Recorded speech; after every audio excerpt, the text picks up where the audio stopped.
What is up, my dudes? Welcome, welcome. I still need to change today's image. Give me just a second here. I'm a little bit behind schedule. I'm still here, though. How's everybody doing today? I'm Damien. This is DamiensAdventure. And, we're gonna have a good time, yeah? Let's see. So that's today's image. Oh, yeah. So I've already got tomorrow's image done, too. Well, no, wait. Hold on. I don't have tomorrow's image done. I have the other one done for after that. Wait, or maybe I do. Hold on, let me check and see. Let's see what we got here. All right. This one won't spoil anything, but I feel like you guys might like it. This one isn't tomorrow that I'm about to show you. The one I'm about to show you is for 2 days from now.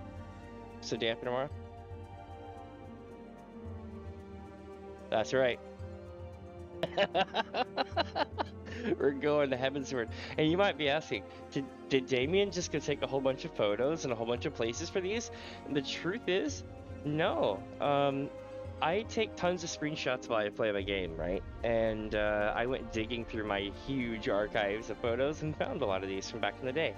So many of these are older photos. Notice I don't even have my shades on in that photo for that thumbnail. I now wear shades with the build. It adds to it. Alright though, we're going back to the actual image of images here, which is this one. And I know what you're thinking, am I being kicked in the face by two magnanimous thighs? And the answer is, I can't tell you what the answer is. You'll have to see. Also, what is up with this? Why am I getting... What is actually going on here that I would need to get kicked in the face? I'm not ruining it. It's coming later. I'm not gonna be the meme. There's not gonna be a meme that's like, read my lips, you're ruining it. Ruining it. Alright, y'all. We've been waylaid by our friend the Q. So in about 20 seconds we'll be logged in, yeah? Oh, I'm excited about today. Party at the Sultana's place. Sultana's place, I should say.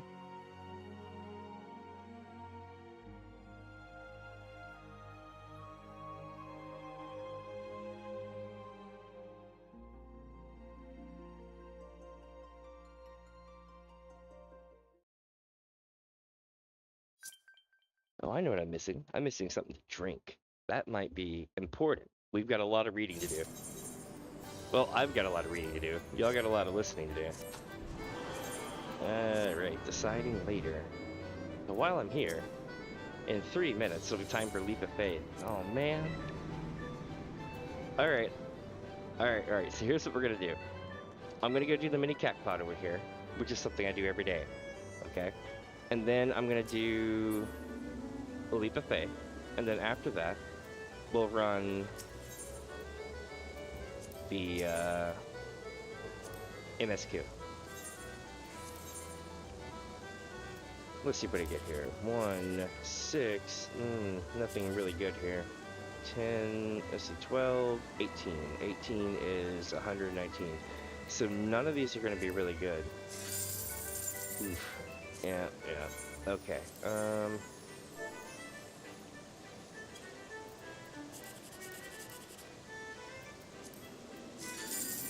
Ooh, I'm doing terrible.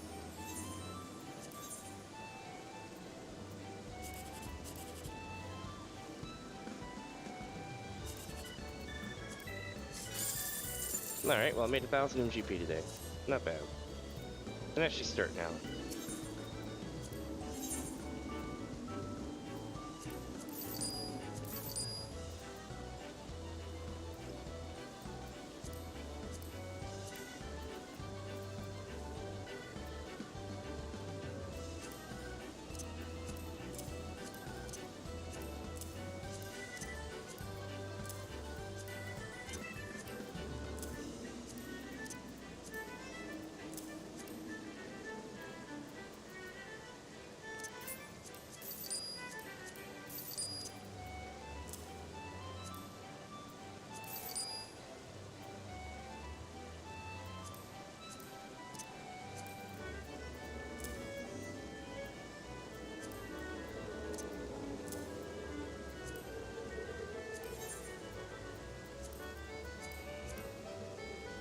Alright. Return those into the Grand Company as well. So I've got like a minute left. I'm gonna go ahead and get a position for Leap of Faith, and I'm gonna go get that soda I was telling you all about.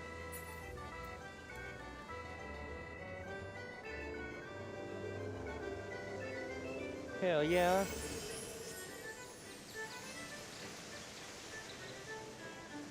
Alright. Give me just a sec, I'll start this up.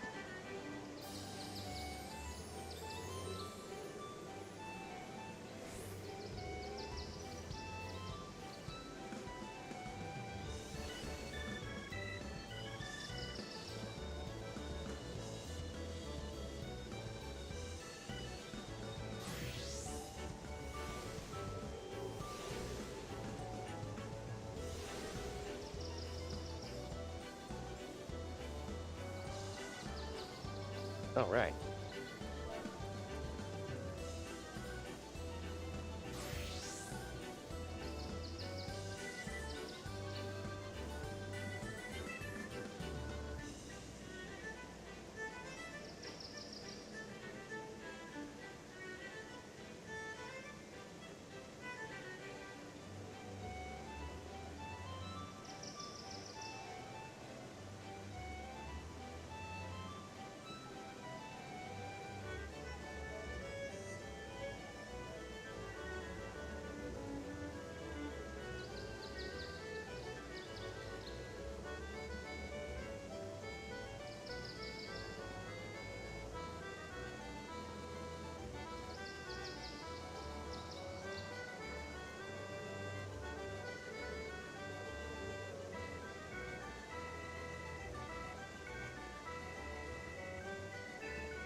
Alright.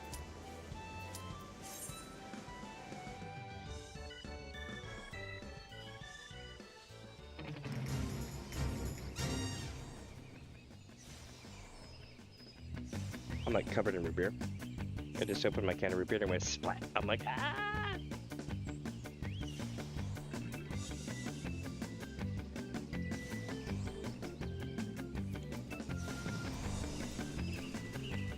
You know what freaked me out the other day?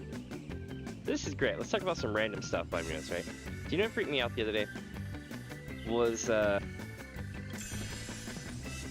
you know, things like, bags get sealed with like heat treatment or glue, right? How do you seal cans? I mean, I'm sure it's a similar process, but it's one of those things where I was kind of like, huh, because you couldn't heat up the can and just melt it or weld it in place without more than likely damaging or exposing the contents to things that wouldn't necessarily be edible. So the more you think about it, it's like, damn, the can really was probably a big invention. It sounds simple, but the more you try to break it down, the more you're like, damn, you'll hit roadblock after roadblock on your logic.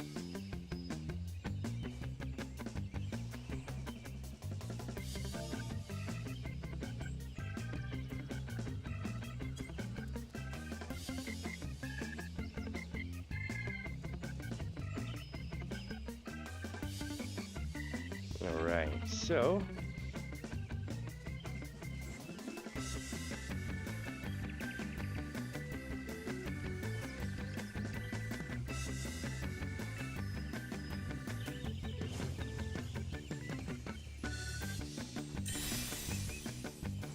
alright.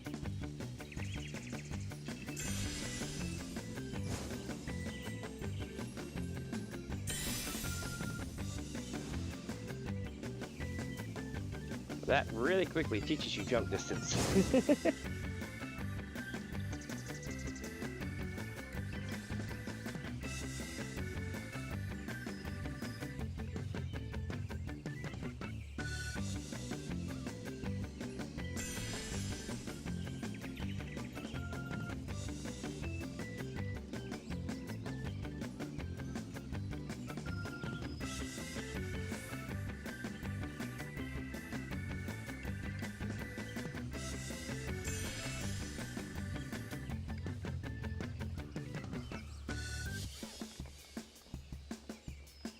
Alright. So...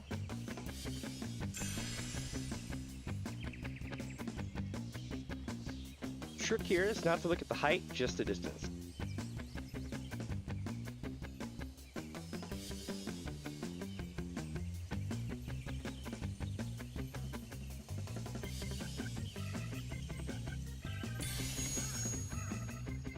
Nice.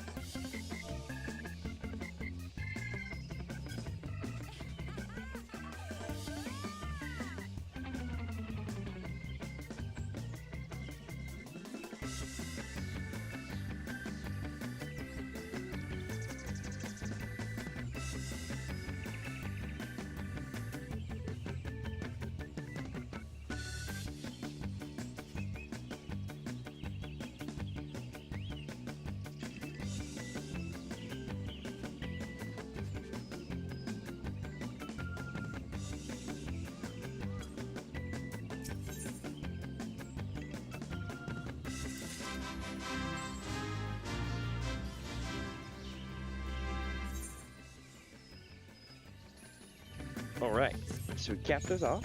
We got ourselves up to, what, 4,000 GP. And now that we've done that today, we are ready to begin our journey back through A Realm Reborn. Well, we're not beginning any journey, we're ending our journey back through A Realm Reborn. And, yeah, so the way we've been doing this here is using the New Game Plus system, which when I first started playing was not that great, but now it's gotten a lot better. A whole lot better. But we're going to be on part 6. Part 6 is, for those wondering where we're at, without me giving away too much for those who haven't seen it, this goes from, we're chasing a mysterious blue-colored primal, and,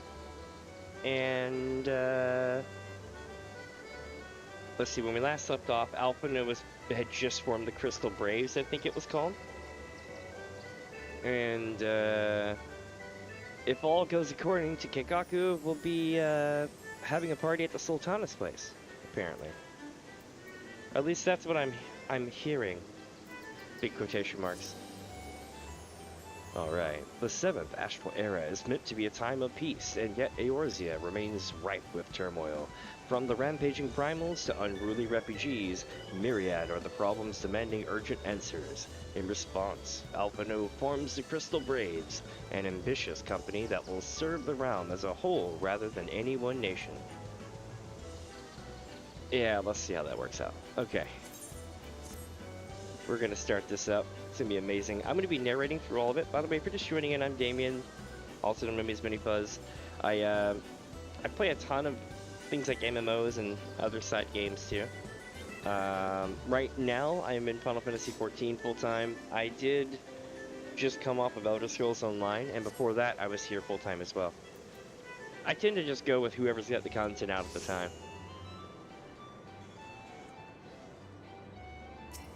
Oh yeah, that's right, you can't use the bell in New Game Plus mode. Okay, no problem. Nice to get back to the Rising Stones. Also, tomorrow I'm probably going to take a little bit of time and run the, what do you call it, quest line? I'm having like a brain fart. Oh, Dragoon. I feel like it really, really, really is kind of important. It really tells you a lot about what's going on. It gives you an introduction to a couple characters before you meet them in the game otherwise. And a lot of backstory that you honestly wouldn't have known about until you just did the latest quest in Walker. Because they basically just catch you up on it through a dialogue prompt. And I was like, holy shit, I haven't heard anything about this since my Dragoon quest. At level 30. Alright, here is a very interesting table. Okay? Most of the people here were either assholes or tried to kill me. All except for one. This uniform rather suits me. Would you not say? Or perhaps it is I that suits it. Or suits it. After all my transgressions, I am grateful indeed for this chance to start anew. Viscard, Laurentius shall do you proud. So it's really complicated, but throughout our journey up to this point, we've met some people, we've saved some people, we've arrested some people, we've defeated some people. Some of these folks eventually reformed, and some of us even gave them a second chance. Here. You brought in quite a few new recruits, haven't you? Your reputation extends far beyond Little Alamigo, it would seem. Or far beyond Little Alamigo, it would seem, and deservedly so. Why, meeting you has given me something to strive for. Remember the name of Wilred. I shall hone both body and mind, and do you and my fellow braves proud. The greater our success, the more our name will grow. The more our name will grows, the greater the profits to be had. I can scarcely contain my anticipation for our first mission. I feel like these guys are all in it for the wrong reasons. The formation of the Crystal Braves has lifted everyone's spirits. My hopes are as high as the next man, but we'll not know what this company is truly made of until we face our first mission. Alright. 'Tis always inspiring to speak with a person of vision. If there is aught I might do to be of service to this new company, you know where to find me. Alpina's words were most heart-stirring, would you not agree? Truth be told, I worry what I can offer to such a lofty organization, but I will do all in my power to make my fellow braves proud. Come to mention it, the younglings seem to have run off somewhere. I do hope they're not up to any mischief. That's cute. Do you know what that's about? This would be when you got the, one of the quests to meet the twins. Not the twins, but to meet the DamiensAdventurers Guild. They literally came up with the idea last time we saw them. I'm studying Eorzea military drills in the hope that I might better understand this new organization. Oh gods, oh gods, oh gods! I thought I was finished with the roster, but I missed a name and had to start all over, as if I didn't have enough work to do already. The Crystal Braves. 'Tis a most fitting name for a company of champions summoned together by the Mother Crystal, would you not agree? The blue of the uniform represents the crystal's light, pure and unadulterated. A beacon of hope. The crystal sword is a sign of those who would stand strong in the face of danger. Until the day that my Crystal Braves are a guiding light for all of Eorzea, I will not give up the fight.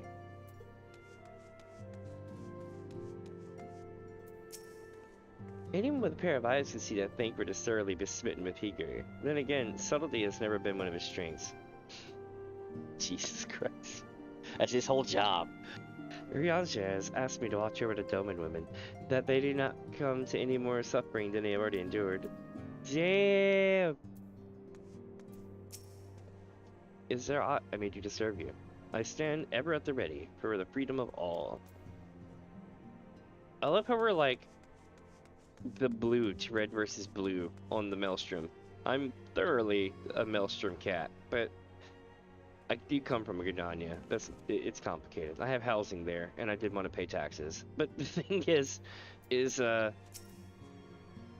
yeah, they're very much like a blue version of the Maelstrom. I dig it.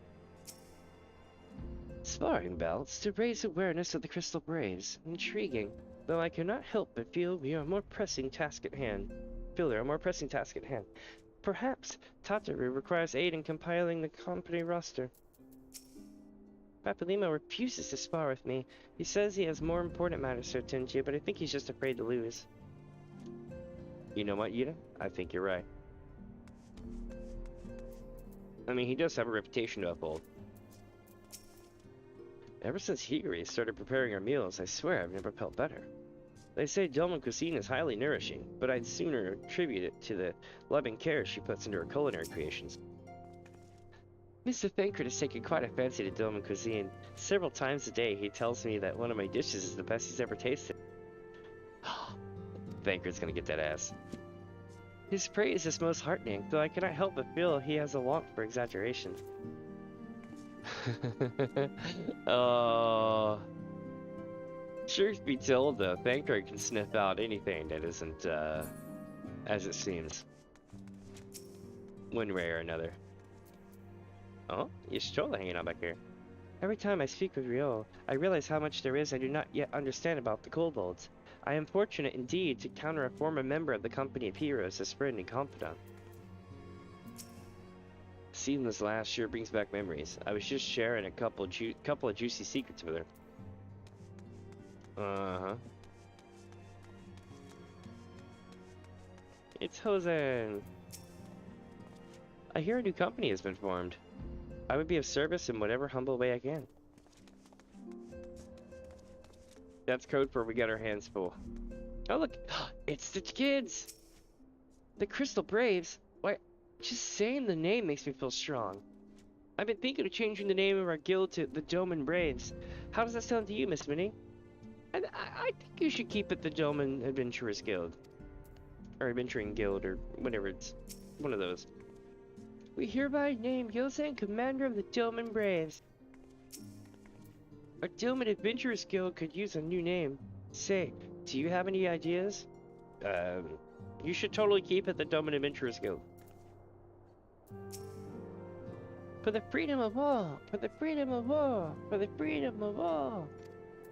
It just doesn't sound the same when I say it. Aw, sure it does, old fella.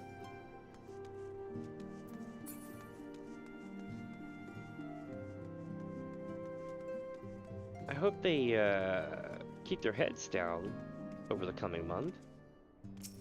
Why, I can't really say, but I have a feeling they'll be just fine. What's up, Niru?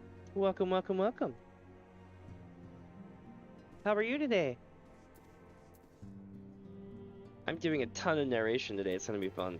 So if I miss your chat today, chat, just be patient. I will look down as soon as I can. Usually I'm staring right here or right here, and and missing all the stuff that's off the screen down to the right.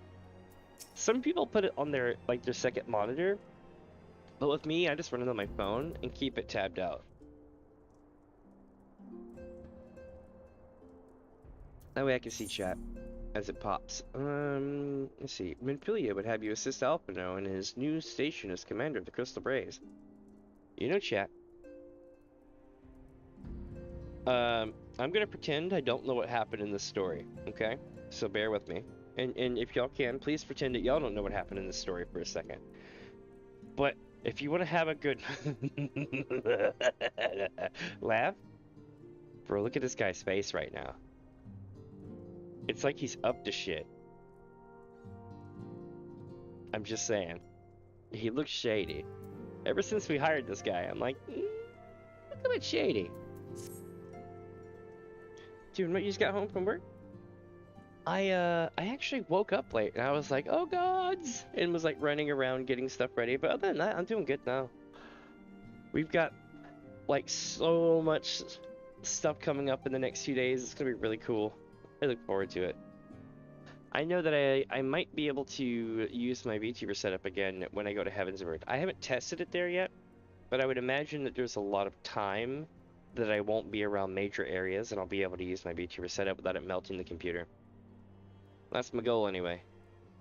We shall see. If not, I'll do what I can and stuff like that. I've been working on like 5 different things in the background. It's silly. Let's see. Try as I might, I could not shake a creeping sense of dark foreboding, but it avails us not to fret about the unknown. We must concentrate instead on the problems of the present. The primals have been relatively quiet of late, and the beast tribes who summon them are under constant surveillance of the grand companies. Should any suspicious activity be afoot, you may be certain that we will hear of it. Until such time as a permanent solution to the primal problem has been found, we can do little but wait and observe. As for the Ascians, Eorzea is wholly dedicated to finding the means by which we may defeat the dark beings. Let us pray for good tidings on that front. But all of this you know already. Let us speak then of more current matters. In particular, the state of the Crystal Braves. Alpino did well to found the organization, but ensuring its smooth operation is another matter entirely. Though I doubt not that he is doing his best, I felt that a helping hand or two would not go astray. To this end, I offered to send one of the Archons to assist him, but he declined. You know how he can be, independent to a fault and singularly love to accept help. Save, of course, when that help comes from you. Albino has entrusted countless matters of importance to your care in the past, and I believe he would not hesitate to do so again, were you to offer. I should be most grateful if you would go to join him, and support him in whatever manner you are able. Alright. It looks like we're getting, sent off with Albino.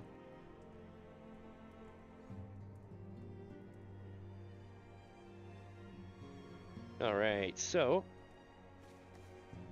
I also need to make sure my mic's set up correctly today. That would be a big deal, but then. Okay. Where do I go from here? Huh. The more I look at this, the more I kind of grin.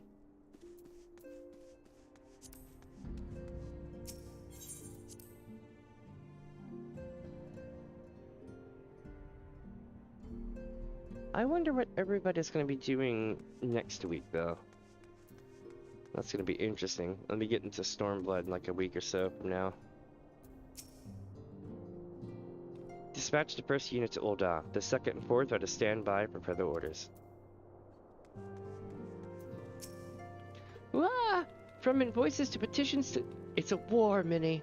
The desk is my front line, and I fear I've been overrun.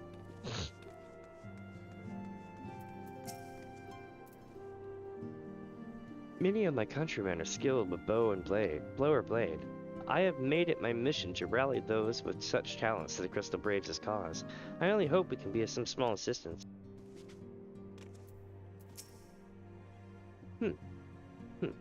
Condemn refugees to death. Wait a minute, that's not right. In which event we must guide them to Little Alamigo, else we condemn them to certain death. You know, what did I just tell you?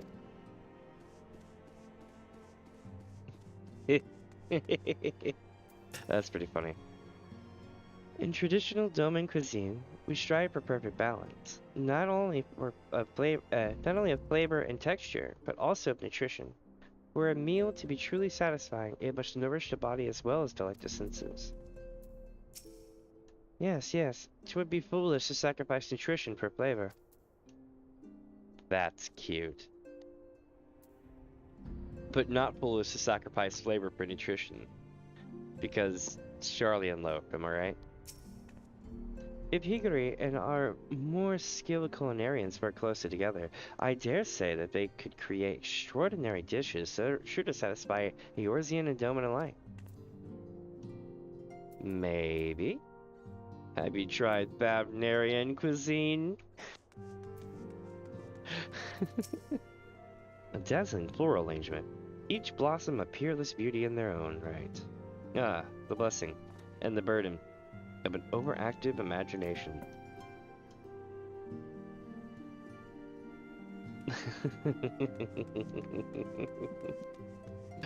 Oh, Thancred. Look forward, never back. Devote yourself only to the present. This is what I've learned from the Domans. Those azure uniforms are really rather striking, but I think I shall remain a scion for the nonce. These walls have become my home, and the scions my family. Besides, I'm not sure blue is really my color. The green is in my cassock brings out my eyes, just as Hori's breeches bring out the red in his. It's true. Where have those younglings disappeared to, making the most of their newfound freedom, no doubt.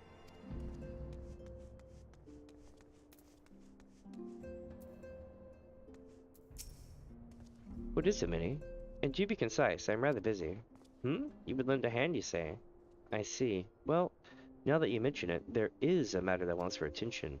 Given its sensitive nature, I was hesitant to entrust it to my braves, but the demands upon my time are such that I had little choice.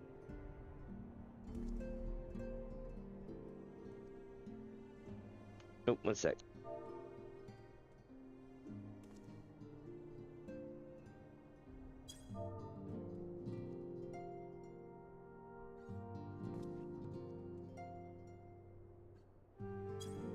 Ooh.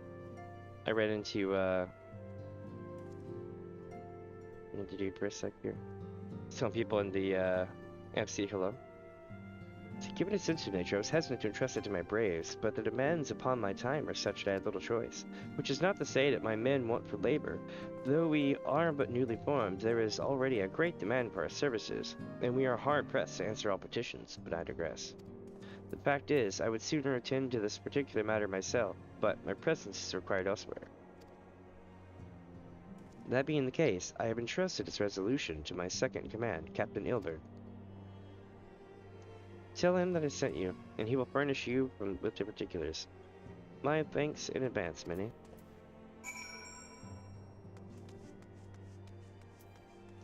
Oh boy, here we go.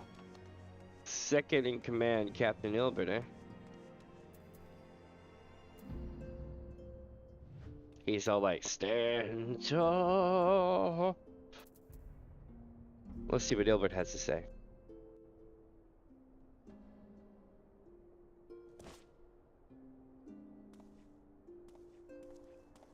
Hail to you, Scion. How might we serve you? I know a couple ways, Ilbert, but we're not going there.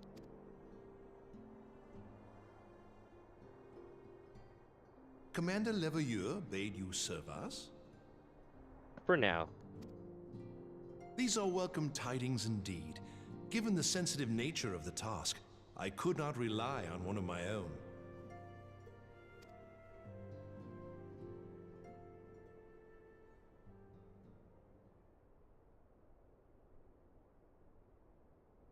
That which I'm about to tell you, I tell you in the strictest confidence.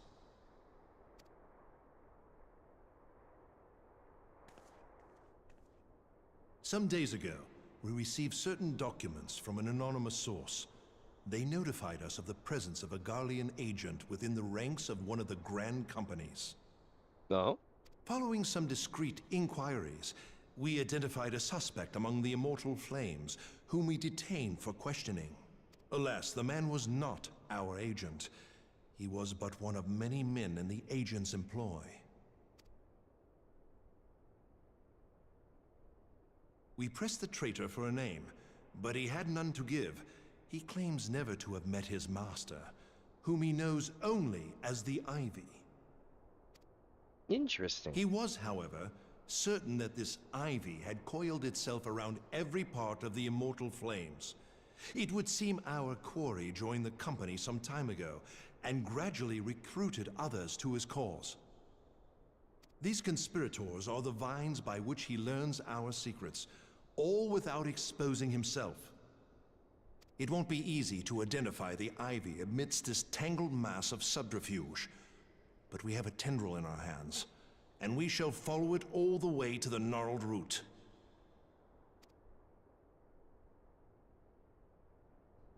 Now, much as I would prefer to proceed with due discretion, circumstances demand that this matter be settled post-haste. Garlemald's War of Succession nears its end, and it is feared that the Empire will soon resume its march on Eorzea. When it does, we can ill afford to have traitors in our midst. The Ivy must be rooted out now. We must begin by apprising General Roban of our findings. I would ask that you accompany me to the Hall of Flames, and remain on hand to see that things go smoothly. Assuming the Ivy's tendrils are as widespread as we believe, he will be aware that an investigation is underway. Oh? And if that is the case, he may well move against us. Is that so? We must be prepared for anything, while taking care not to betray our purposes by seeming prepared. A simple enough task for a one-woman army like you.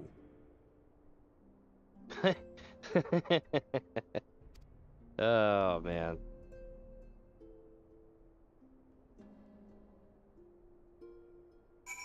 Look at this shit. Oh, you know what this is? This is the face of someone who has a plan. He's like, I got a plan, chat. We're gonna go do things. Alright, here we go. Ilverd, always the loyal soldier.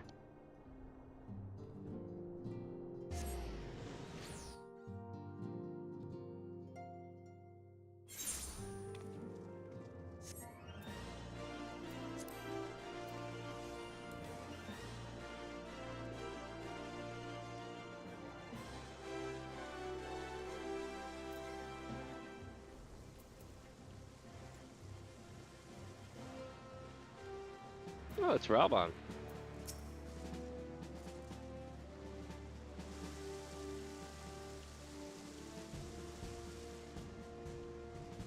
Well, well. What brings you here, my friend?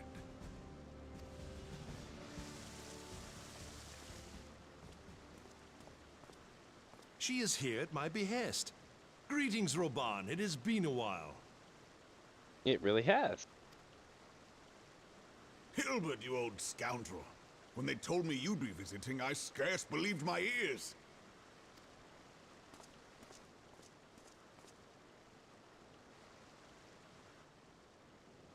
But look at you! The honored captain of the Crystal Bloody Braves. Who'd have imagined, eh? Not many, but fewer still would have imagined your destiny lay in politics, old friend. Aye. We've both come far, have we not?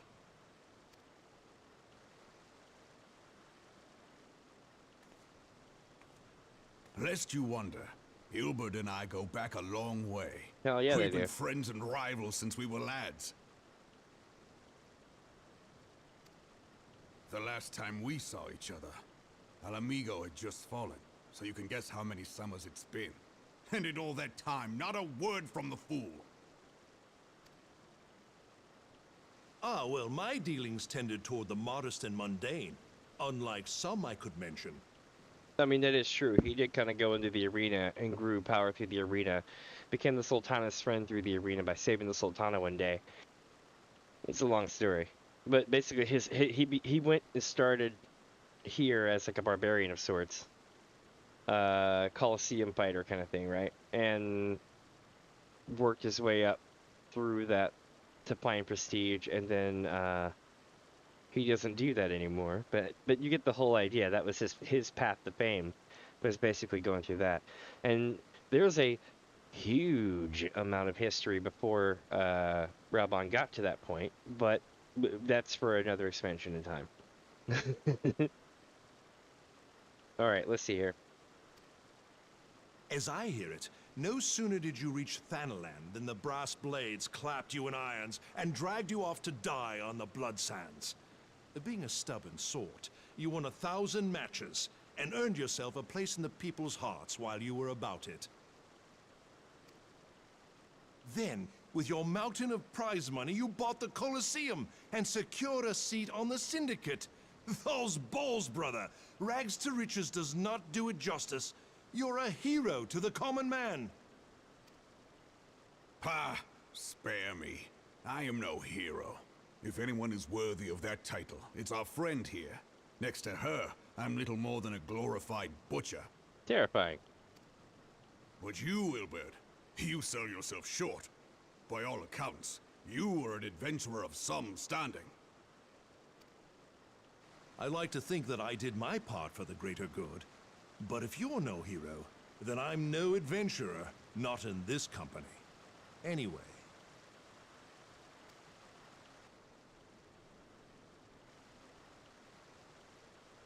I have tidings.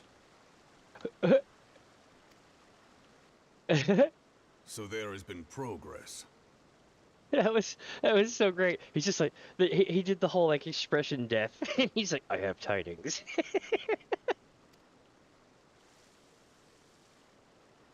I've let it be known that this meeting is a reunion between old friends. None will give your visit a second thought. To convene elsewhere would only attract attention. Let us speak here, in plain view of all. Sure, that won't attract attention at all.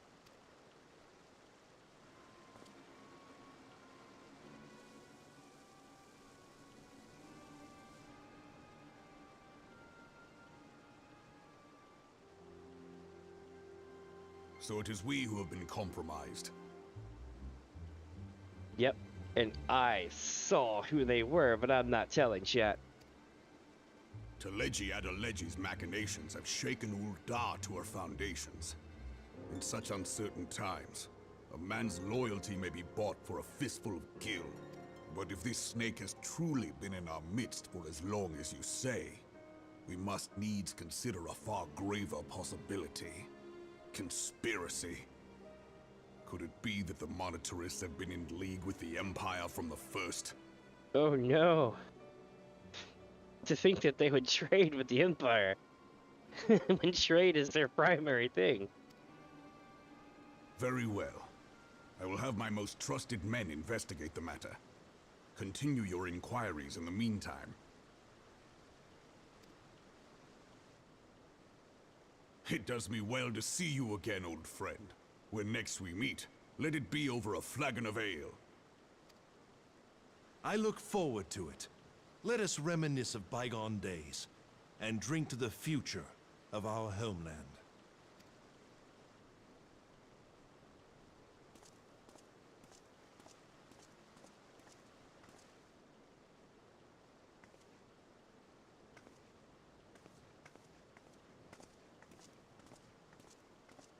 Interesting.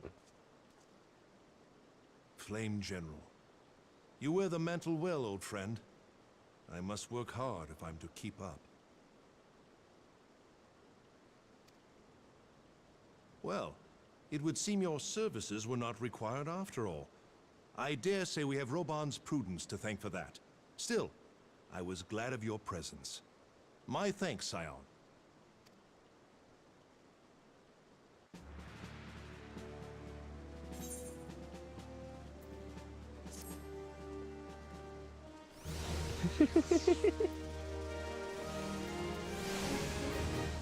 This story's so good. Also, I've noticed that they've not retconned, but they've just shortened a whole bunch of stuff out of it. Our hunt for the Ivy begins in earnest, Scion. Suffice it to say, we must tread warily. But one misstep may well cost us our lives. Our business here is concluded for the time being. Let us return to the Rising Stones and report to Commander Levier. I'm going back.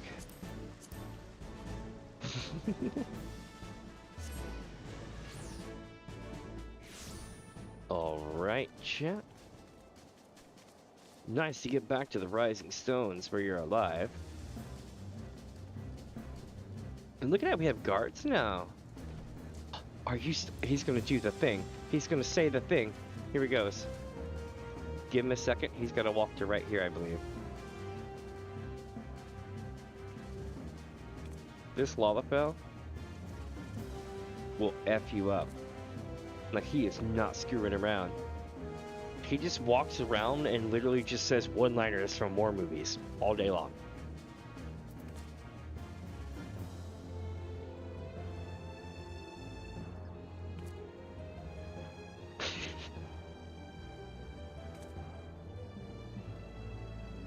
I get to see this Lalafell being like super vile.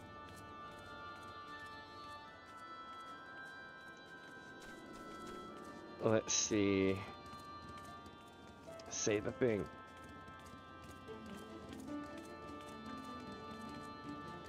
It's like, you want to say it right? You have to get by me first. I love it. Oh, he just keeps saying stuff like that. Boom, boom, ba-doom, boom, boom, boom, boom. Oop, there's Alpino, there's Deloy, Tabaru.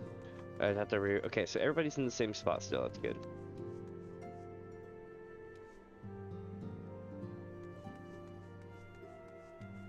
No, they're not. Because Sacred was right here. Alright. That's the same. War on all fronts have been overrun. Okay. This is probably still going to be the same. Yeah. Yeah. But a lot of the others are missing. Also, let me find Hosen. Hosen's still... Wait, hold on. Where have these younglings disappeared to? Making the most of their newfound freedom, no doubt. That's cute. They were there earlier. Nope. Same line for him. Same line for him. They're still talking, doing their thing. Alpha.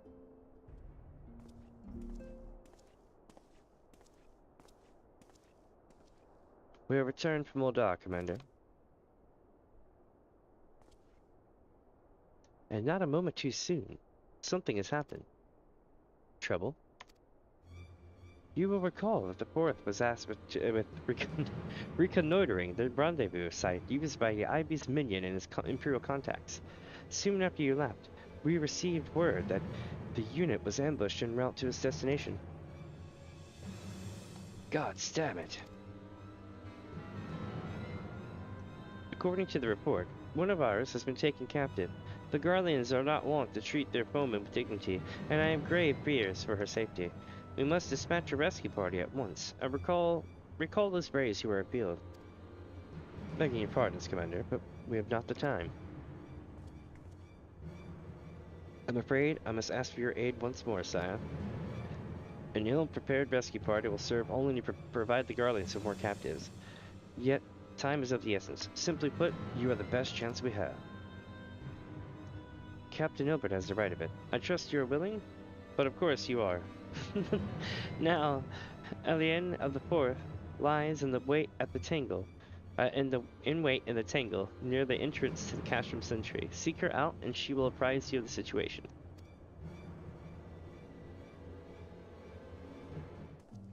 Alright, so now, going...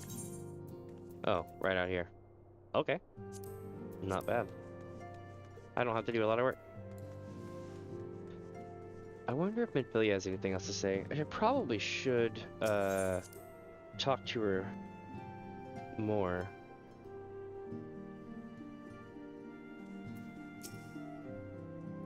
"'Tis not as if I do not understand. In my youth, more than once did I find myself pressing forward, neglecting to pay sufficient heed to those around me. Let us hope that Alphino shows greater sense." I don't know, but there is a lot to unfold in this picture. That is one hell of a vista.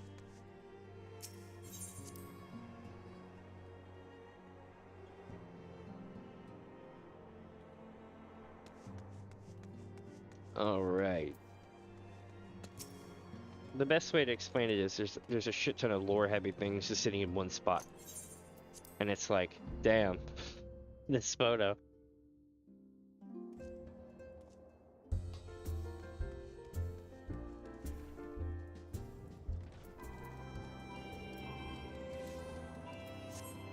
Let's rock.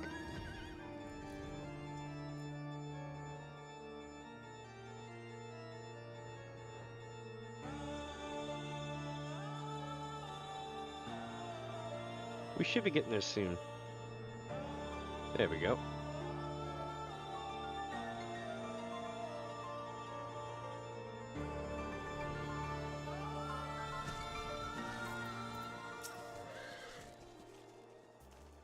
Hang in there, Resh. What free you got? You would aid us in the rescue mission? We are in your debt, Warrior of Light. Now it's time. No, time is against us, so let me brief you on the situation. The Guardians fell upon us without warning, wounding poor Resh and hauling her away to the castrum yonder. Outnumbered as we were, it was all we could do to flee and regroup. Even as we speak, the Guardians may be interrogating Resh, or worse. With her hurts, I fear she will not long survive their attentions. We must rescue her without delay. Our order may yet be in its infancy, but the bond that binds us is as strong as mithril. None of us will stand by where our comrade suffers. We, the remnants of the Fourth, will infiltrate Castrum Sentry. Please help us find Resh before it's too late. Alright. Or I could just, kind of fly over there and take care of it for you guys. It's kind of what I do. Of course, eventually I'll be like, come on, man, is there anyone else?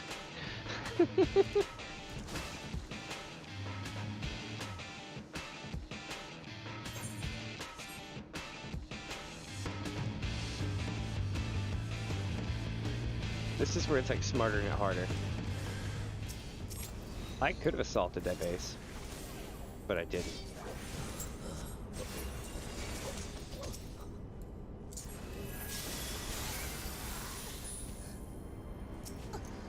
Alright, let's check on them.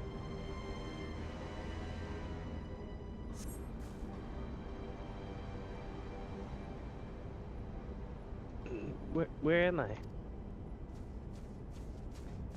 Hey, you guys actually went through the front door? Holy shit, y'all did it. Resh, thank the gods we found you. And thank you, Warrior of Light. For what? I hopped the fence, you guys went through the front door.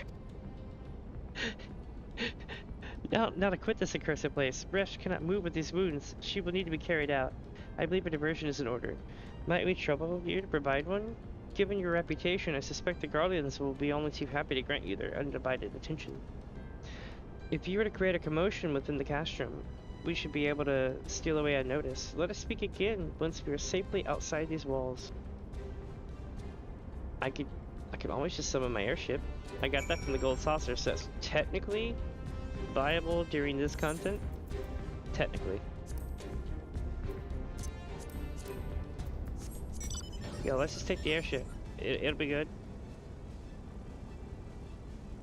And they're like, no, we won't be doing that. This thing's too big. I hate this thing. And it doesn't have any special music either.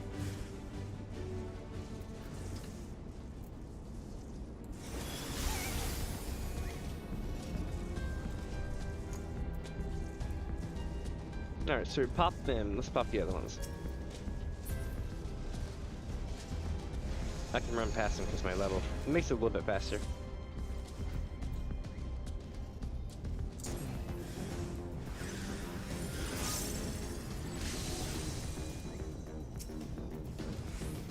How did it not hit you?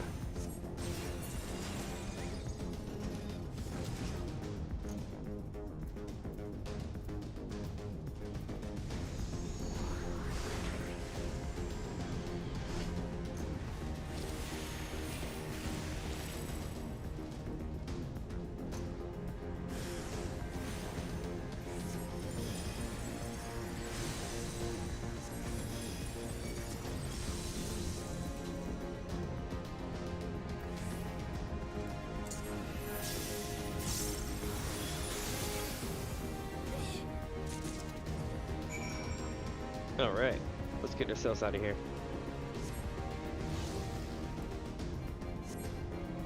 Keep hitting all the wrong ones.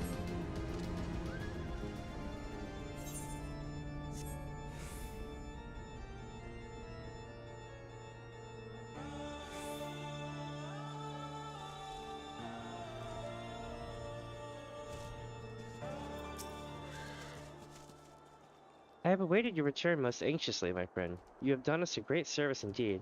Thanks to your aid, our comrade Resh is safe, and suffered no further casualties. Words cannot well express my gratitude. All that's left is to report the mission's success to Commander Lovier. I shall go on ahead to the Rising Stones. Nice. Back to the Rising Stones, my friends. And by the way, for those watching from home, I'm not sure how many quests we have to do. And this, I just know that it goes all the way to the end. And the reason why I'm not certain how many quests we have to do is because they've gone and changed a lot of the story over the last 2 years to shorten it or make it a little bit more streamlined or better, or fixed a couple things here, added in a couple of nods of lore here, you know, that kind of thing. So if you haven't played this in the last couple of years, I highly recommend coming back and checking out New Game Plus. You'll be left going, hey, wait a minute, left and right, like it'll be constant. Not in a bad way. The story still really flows nicely and it's cohesive. But it's funny to think about, a lot of people don't know about the original 2.0 stuff. Kind of like how a lot of people don't know about the original 1.0 stuff.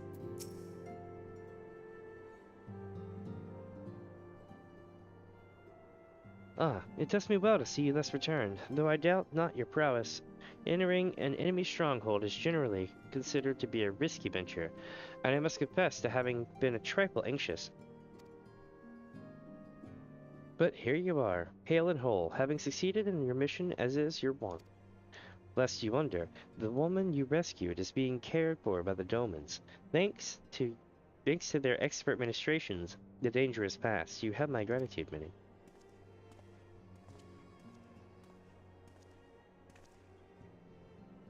Allow me to thank you also, Scion.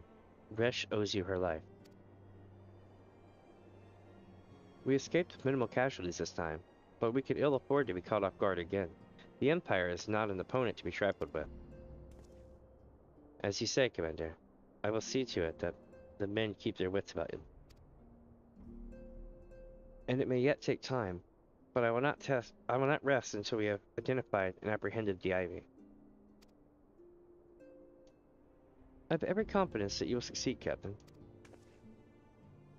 As for you, Minnie, I realize that you have scarce caught your breath, but I'm afraid there is no rest for the weary. I require that you accompany me to Korthas.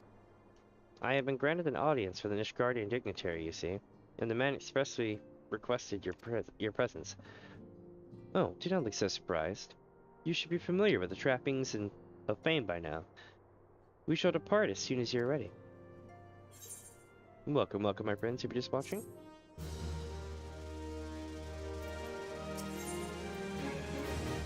Let's see, an influential Ishgardian wishes to meet the Warrior of Light, and Alphino would like nothing more to oblige him. Oh. We're gonna get to meet someone cool, chat. We have been blessed with a rare opportunity, Minnie, an audience with an ambassador of the Holy See of Ishgard. We are to treat with Sir Emmerich, Lord Commander of the Temple Knights in Camp Dragonhead. It is considered a great honor to serve with the Holy See directly as a simple knight. Needless to say, their leader wields tremendous political influence. We would be wise to court his favor. For that reason, I consider your attendance essential. If Sir Ermic wishes to meet the woman behind the legend, I would not deny him the pleasure of your company. The antecedent, whichever, should see the wisdom of this plan when you request her permission to accompany me to Korthas. Mayhap you feel this to be a waste of your talents, which could doubtless be put to a nobler use? If so, I should remind you that more good can be accomplished with the stroke of a pen than the thrust of a sword. Alright, here we go, chat. We're gonna be making our way to Camp... Oh, actually, we need to go to Memphilia, and then we're gonna be going to Camp Dragonhead. I'll probably just warp there.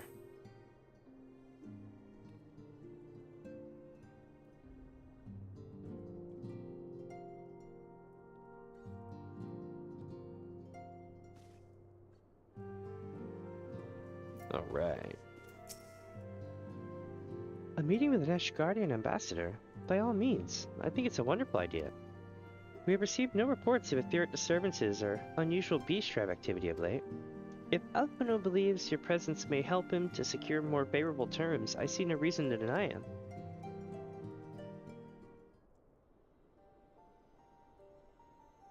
Oh, here we go.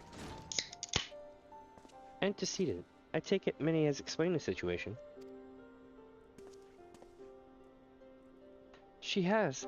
Yet welcome though these overtures are, I cannot help but wonder what prompted them.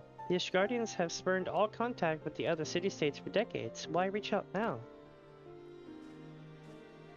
Because we need another expansion. No, I'm kidding. Would that I knew. The question of their motives is one of which I give no small amount of thought.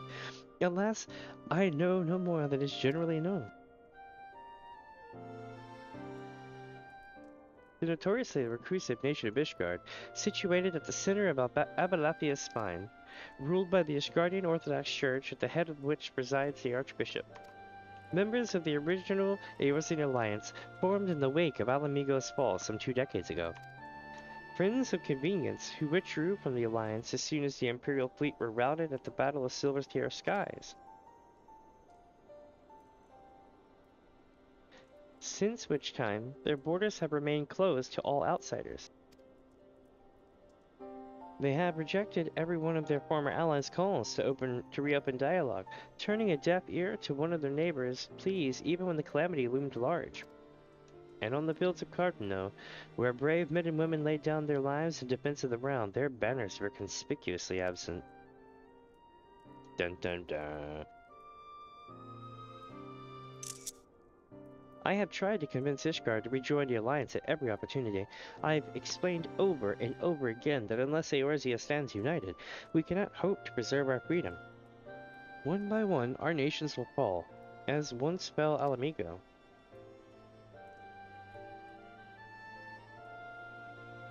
And whatever have mine efforts yielded? Why, no. Surely this can be considered a step in the right direction. I should hope so. But rather than the lowly messengers we have been fobbed off with in the past, this time we shall meet with a man of genuine influence. Of course, I am not so naive as to think that they come to us out of the goodness of their hearts. We have something they desire, though I have yet to find out what. But such is the nature of diplomacy. They will bring their agendas to the negotiating table, and so will I, along with a handful of incontrovertible truths. The Empire would soon be on our doorstep once more. Indeed. You may be assured that I will expound upon this point with others. Let us depart for Camp Dragonhead, Minnie. Our old friend, Lord Harshampal, is expecting us. Since our quest to recover the Enterprise, I understand that you have further ingratiated yourself with the man. Excellent work. His fondness may prove useful to our cause. Harshampal's cool.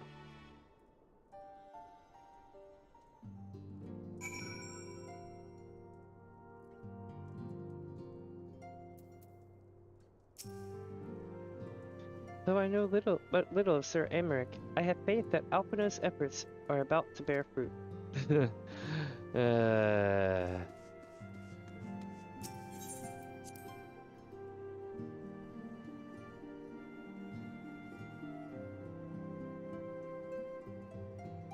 we go.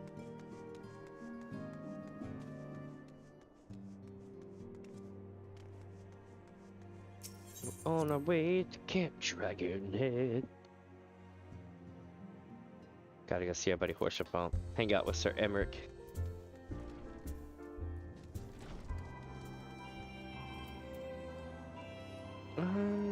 Which one do I want for this? We'll go with the, we'll go with the Beast Tribes one. Might as well, right? I don't remember which other tribe mounts were a thing in which time period, but I would assume I could probably get away with most of the... not that one. It was here, but it was not unlocked then. I think that one came later. No, the Selvatal. That's definitely later. What is this one? No. Yeah. Maybe this one? I guess. I don't know. Either way, we're gonna go with this one because it makes the most sense because it's so damn cold where we're going. That and it makes a little clanking sound with the chain. Clink, clink, clink, clink. And I know I guess they're going for authenticity because chain swings make that sound, especially dual swings. The problem is they could always have just left that out. I would have been perfectly okay with that sound being omitted. Because if I don't have the music playing, it'll just be like clink, clink, clink, clink, and it'll get to you after a while.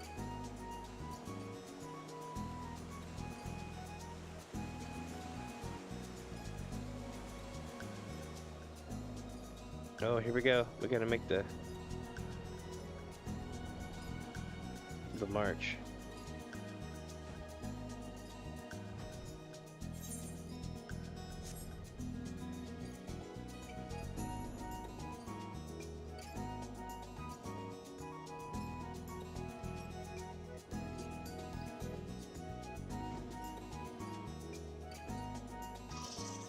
Ooh, I got an idea.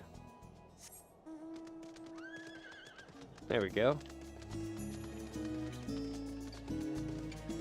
I love how I have like elevator music basically going. It's montage. Montage.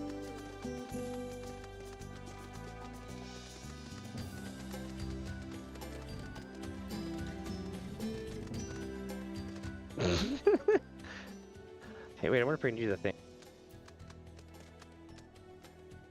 Yeah, so if this was Skyrim, and I just mounted right now, I would go to space, because I'm half hanging off of something.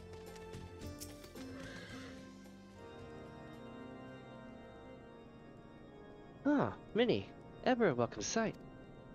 Our hearths have been stoked to blazing in preparation for your arrival. It would not do for such a distinguished personage to catch cold whilst enjoying our hospitality. The gesture is most appreciated. I fear I shall ever struggle in cold climes. Yes, you will, Alpino. Ah, Master Alpino, an honor as always. I don't understand why he doesn't just get a damn coat.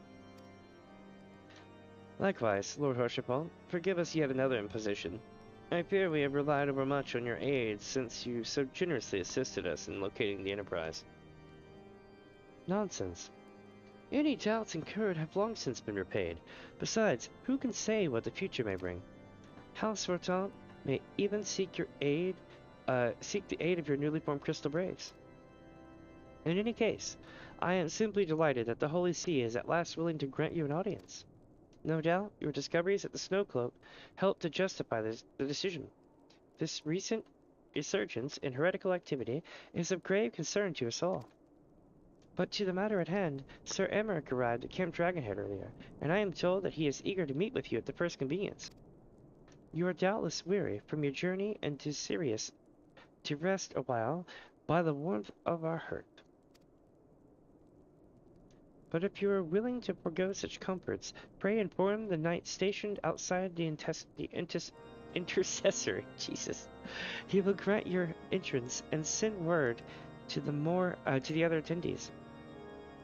As inviting as your hearth sounds, I think it best we proceed to the emissaries forthwith. Yep, let's do it. Or intercessory.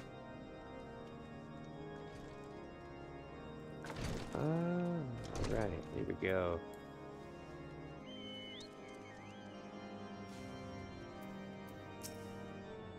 We've been expecting you, madam. Pray, take your ease inside, and I shall summon the others. Alright, we're going in.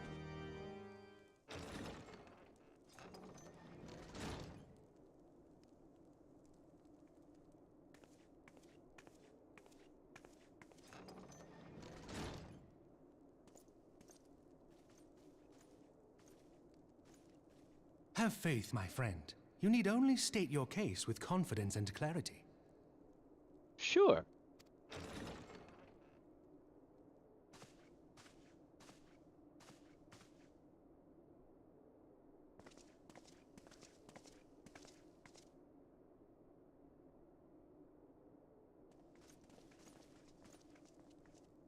Commander Leveilleur, it is both an honor and a pleasure to meet you. I am Emmerich, Lord Commander of the Temple Knights. Alphino Leveilleur, at your service. Your reputation precedes you, Sir Emmerich. I think we will find that we have much in common. Oh?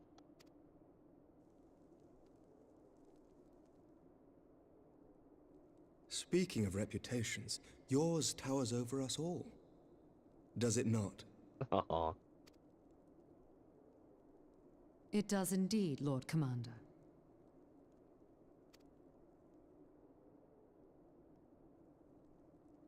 I am not too proud to admit that I have followed your activities with an interest bordering on fascination. Full glad was I to learn that you would be joining us. Now then, shall we begin?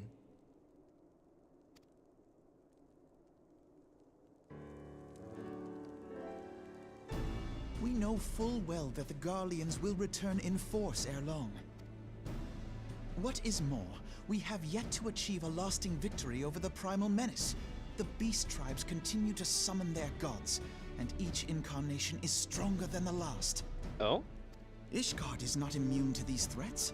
I must reiterate that it would behoove your nation to rejoin the Eorzean alliance. Once again, I must respectfully disagree. Oh, shit. On what grounds? Despite their presence in Kurthus, the Ixal do not concern us. Their territorial claims pertain to Gridanian lands, and it is the people of Gridania whom they harry. I mean, he's not wrong. Consequently, the Holy See judges this to be a Gridanian affair, and Ishgard does not intervene in the internal affairs of other nations. Even were that not the case, Our forces are wholly committed to the Dravanian conflict. We have not the knights to spare. As for the Garleans, we are not ignorant of history. We have observed the rise and expansion of the Empire, and we agree that it is only a matter of time before they resume their campaign in Eorzea. Then surely it would be in our best interests to present a united front. Mayhap one day, but not yet. Gaius van Belsar is dead, and the legion of conscripts he left behind lacks the will to fight. We think it highly unlikely that they will emerge from behind the walls of their castra for some time. He's absolutely right. And basically, he's absolutely schooling the shit out of Alphino. This is great.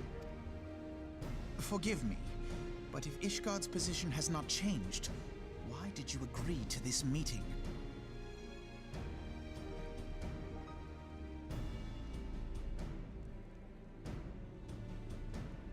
It was not only as a representative of Ishgard that I came here. Pardon? It is not within my power to change Ishgardian policy, regardless of my personal feelings. There is, however, one area in which I may exert a measure of influence. Oh? Concerns have been raised over the supplies House Fortin has offered to Revenant's Toll. These have led to calls for restrictions on the provision of aid to foreign powers. I can ensure that the shipments continue unabated. Sir Emmerich, we would be in your debt. No, you would not. For I require something in exchange. Uh-oh. He's gonna be like, dead ass. Of late, there has been a flurry of Dravanian activity, the purpose of which was not immediately clear. However, our astrologians have since observed alarming changes in the heavens. The dragon star waxes unnaturally bright, and there are whispers that it portends the resurrection of Midgard-Sorma. Interesting. The fallen guardian of Silvertear Falls? That's absurd. Full many times have I gazed upon the dragon's corpse still wound around the Agrius, and wondered how different our world might be if it yet lived to plague the skies. I guess that camera's by the fireplace. That's what's making this loud popping. I do not know, and I do not wish to know, nor does any son of Ishgard. Yet the mere presence of Dravanian forces is not sufficient grounds to send knights to Mordona, whatever our astrologians say. As I told you before, we have not the forces to spare. But we do. So you will intervene on our behalf if we agree to watch over the Keeper of the Lake. Okay. Do you accept these terms? Yeah. I do. I will see that you are kept abreast of any developments. I regret that we could not come to a similar agreement on other matters, but I understand that you are not at liberty to make such decisions. Nevertheless, I hope that what we have accomplished here today will serve to demonstrate to your countrymen that we can work together towards a common goal. Mayhap one day we shall look back on this moment as the first step towards a united Eorzea. Yeah, there we go. Mayhap we shall, Commander. Uh-oh. What is the meaning of this? The caravan, my lord. It's been attacked. It was Iceheart, my lord. Iceheart? What? By the Fury! All our precautions were for naught?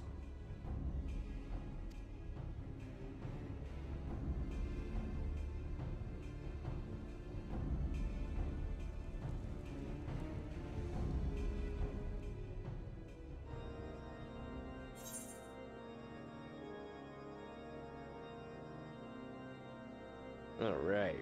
Let's see here.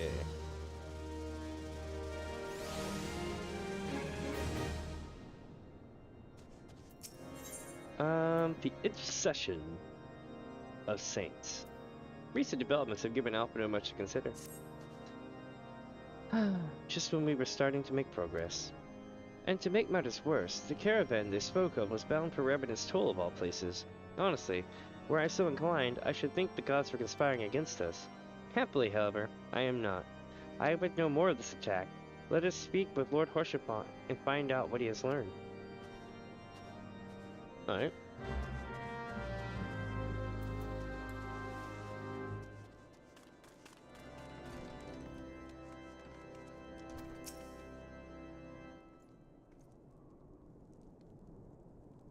My sincerest apologies for the interruption, my friends, but the situation is such that we must act swiftly. If you would be so kind as to elaborate. Isart's heretics fell upon the caravan, bound for Revenant's Toll, as it was passing through the Boulder Downs.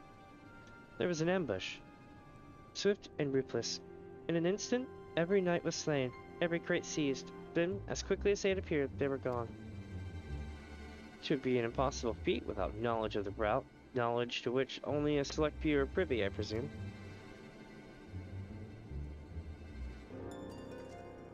Quite. We can pursue that avenue of inquiry in due course. It seems to me that examining the scene of the ambush should be our first concern.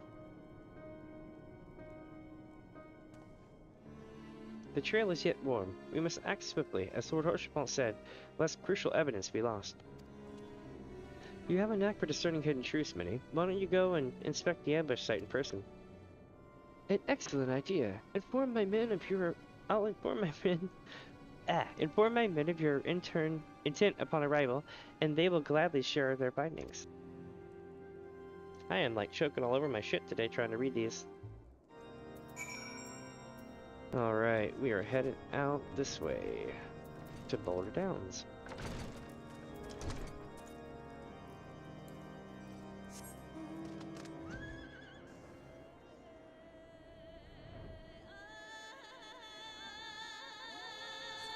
I believe this is a giant airship in Tournament, like not in Tournament Hope, but a giant airship.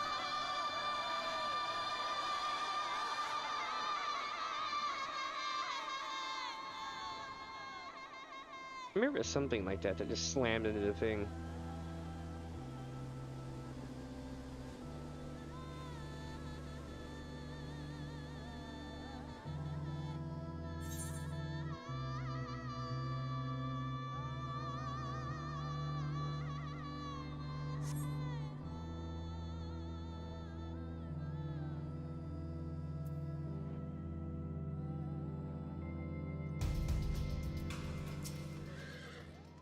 Move along, adventurer. There's nothing but... Lord Hoshapon bade you speak of this. Then you must be... Beg your pardon, sire. As you can see, they left nary a crate behind. Tipped a wagon for good measure, even. Whole thing's a bit odd, if you ask me. It would have been easier to just steal it. Though a damn sight harder to conceal it, I'll allow. Reckon they came prepared. Probably with wagons of their own hidden away off. But pay no heed to my ramblings. Absent of proof, 'tis not but speculation. Might be a squire receiving care at the observatorium could tell you something more factual. That is, if he's awake. Unlike myself, he was there during the attack. Not that his presence amounted to much. Alright, let's go up there then.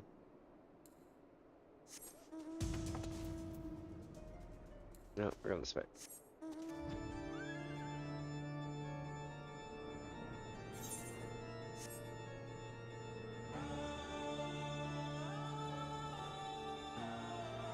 The moon sure is bright here. It's almost like the same color patterns as my chocobo. You get the reds, the blacks, the purple.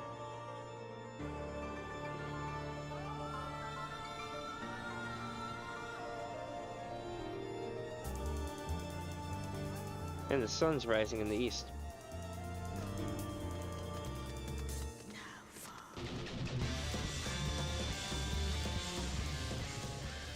This is what I was talking about with the color patterns.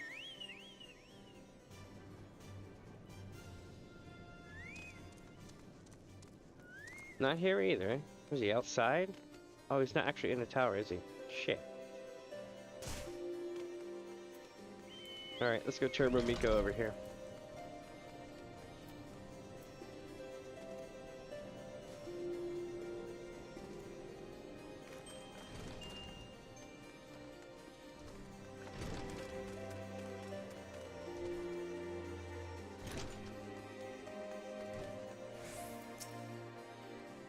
You've come to ask about the attack, haven't you?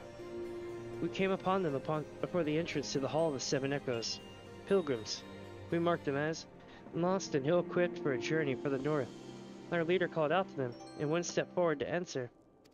Slowly she approached, her silver hair flowing in the wind like melting snow. Just a young girl, I thought. Some poor lost lamb in search of salvation. Our leader must have thought the same, else why would he let her draw so close? They exchanged some words I couldn't hear, and she leaned forward as if to kiss his cheek, and then he sighed and crumpled to the ground. I didn't know what had happened until I saw the snow turn red.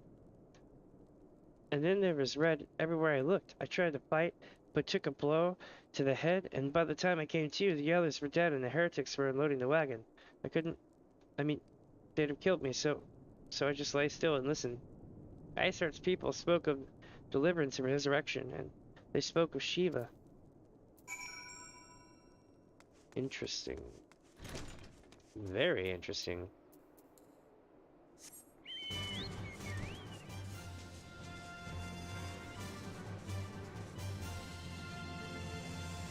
Yeah, ready to go back to worship hall, and then we should be good.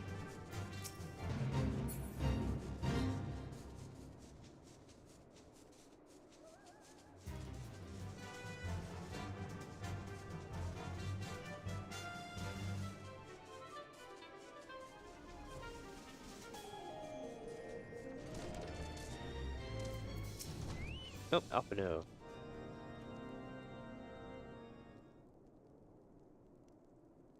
Ah, you've returned. What news have you for us?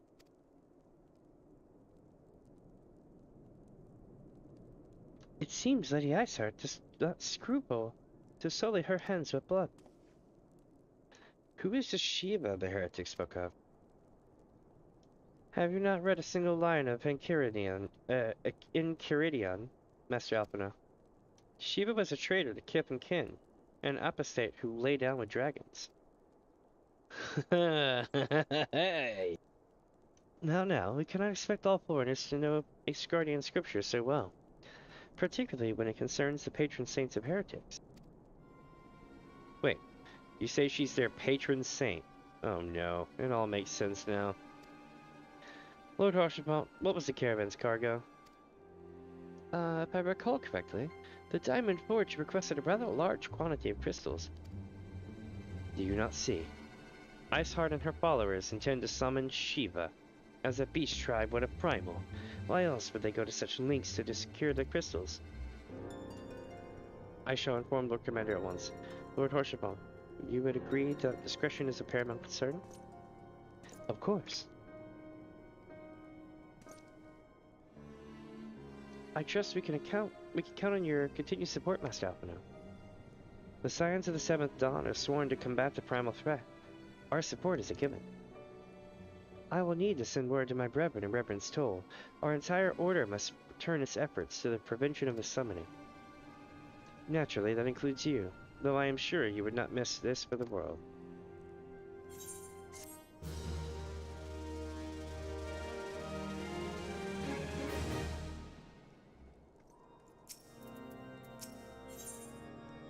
Woe betide the heretic who crosses Alphino Lilior, for they shall feel the full force of his fury. The persistent attacks on our caravan seemed little more than a nuisance at first. The heretics were a problem, to be sure, but a relatively minor one.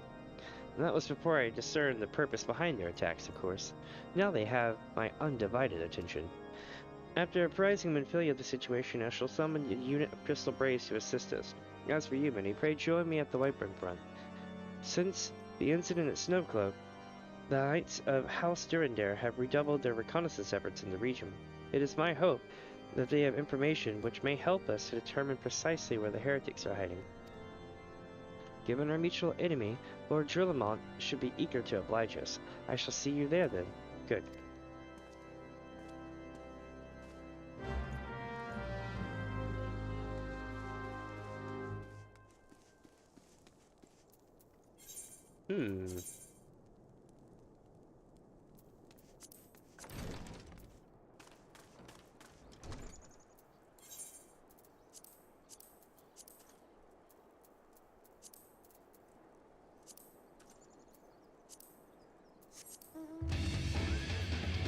Here we go.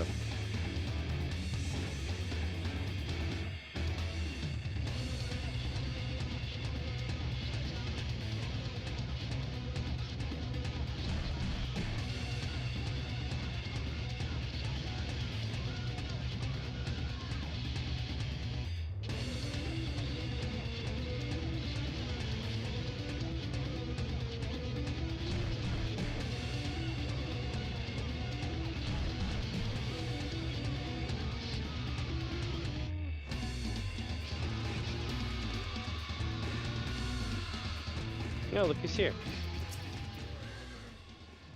Commander Lavier's assessment is most troubling. If he is correct, Isart now poses a threat to Ishgard at large. By what means do these heretics travel so quickly? We must know, or every attempt to apprehend them will be doomed to fail. Just so you know, my men have already started to arrive. Captain Ilbert always keeps a few braves at ready in case of emergencies. Let's see what Gilliman wants to say. The Scions of the Seventh Dawn wish to join in the hunt for Isart? Your assistance is more than welcome, my friends. Considering the report I just received, I dare say your timing could be no better. We are all ears, Lord Gilliman. A band of pilgrims was seen transporting a large number of crates to the west. Their garb appears to match the description provided by the squire who survived the attack. Alas, our scouts lost track of them at Snowcloak, that self-same frozen wall which we speculated might conceal the heretics' hideaway. Suffice it to say, the disappearance of these pilgrims and their provisions all but confirms our suspicions. I have heard enough. My knights will join the hunt. I took the liberty of summoning a unit of the Crystal Braves to wipe in front. Given the gravity of the situation, I trust you will agree that we must use every resource available to us. These are extraordinary circumstances, Commander. It would be in our best interest to coordinate our efforts. Such was my intent from the start, Sir Emmer. And so it begins, my friend. Though I dare say it will prove an all too brief collaboration. Isart will not elude the combined forces of the Crystal Braves and the Temple Knights for long. Nevertheless, a wise man does not wager all upon the success of a single solution.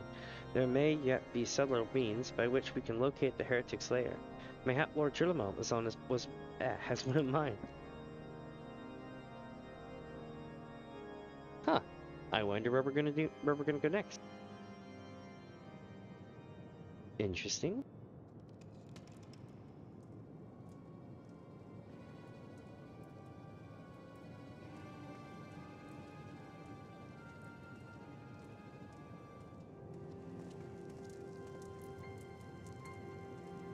Yes. Yes, excellent. Yes, just so.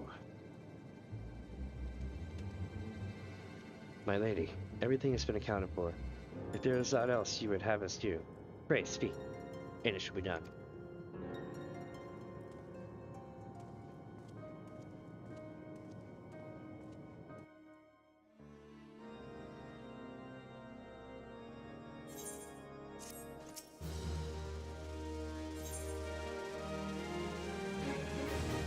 Oh, here we go. Dark words, dark deeds. Only naive place all their hope in the success of a single solution, and Lord Gilliman is anything but. It seems as though we are always one step behind, our quarry ever just beyond our reach. Though I would like to believe that the tables are about to turn, I must confess to having certain doubts. A joint effort may succeed where others have failed, but it could yet yield the same self-same result. Fortunately, we are not without our other options. I trust you haven't forgotten Inquisitor Guglielme. We have not. The mystery of how the heretic remained undiscovered for so long has been much in our thoughts, and as the question of what steps might be taken to prevent a similar breach of security in the future. Accordingly, we conducted an exhaustive and covert evaluation of everyone who might have been front. Though some were found to have committed certain minor transgressions, we found only one possible heretic. If this man has pledged himself to Isart's cause, we will have taken note of the movements and the Temple Knights and the Crystal Braves. And upon recognizing their intent, he may attempt to warn the heretics. The man's watch is to end soon, at which point he must report to Sir Jean-Tremont in the yard. I would have you keep an eye on him. If he ventures beyond the walls, follow him discreetly. Should he meet with a heretic, do not interfere. Simply watch and listen. I have seen to it that the suspect knows nothing which should endanger our plans. Alright, here we go.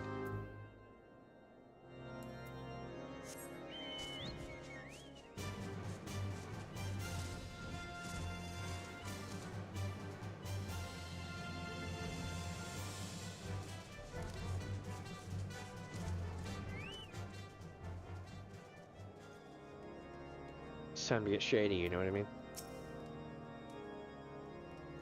Ew! Just my toes, they've all grown black and cold. That's not good.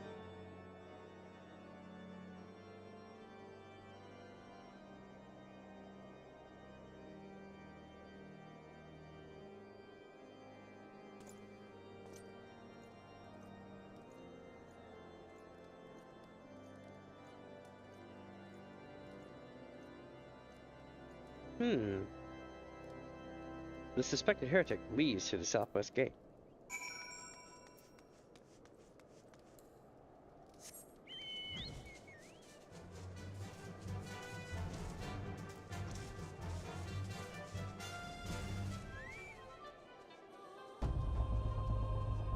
Alright, here we go. We're being sus. Sus, recognize sus. Here we go. He's going up here somewhere. The suspected heretic follows the road east.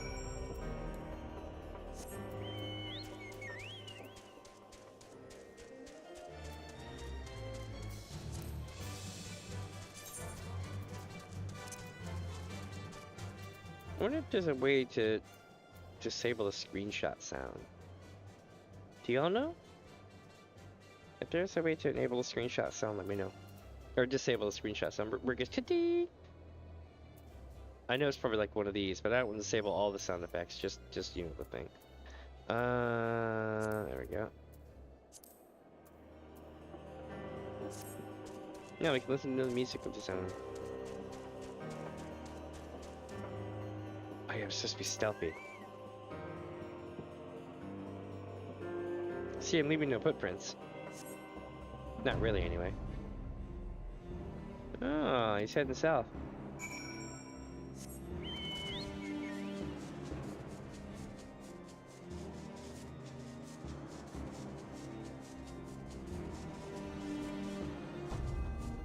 Well now, what do we hear? Oh, it's just Hannafin Pass. I just didn't pay attention where I was going.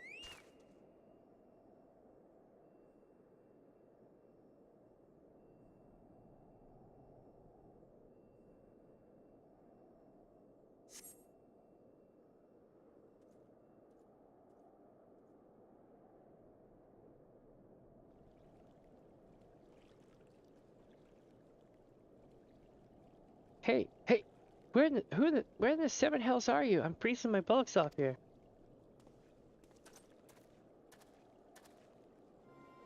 I'm here, you blundering oaf. Why are you late? Standing on the wall, why else? I have duties to fulfill, you know. Your sole duty is to... Bloody echo. Lower your voice or they'll hear us in Whiterun. Yes, of course. The Temple Knights are... Mumble. In Snowcloak. This is what you bring to me? We already knew about Mumble. Our comrades in Boulder Down, so use the tunnels. Mumble. Dead before they know what's happening. Nevertheless, Mumble. If you waste my time again... Is that clear? Alright.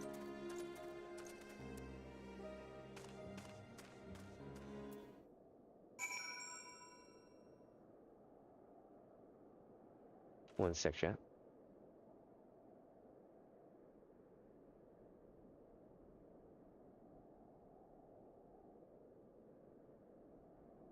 Sorry, I was getting my cat a toy.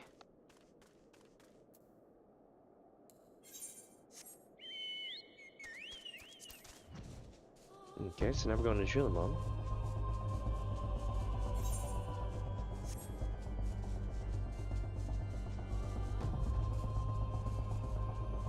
good. It looks like he's come down through this area here, which is good.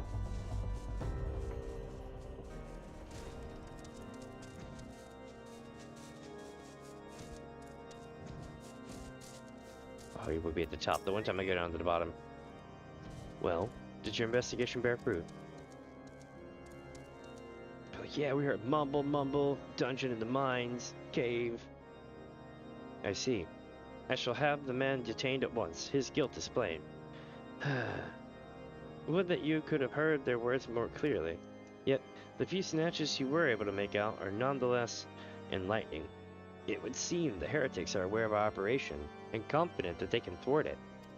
Their comrades in Boulder Downs are key to their plans, which means it is key to our plans that they be rooted out and put to the sword.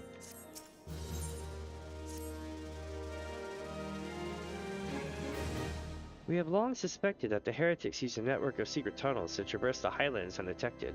Given what you overheard, I fear that Snowcloak might be riddled with such passageways, and that the heretics in Boulder Downs are planning to use them to take our forces unawares. Needless to say, we cannot allow that to happen. A contingent of House Durandare Knights are on patrol in the area, and I shall order them to begin searching for the heretics at once.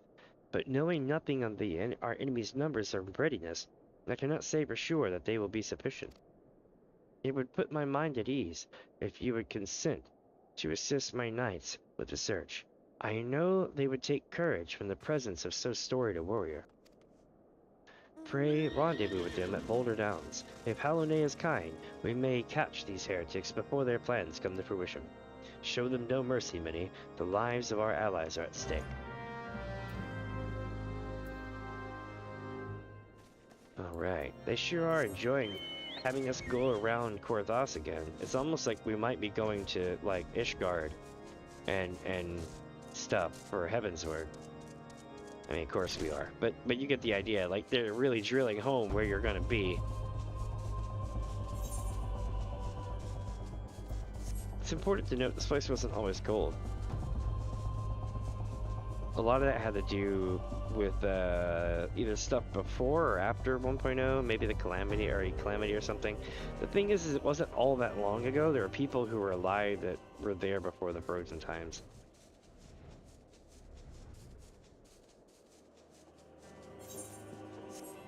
And some of this I think was in 1.0, or like not the zones as they are now, clearly, but like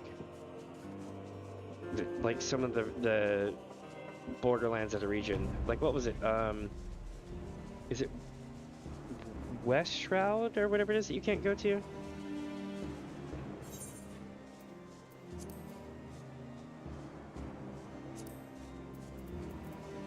Yeah, West Shroud. Places like West Shroud and stuff like that are carved up, and you can see them off in the distance sometimes and see how they've changed, but you can't go to them. A lot of places like that here that were different ways before the before the catastrophes that happened here to change everything.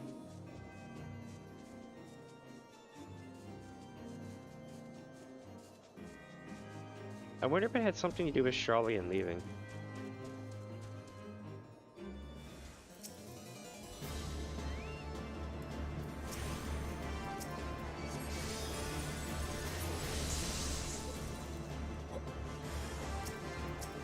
You're like, where? This one?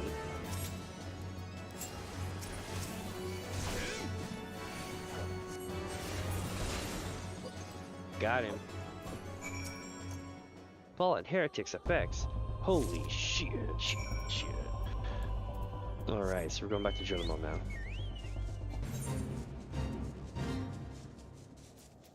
It's like, hey there, adventurer. I know you just went through the cave, but can you go back through the cave?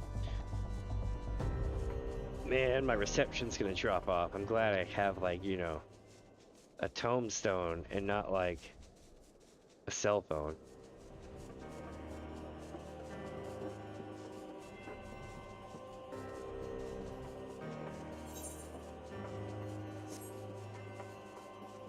Wait, he's up top. I'm not making a mistake again. Nope, wrong top. There we go.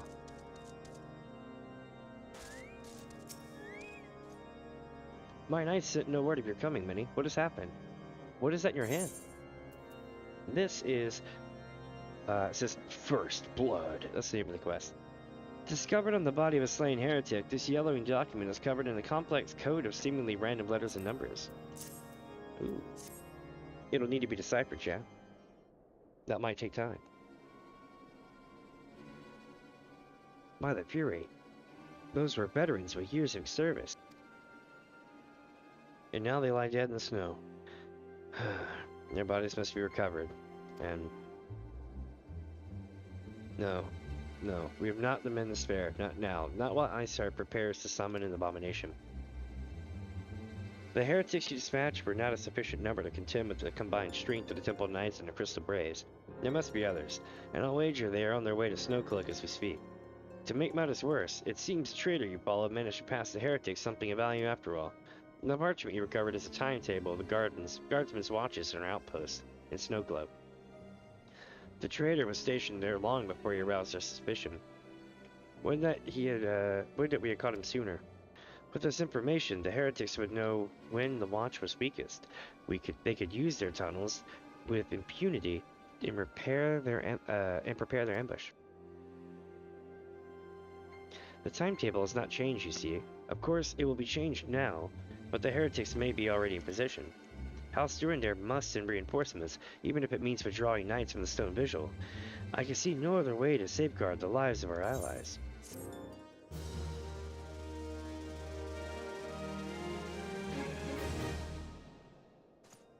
Very interesting, chat. Lord Drulimond realizes that the situation in Snowcloak is coming to a head, that decisive action must be taken. Time is of the essence, Minnie. While my knights make ready to depart, the heretics may take our allies in Snowcloak unaware. Superior training and equipment will avail them not if they are cut down ere their swords are drawn. But all is not yet lost. If you leave now, they may still have time to warn them. Make haste, I beseech you. Fly to Snowcloak and tell Sir Emmerich everything we have discovered. Nice. We might be going to a certain dungeon.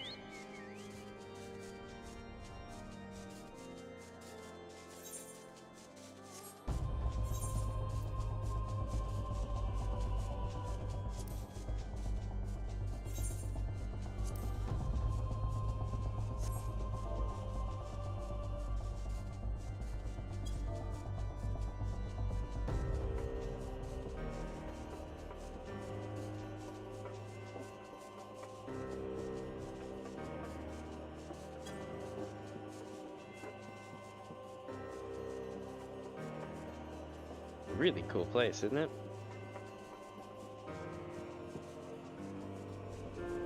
It's like a giant frozen hot spring or glacier or something.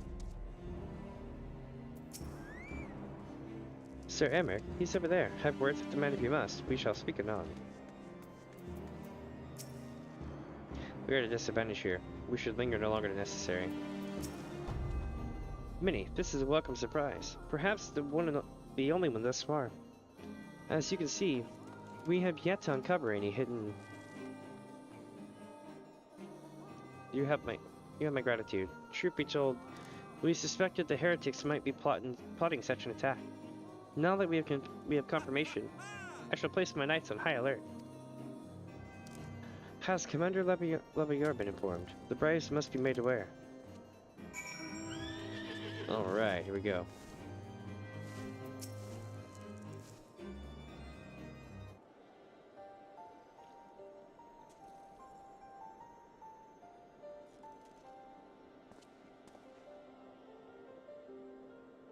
It must be here. I'm certain of it. Why else would they go to such lengths to defend Snowcloak? 'Tis but a pity this discovery comes when our enemy has us at such a disadvantage. Forewarned though we be, the heretics know that the terrain far better than we. I dare not think how many are watching us at this very moment. Confound it, this is all wrong.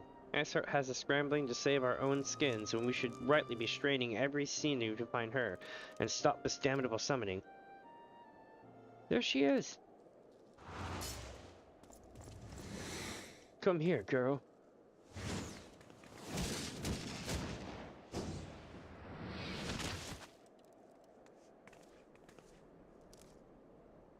That was close. They didn't hurt you, did they? Only my pride, Yuta. There will be others nearby. We must see that they are given a similarly warm welcome. Commander Lavalier.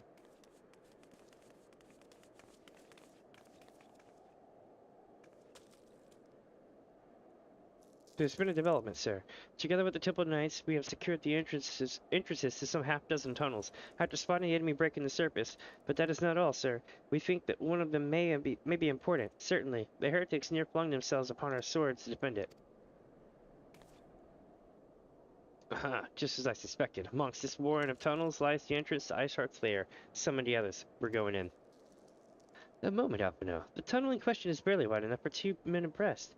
We cannot say with any certainty where it leads, much less what is waiting for us in there. Furthermore, I have no way of knowing how many heretics are still lurking here on the surface. What if they were to converge on this point after we enter the tunnel? For all we know, we could be funneling our forces into a trap. I take your point. If the tunnel is indeed as narrow as you say, greater numbers would be more a hindrance than a help.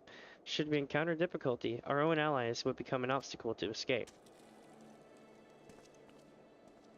A change of plans. While we rendezvous with Sir Emmerich and keep the heretics at bay here, you will go wherever that tunnel leads. If you find Iceheart at the end of it, do not let her escape. You venture into the unknown, so see that you are prepared for anything. I suggest you call upon your allies, though not too many, or Papalima will sulk. Alright, we're making good progress.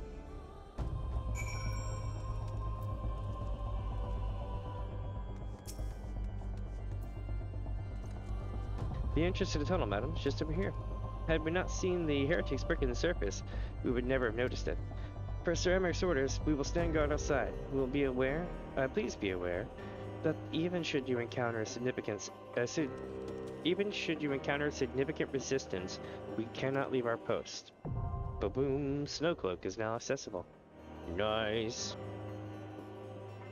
Not bad at all.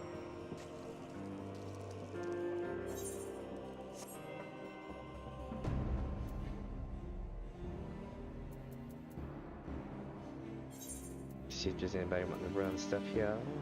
No, they're doing that. They're in Lakeland. Let me think here.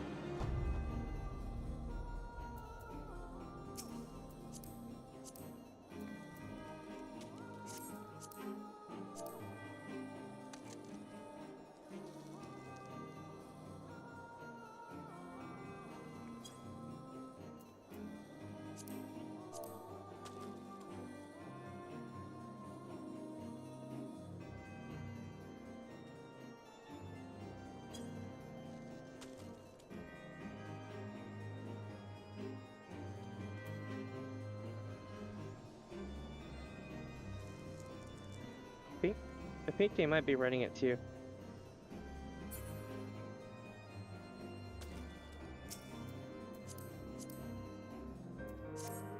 I forget what the icons are for.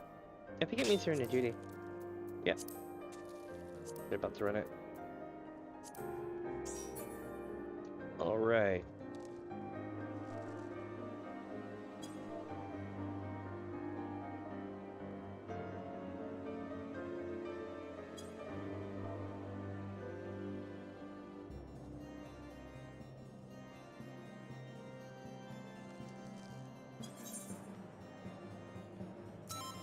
Alright.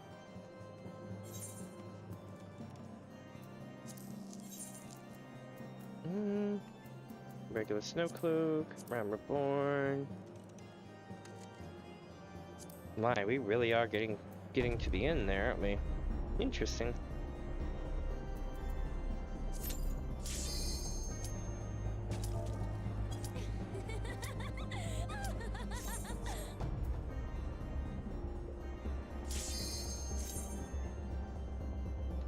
Being a white mage rocks.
What's up, creation? I'm telling you, that healer fast pass. That's why I asked him. I was like, "Hey, because they have been in queue for a few minutes, right? I've been watching it. I'm like, "Hey, do you wanna run the dungeon? Because I'm totally about the queue." And they were like, "Yeah." And it was just like, "Pow."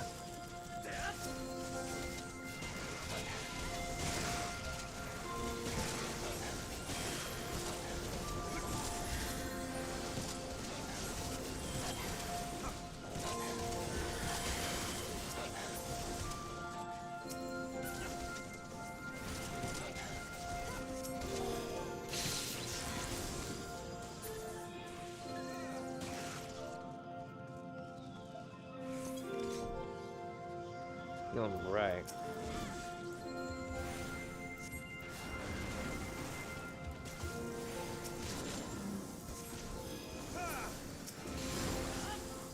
Let's see what happens here. Oops, I shouldn't have used that.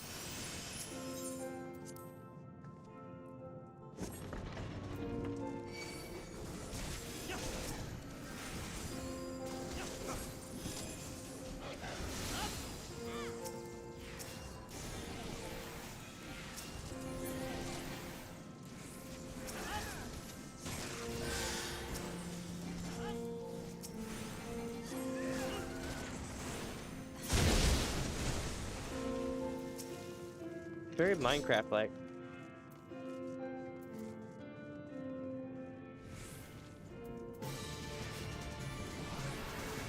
Or what's his name? The original guy who did music for Minecraft.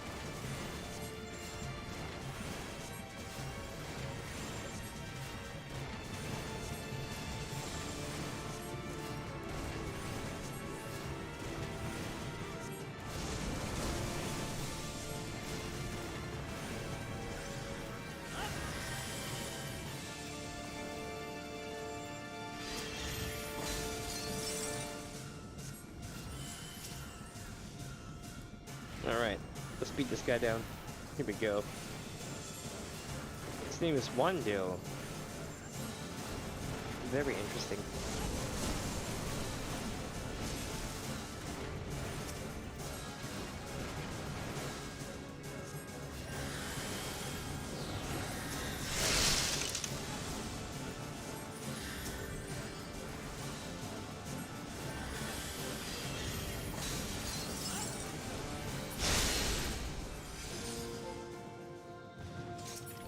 So I think it's Final Fantasy II. I could be wrong, but I think it's Final Fantasy II. It's the one with Guy. You experience a loss of one of the characters in your group, and everyone's super sad, and you go on this, like, not really a transformative journey, but kinda a transformative journey.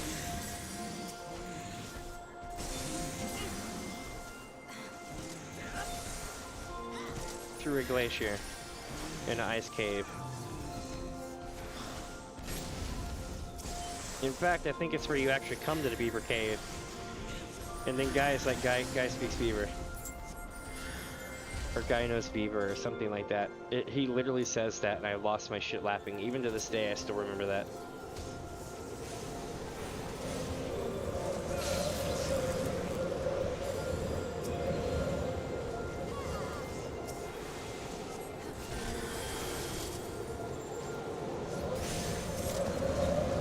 So screwed here. Yep.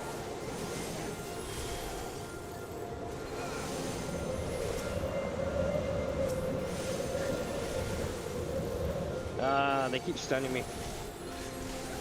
Nope, we're done.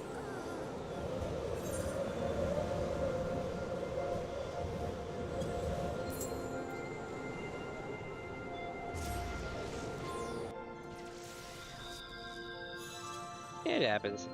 No big deal.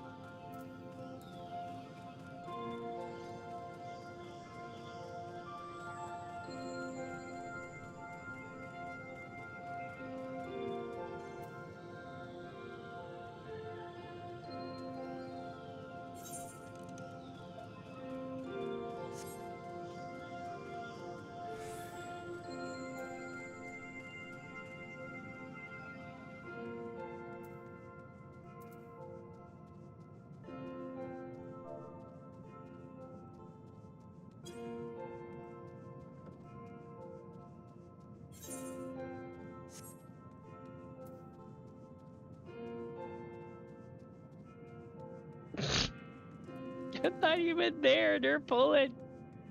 Oh dear God. It's okay though. I haven't had a good laugh in a minute.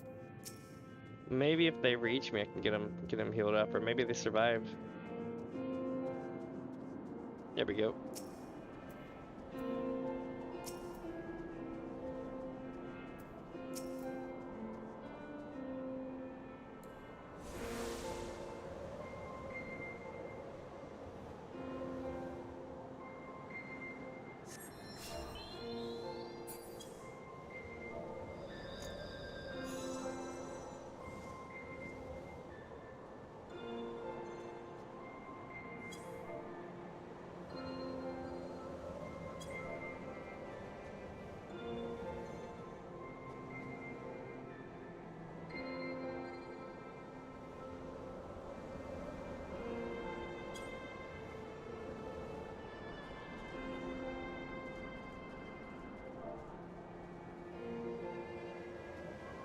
Alright, here we go, chat. We're making our way through the nasty.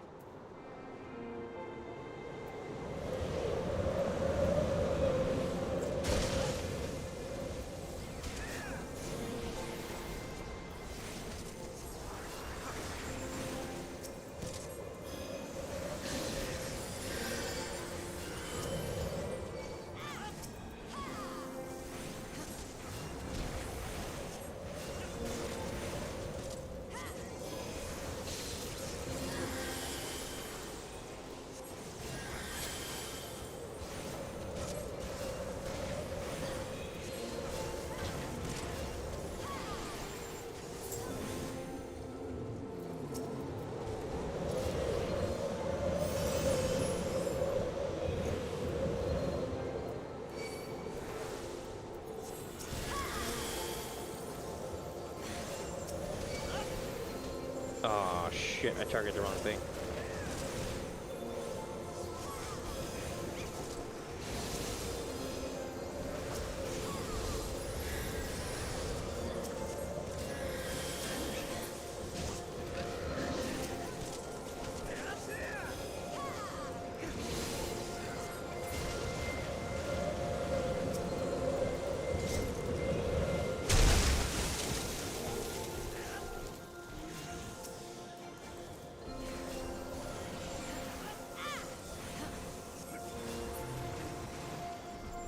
Oh, look at that. It's a Yeti, chat. Hell yeah.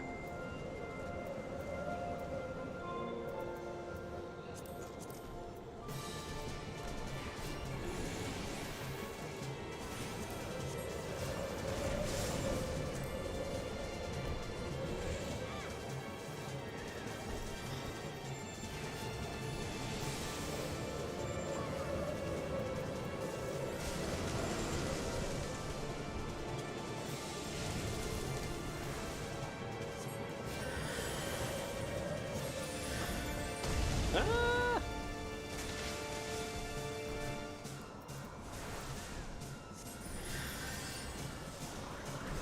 They've made Snowcloak harder. That much is for certain. I mean, I'm not super great, but I definitely don't remember being super hard. I remember being one of those, like, chain pool kind of places, you know?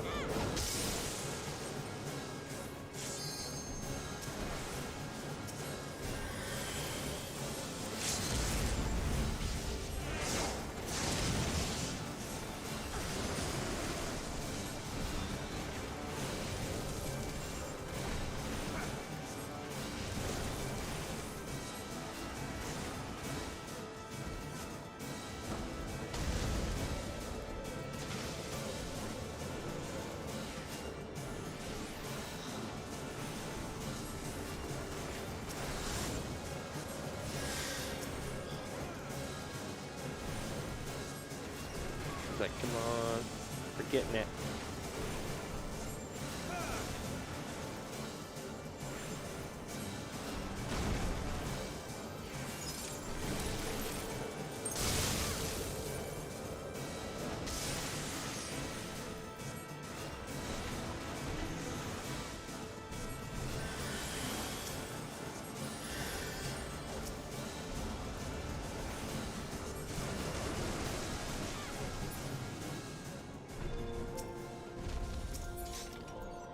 Nice.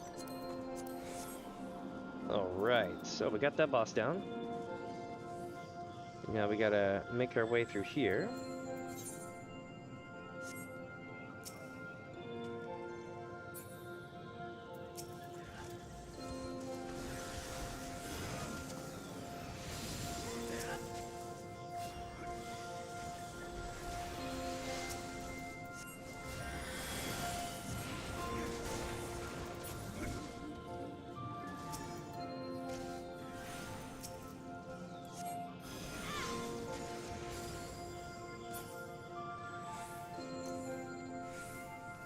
Oh yeah, this place.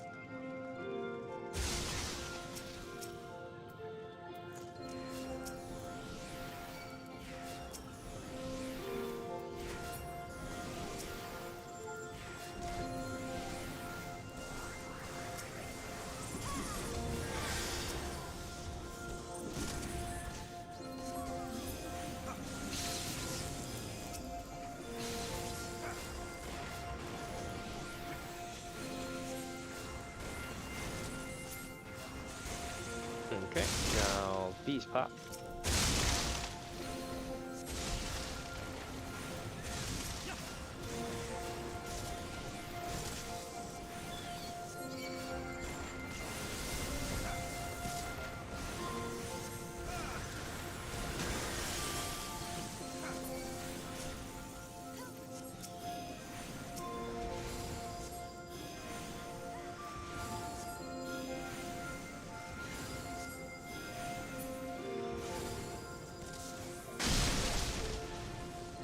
Oh shit, snow clops. We're getting snow clopped to hell and back. Wait, that sounds really bad, but you get the idea. Snow cloppy lips. Oh man.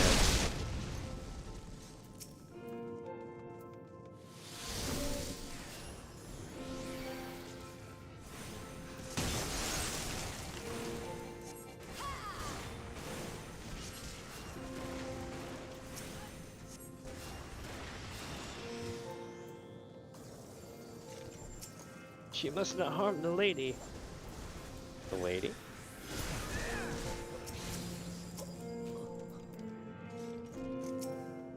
Rend asunder with fang and claw.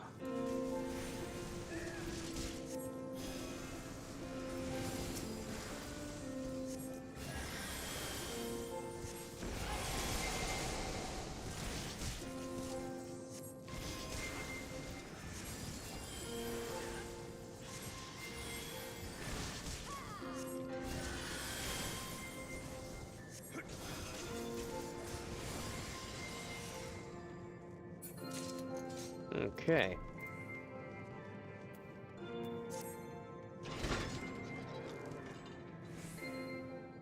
Now for the fun.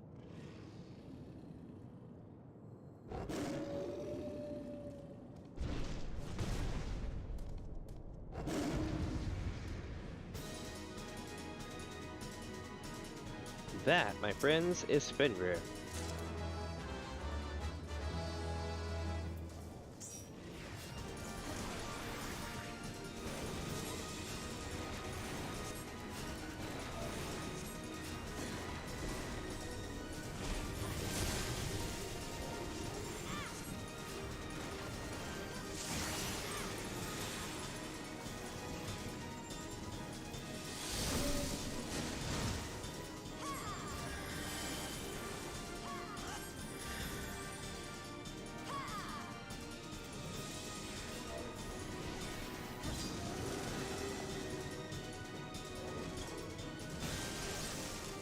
Whoops.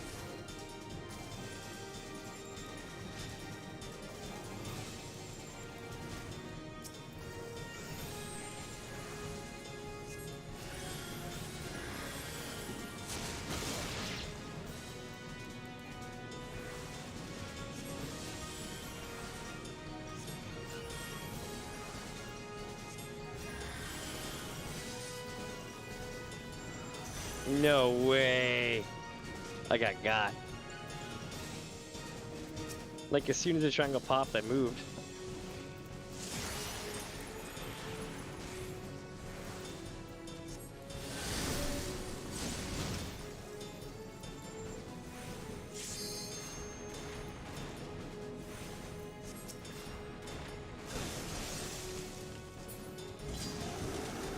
Yep, I'm down.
Okay, let's make our way through here again.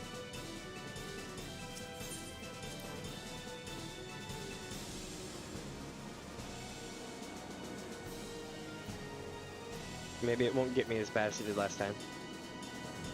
Because that was pretty rough. It gave me like no time.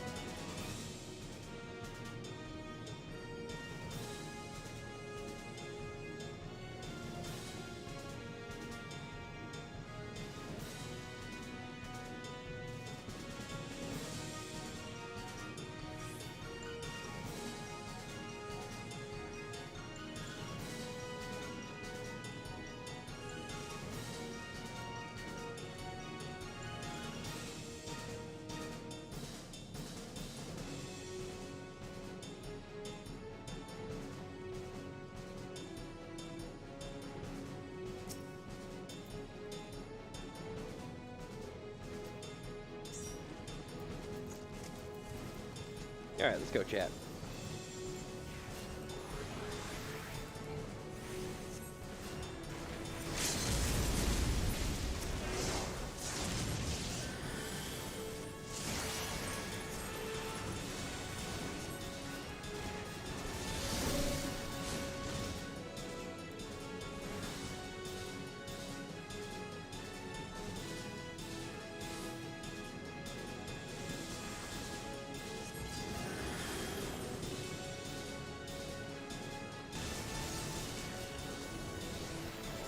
No, right, survived it this time.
Damn it.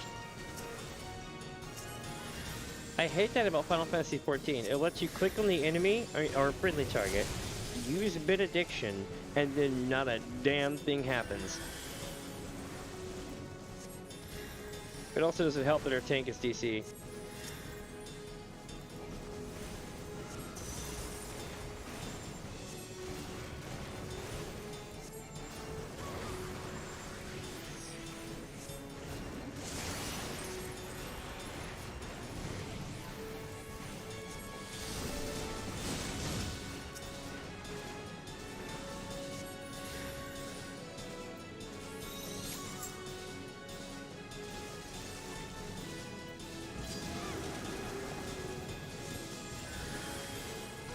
No.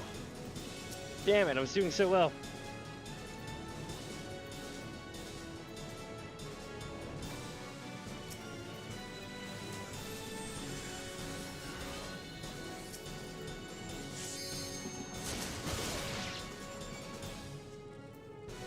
Oh my god. He's DC, so I can't res him.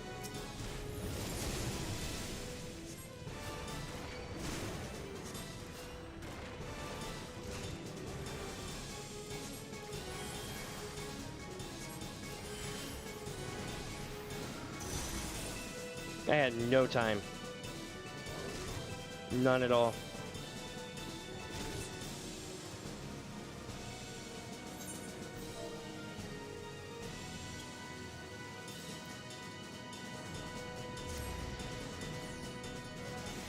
Alright, so our tank DC'd.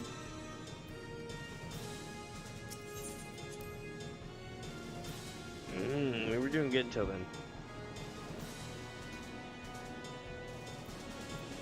They're still dead.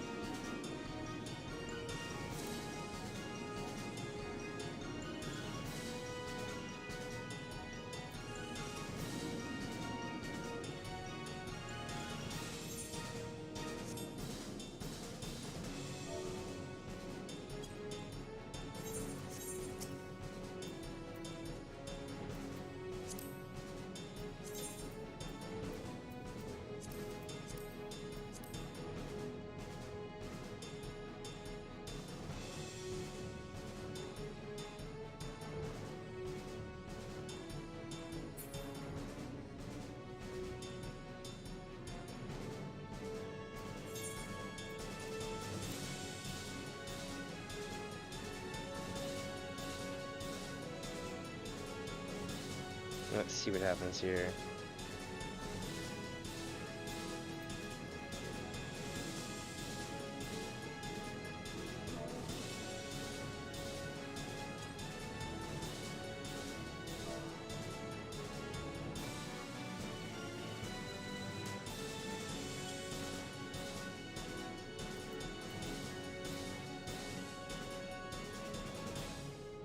Maybe we'll get a tank soon.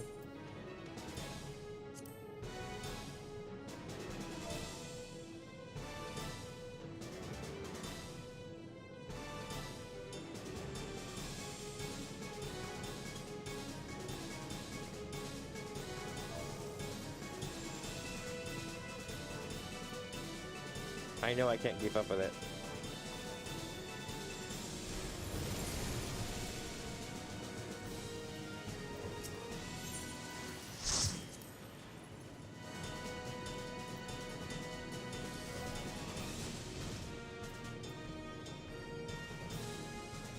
Oh shit.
All right, let's do it.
Alright, making good timing now.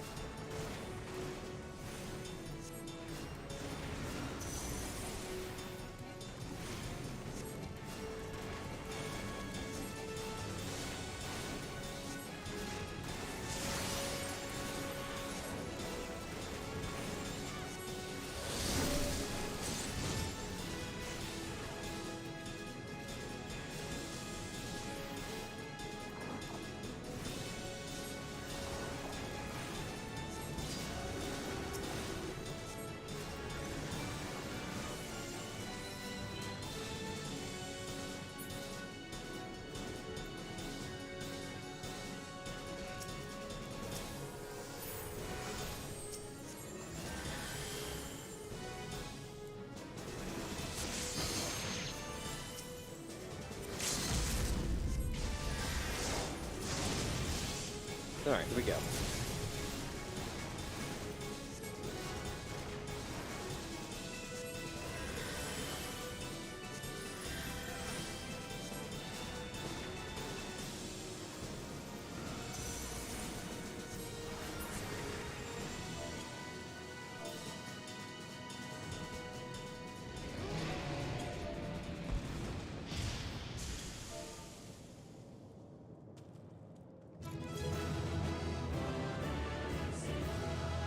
All right.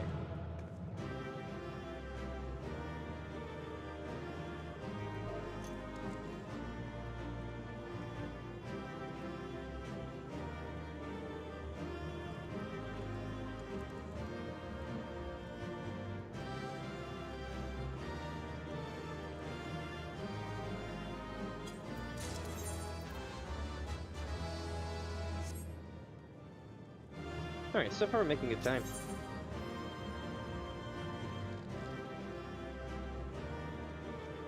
Yeah, they did. They completely changed this whole dungeon. And over the last 2 years, they've redone most of the game very quietly. The tales do not do you justice, warrior of light. Well, at least, you know, the first couple of expansions. But it's really interesting because even I'm getting caught off guard by a lot of this stuff. I'm like, oh, this should be easy, getting raffle stomped. Let's see, if the tales do not do you justice, warrior of light. Oh yeah, she's saying it. Ooh! It's Lady Yes. Iceheart. I know who you are, and you know who I am. I was given the name Izel, but I earned the name Iceheart.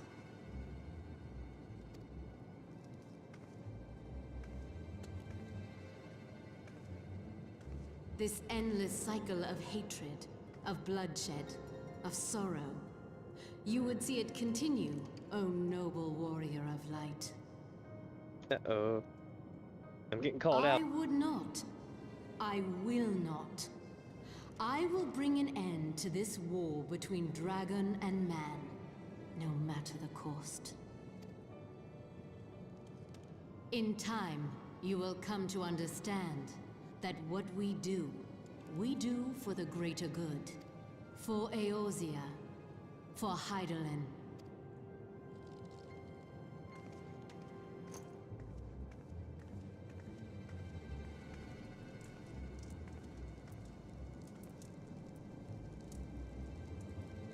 Ooh, look at this.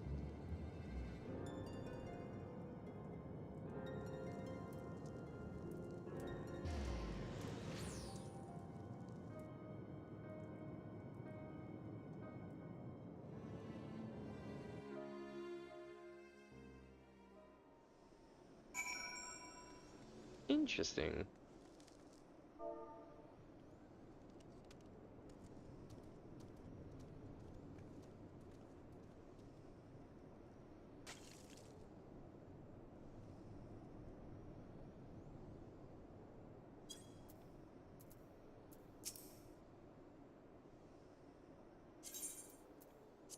Alright, so let's see what they say. That took longer than I expected. What news, Minnie? Like, well, they changed the mechanics. So Iceheart has put a suit in them. Not that it matters. That she managed to escape is regrettable, but from your description of that beast, you did well to come as close as you did. In any case, now that you have cleared a path, the Temple Knights can begin to survey the tunnels in earnest. Mayhap they will even find a route past the ice wall. Wouldn't that do wonders for their fight against the heretics? The Crystal Braves would certainly share the credit for it too. To well be praised, Minnie. We may yet turn this situation to our advantage. Assuming we stop Iceheart before she summons Shiva, of course. Needless to say, our fellow Scions have not been idle. Menphilia and Eorzea have been busy perusing the archives of House Fortin, gathering what information they can on Shiva. That which reminds me, if you were intending to trudge back to Camp Dragonhead to report on the day's events, don't. The antecedent should be here any minute. I can only assume some people enjoy subjecting themselves to this cold shiver. Oh, this is going to be good. I think I know what this is. So Alpino never puts on the correct clothing for the environment.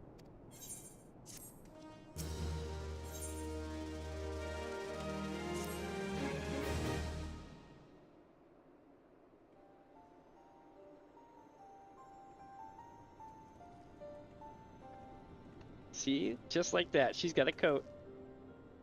Antecedent, you come to us straight from the archives of House Fortin. I trust your time there has proved fruitful. What did it have? Eorzea and I scoured the countless texts, but what we found was of questionable veracity. Accounts of Shiva's life and deeds are sparse and contradictory, only agreeing upon one point. She lay down with the dragon, the gravest of all sins according to Asgardian faith. Yet in the eyes of Iceheart's followers, this was a holy act, this blessed union of man and dragon. How such a thing could even be possible is quite another question. Suffice it to say, I very much doubt that we will find a useful answer in the archives of House Fortin. Much knowledge has been lost over the centuries, though in this case, one wonders if it is by circumstance or design. Menphilia, did you just ponder on whether bad dragons are by circumstance or design? Mayhap it not be both. Let's see. You said that Iceheart took a moment to plead her case prior to escaping, did you not? Viewed without prejudice, most would agree that bringing an end to the endless war serves a greater good. I think Sir Emmert might take issue with her methods.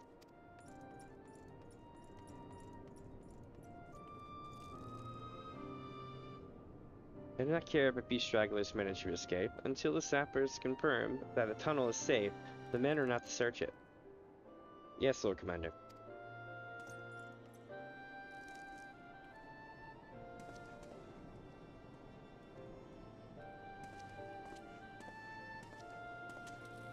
You pursue your foes with less zeal than I expected, Sir Emmert. Lest you understand, I do not deny that our enemy has given us good reason to be prudent. I merely meant you being a man of faith, that I expected a certain single-mindedness. After all, was it not by the will of Helone that your ancestors came to this land? Why they took up arms against the Trevanians? What would they have done in your position, I wonder? There are those who believe that faith is a renunciation of free will. That unquestioning devotion is required of all who would live in a service to the Fury. Such righteous fervor may well serve a knight on the front line, less so a leader of men. We are all at liberty to interpret the scriptures as we will. I choose to believe that the Fury would value the lives of her followers over the deaths of her enemies. But I would not presume to speak for the Knights of Eld. 'Twas a different time, nay, a different era.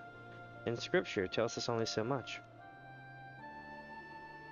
Would that it told us more.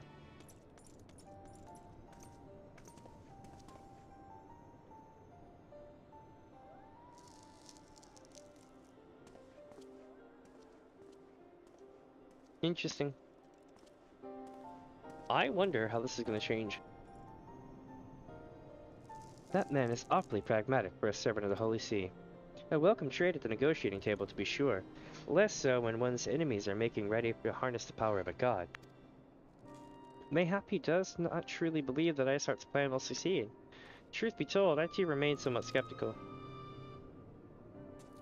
Shiva was real, a living, breathing woman. Of that, there can be no doubt. In this respect, she differs from every other figure to have ever been summoned, each of whom was worshipped as a god. The sole exception being good King Mughal XII, the myth made manifest in response to the fervent supplications of the Mughals guard. Saint Shiva may differ, but what of the heretics? They are of the tribe of outcasts at war with a mighty nation, who yearn for the resurrection of the one who embodies their beliefs. If that is not placing one's faith in a higher power, then what is?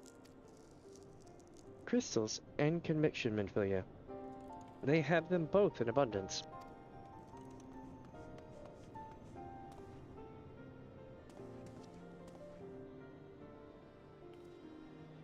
Can that truly be all that is required?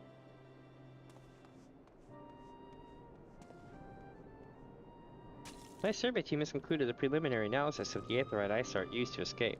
They believe that she teleported to another Aetheryte, somewhere not far to the west.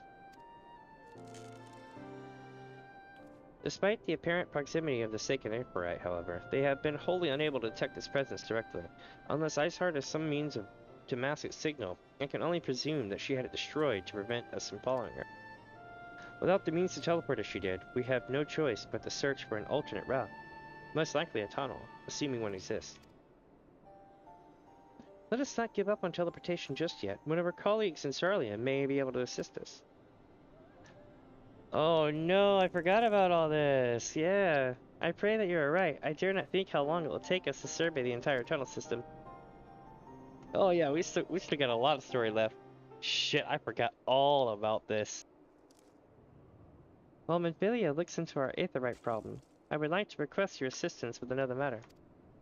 The 3rd unit is currently tracking the remnants of the heretic force which attacked us. However, the search that goes poorly despite our numbers.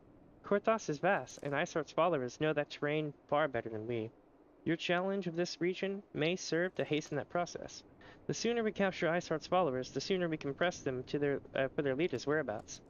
Although it is admittedly a selfish request, I feel that my braves would benefit immensely from working alongside you. While we have our share of veterans, we also have more than a few less experienced recruits. Many of them look up to you, in case you were not aware.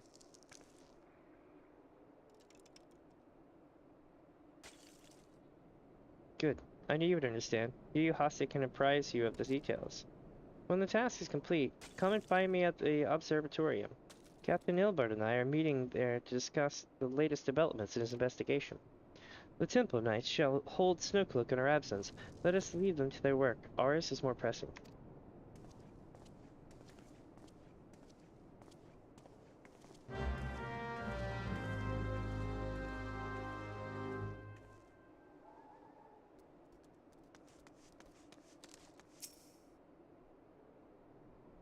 There you are, Minnie.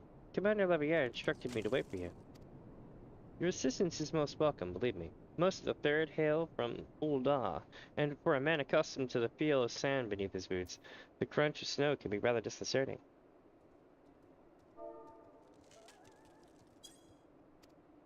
But to the matter at hand. Nary a moment ago, I received word that the heretics we seek have been spotted making for Denipin Pass. My braves are already in pursuit, and I should be grateful if you would join them. I myself shall be taking part in the hunt. Never let it be said that I do not earn my coin.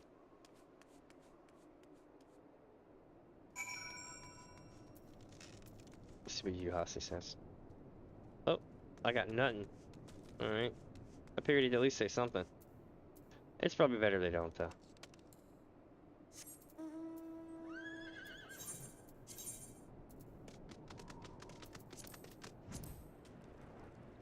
Here we go. Making our way.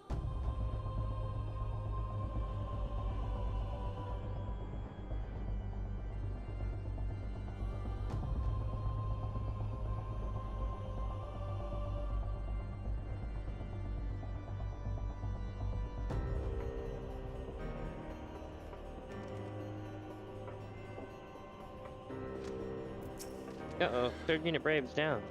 That boss, my ankle's on fire. I caught my boot on a rock or something and twisted as I fell. The others went on ahead through Denipin Pass. Hurry, you might catch up. If you aren't sure where to go, look for tracks. The snow is fresh, so they shouldn't be hard to find.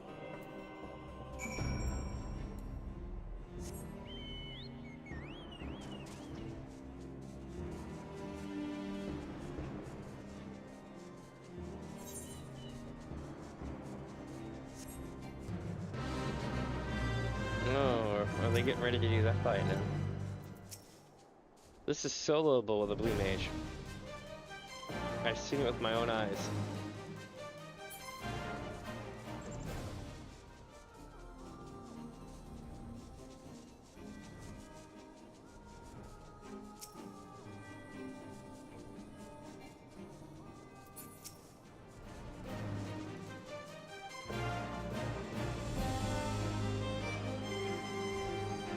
I can probably do that with solo. Maybe. Why not? I'll bite.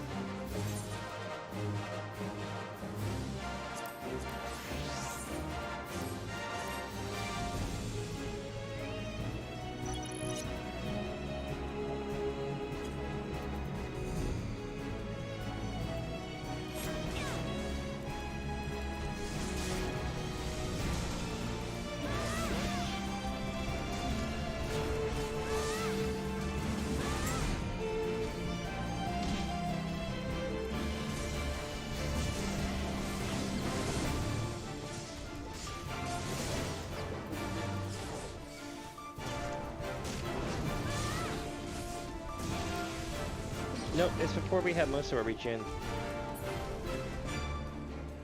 And they didn't seem too interested. I was trying to get people to come down and fight it, but if no one else is gonna fight it, then I'll, you know, bow out, so to speak.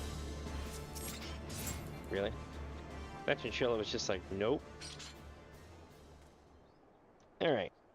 Back to the story, yeah?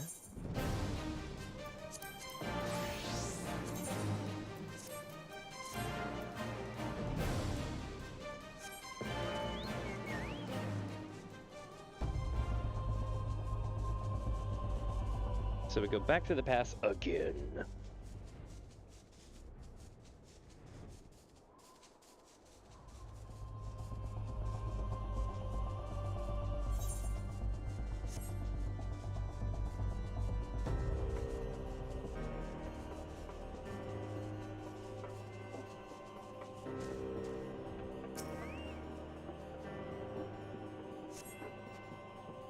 All right, we're heading southeast.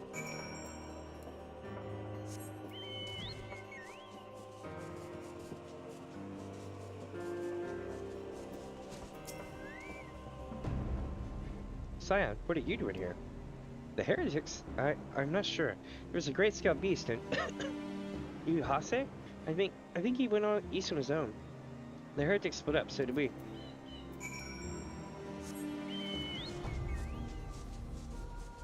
There he is.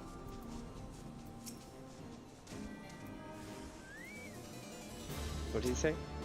I don't get paid enough for this.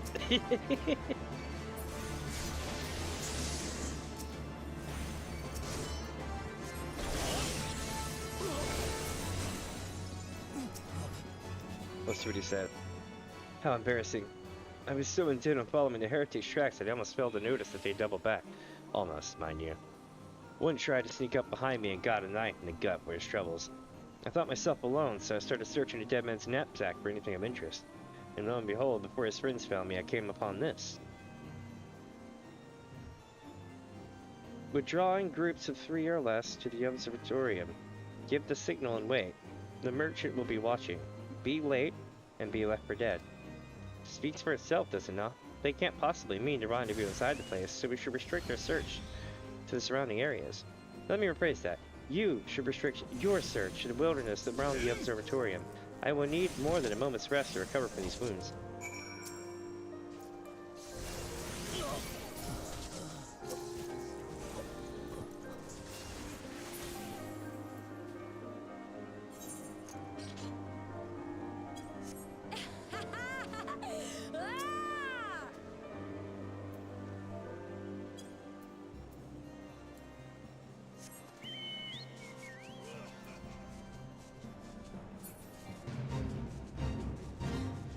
Alright, so we're making our way over here.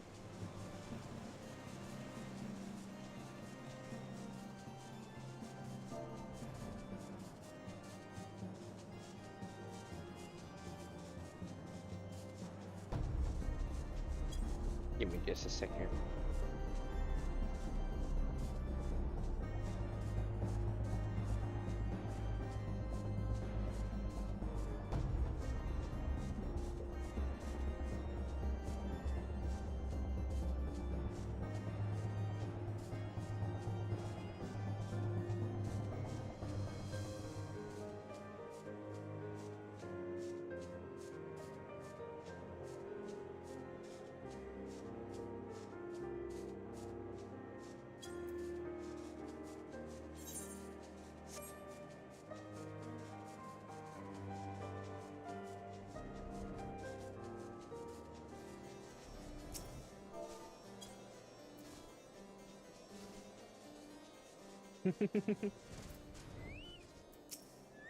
Ooh, a suspicious corphet. I am through listening. I'm through with listening to your excuses. We leave now. How? The woods are crawling with those bluecoats, and the knights are searching every wagon that passes through the gates. Oh shit. It's Minnie. Well, stay with her then, if you think you'll fare any better. Now, there's no need for that. You know what, chat? These two fools were sloppy. There are places like this in my homeland, sacred snow-capped peaks, where blood must not be shed. Yet your land's ever first for the blood of the fallen, and by your deeds it has drunk deep. No, I have done no wrong. None but meet in secret with heretics. Deny it all you will, we shall have the truth from you yet. Inquisitors are not the only ones skilled in the art of interrogation. Damn it all.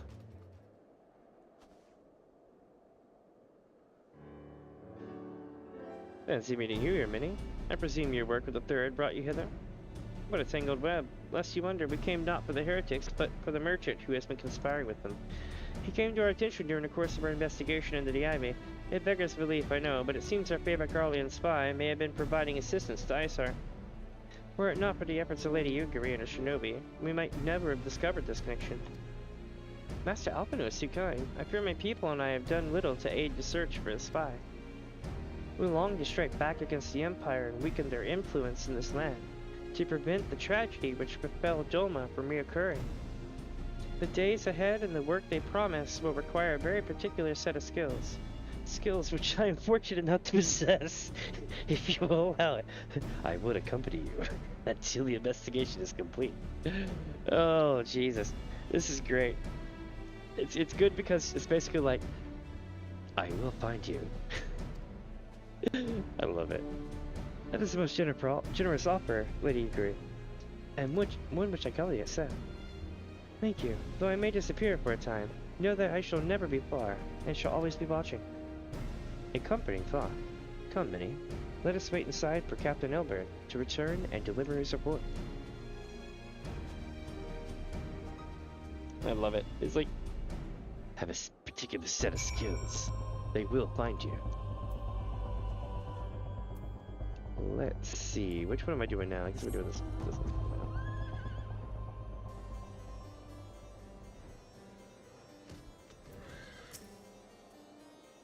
Captain Elbert seemed confident that the merchant's resolve would swiftly crumble when pressed. If so, we should have new information ere long. As to whether it will bring us any closer to learning the Abbey's identity, I would rather not say. Given our adversary's cunning, I shall consider us fortunate if we are spared another wild dodo chase. The gods know we have more than enough to occupy our time as is.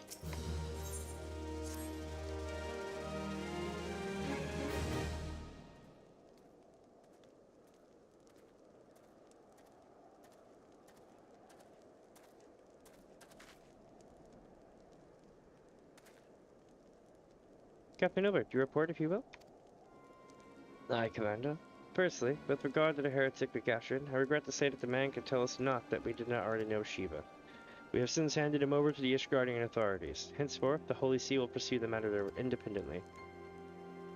Our inquiries concerning the Ivy, however, have proven more fruitful. We have ascertained the channel by which the heretics acquired their information on the shipment routes. Go on. You will recall the flame we first identified as being in the Ivy's employ. From him, we were able to trace a trail of conspirators, each taking us closer to his master. Alas, the trail came to an abrupt end. Fearing that the investigation had been compromised, we took the necessary step of detailing all suspected conspiracy. There were 5 on our list, including a flame stationed at Revenant's Toll. The man's primary duty was to keep an inventory of donations from abroad, the particulars of which he would share with benefactors, thereby ensuring the needs did not go unfulfilled. By virtue of his role, he was privy to details of all shipments bound for the settlement. Needless to say, that included those originating from House Verton. He knew the precise route the caravan would take, and he sold that information to a merchant. I think I can guess which one. None other. With a little encouragement, he soon confessed to knowingly aiding and abetting the heretics. Well, that is one mystery solved at least. But what of the Ivy? Are we any closer to pricing up his mask? I dare say we are, Commander. Our relentless pursuit has forced him to commit a grave error. In a desperate bid to cover his tracks, the Ivy resorted to exercising certain administrative powers available only to high-ranking members of the Immortal Flames. If you consider then that our investigation is known to barely a handful of them, the field of suspects is greatly narrowed. You mean to say that the agent is among Ralvan's innermost circle? Someone who has been with him since the Immortal Flames' establishment? This is the most plausible explanation. The infiltration likely occurred during the company's founding, with the groundwork for the act being laid beforehand. To slip into a position of authority unremarked and remain above suspicion all these years. I too was surprised. Though I really should not have been. Of the three grand companies, Old Oz was ever the more vulnerable to infiltration. Both Limsa, Lamenza, and Gridania had long-standing armed forces that lent themselves well to the formation of the Maelstrom and the Order of the Twin Outer. To all intents and purposes, it was the same people, loyal ones, mind, under the same leadership. Only the banner was different. Not so the Flames. Old Oz's military was made up of disparate orders, most of which were glorified mercenary companies that answered only to their own paymasters. Hardly an ideal environment in which to establish something as high-minded as a grand company. The difficulties Ralban faced when founding the Immortal Flames are well known, even after he had convinced his fellow syndicate members to share the cost. There remained the small matter of finding enough bodies to fill the ranks. Indeed, and given the pressing nature of the Imperial threat, that meant recruiting every passing sellsword. Amidst the chaos of its founding, it would have been child's play to infiltrate the company. A good deal easier than it is now, eh?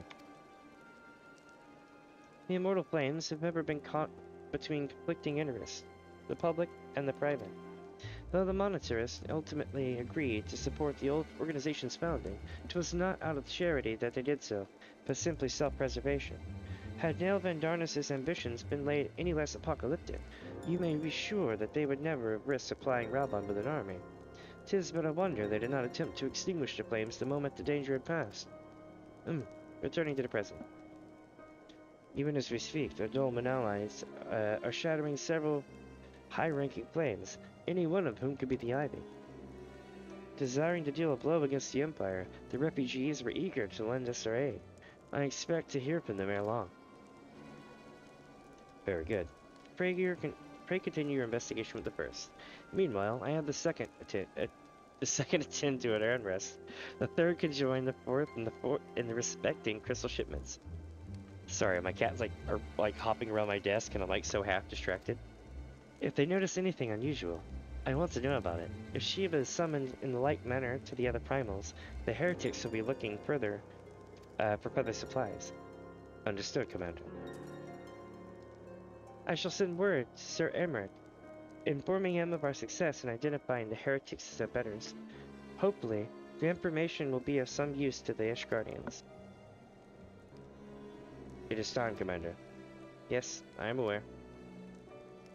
An emergency council of the Alliance leadership has been called. There have been developments in Garlemald, it would seem.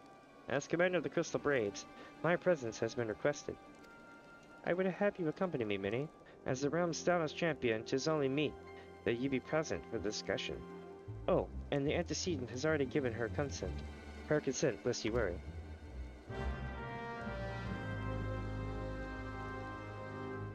Interesting. Alright, so give me just a second, chat. I'm gonna go run to the kitchen, grab a soda, and I'm also gonna throw some chicken tendies in the oven. So I'm only gonna be a minute, but yeah. So if you need to go get a drink, now's the time to do it, and when I get back, I'm gonna start right up. So give me a second, I'll be right back. Also, welcome if you're just joining. I'm Damien, aka Minipuzz, and we're doing all of MSQ. I'll be right back.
Alright. Got the tindies in the oven. Got the bark fruit beer. We're golden. Ah. Upon the honor of the Crystal Braves, I swear that I shall not rest until the ivy is unmasked and in chains. Oh, Albert. Like me, you are doubtless eager to conclude our business with Iceheart. But until another path to her sanctum is found, we should remain beyond our reach, or she will remain beyond our reach. Minfilia and the Archons are sparing no effort to secure an alternate route. Until such time as they succeed, I suggest we give some thought to the realm's other problems.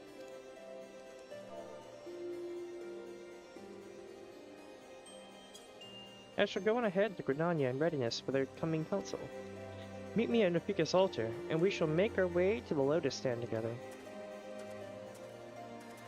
Alright, chat, we are doing it.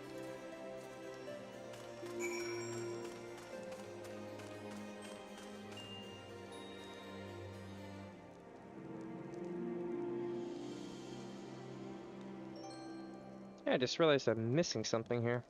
1 second.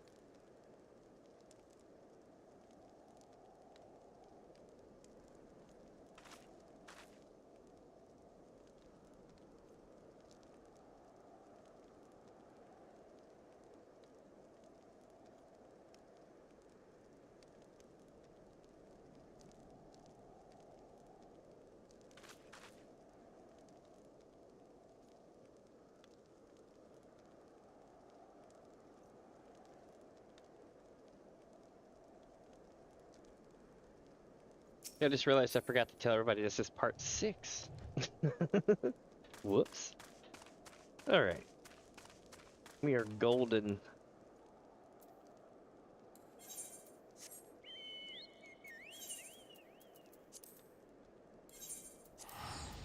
To Gridania with us, chat. Oh, whoops, I hit the wrong button. To Gridania.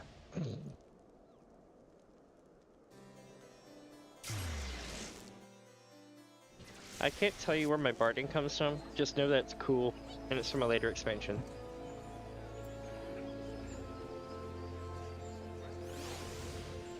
Let's see here.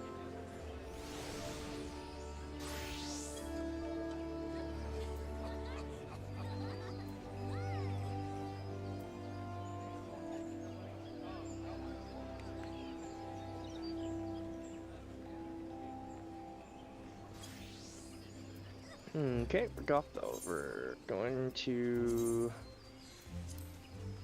Let's see, probably the Lotus thing.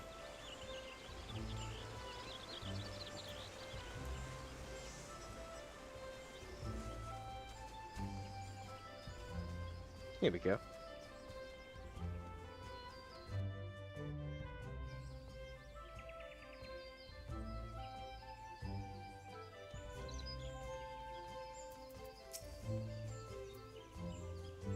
Unlike Ravan, politics is not my cup of tea. While you're in the commander, attend the council. I'll attend to some business of my own. Why, thanks for coming, Minnie. When you are ready, speak with the conjurer yonder. She will show us the Lotus Stand. The Alliance leaders await you at the Lotus Stand. Will you be joining them now? Yes, yeah, I guess they will. Interesting.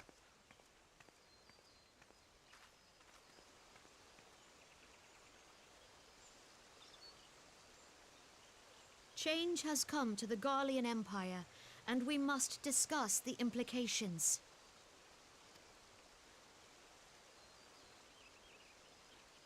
The rumors are true, then? The War of Succession is ended? It is. A new emperor reigns in Garlemald. Uh-oh. Who?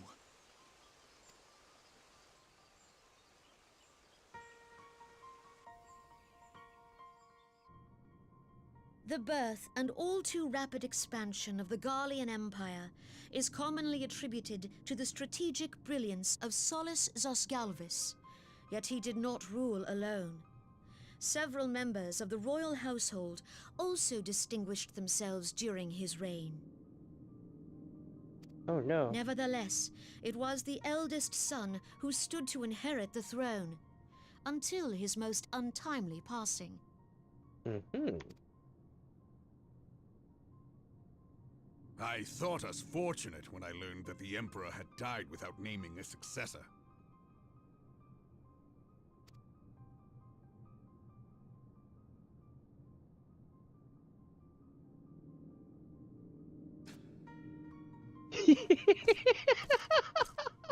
Would that the Garlean Empire had died with him.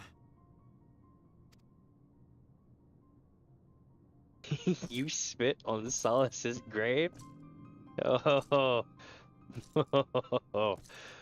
bold. Bold. I mean, it is his quote-unquote son, but 'Twas the grandson bold. and his uncle who had the strongest claims, was it not?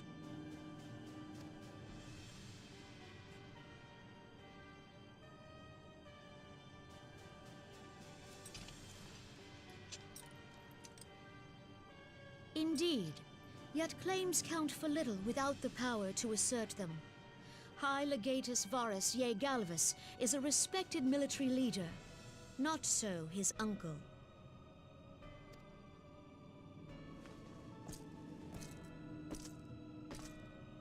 So young Varus has torn the crown from his uncle's grasp and taken his place at the head of the Empire. Interesting.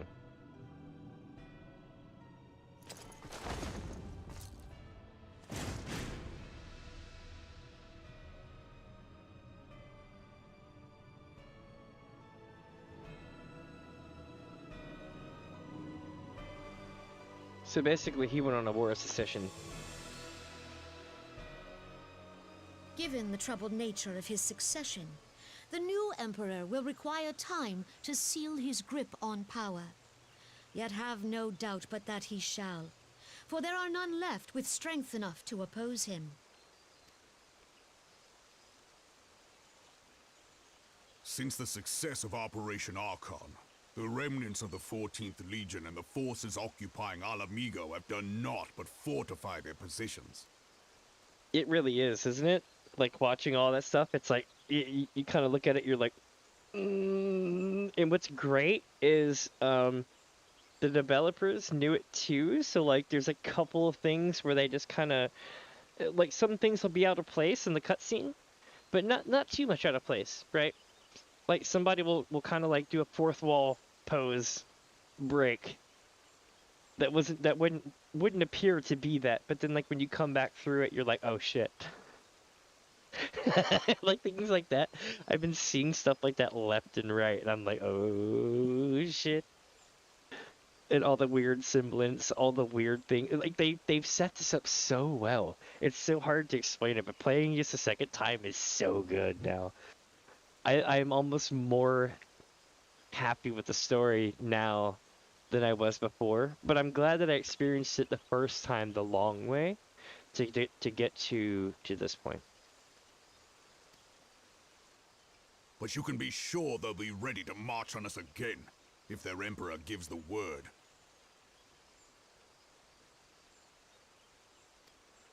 Oh yeah, the Crystal Braves are a whole thing. When, not if. They say this Varus was so set upon Eorzean annexation that he spoke out against the Meteor Project. Plainly, the new emperor's intentions are of great concern to us all.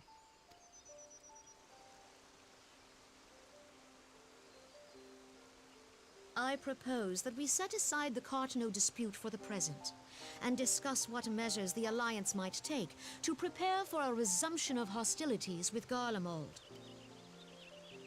Moreover, I move that we re-examine the question of how our former allies in Ishgard might be persuaded to retake their place at our side. Could Eorzea but stand as one, 'twould deal a grave blow to our enemies' ambitions.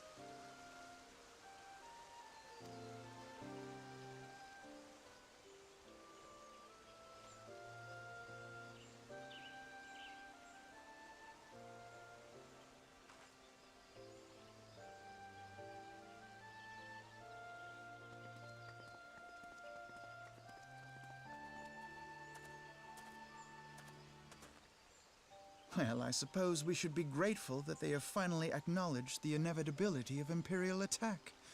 Who knows? They may even do something about it. Yep, you gotta be up. Hey, it's okay. I will catch you tomorrow and stuff. Definitely gonna have fun with the story. I know that, tomorrow I need to do, some of the Dragoon storyline. I don't know if I'm gonna do a lot of it, but I need to do it. I think it'll be important for a lot of story stuff. What was I gonna say? Other than that, yeah. I'm gonna be doing this for several hours yet, probably. We have yet to even come across a certain character from Charlian.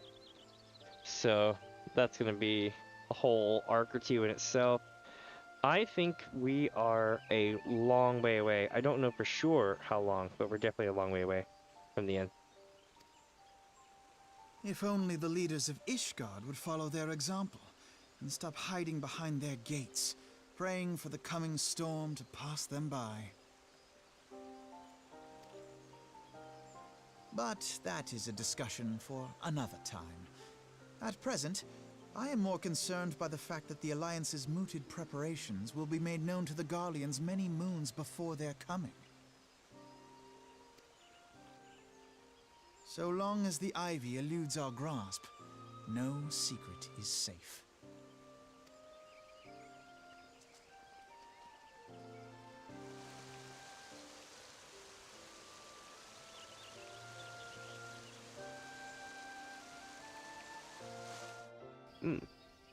It's coughing my ass off over here. I drank soda wrong and it did not go down well.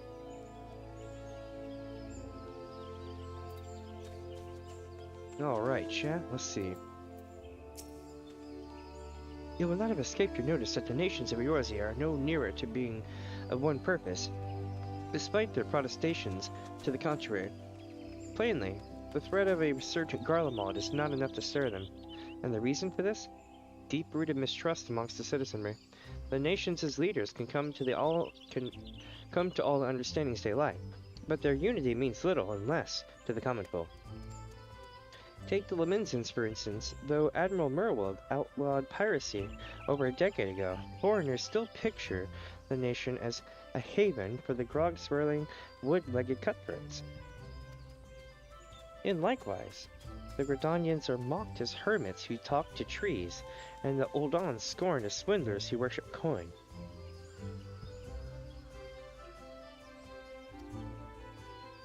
Not that such sentiments are entirely without grounds, of course. Take that pillar of Uldan society, Telegy Adelegy, for example.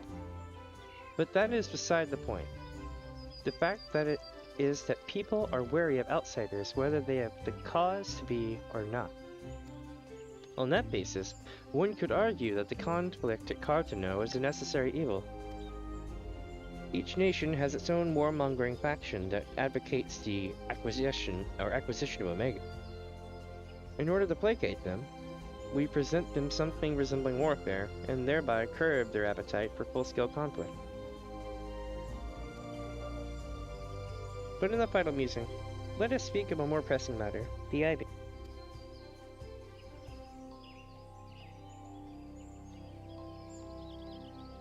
Since we spoke at the observatorium, Captain Ilbert has further shortened his list of suspects, and by happy coincidence, the one he deems the most likely candidate is likely to come to Gridania. Or has lately come to Gridania. The hunt nears its end, Minnie. All that remains is to corner our quarry. Seek out Ilbert near the Adder's Nest, and he will give you the particulars. Should there be any developments in Korthos, you may be sure that I will send word without delay. In the meantime, I wish you success in apprehending the Ivy.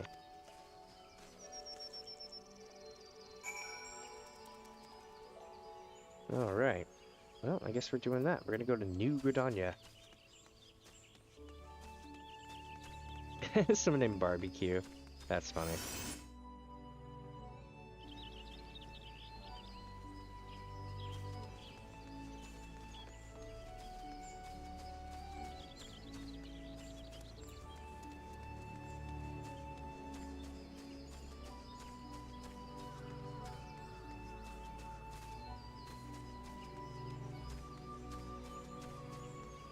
Oh, look, it's Silver.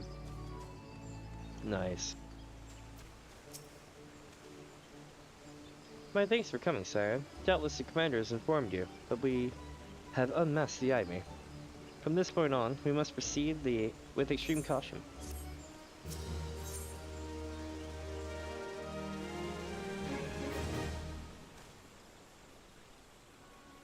Listen well. The spy we have been seeking all this time is none other than the Flame Marshal Lean Royally, Raban's second command.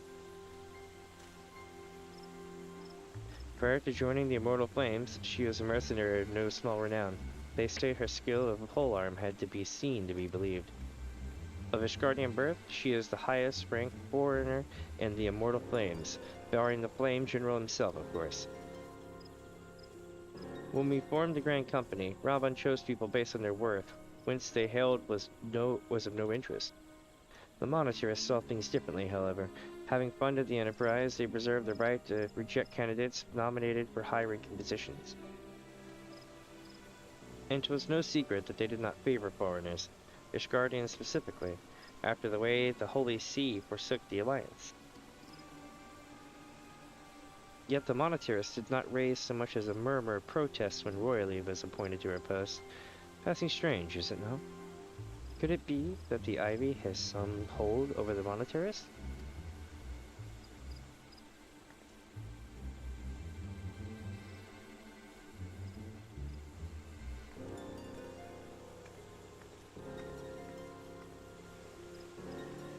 But these revelations are secondary to our current mission. Of foremost interest to us is Royally's presence here now. As you may be aware, it is the duty of the Flame Marshal to command the Immortal Flames in the absence of the Flame General. While Raban attended the Council of Alliance Leaders, she should have remained in the Hall of Flames.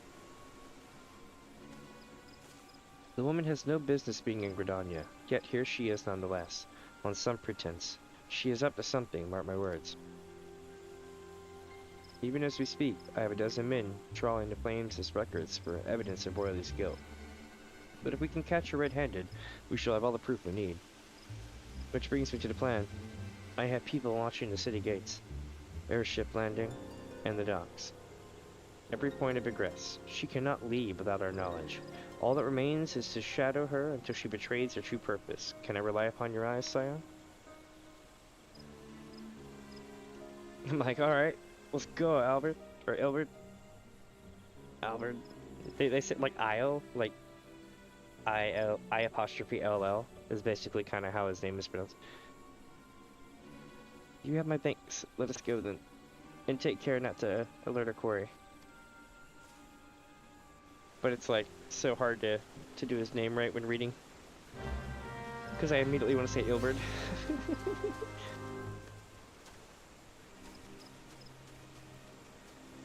And it's basically Albert, is what it kind of sounds like, in a way.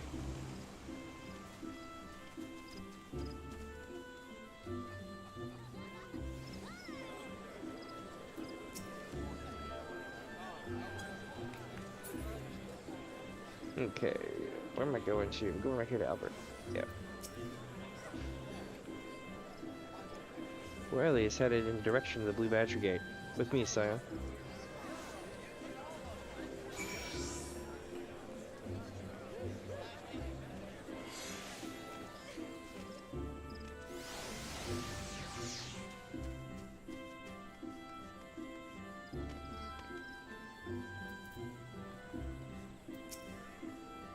So, Royally is under the Carling canopy, meeting someone perchance.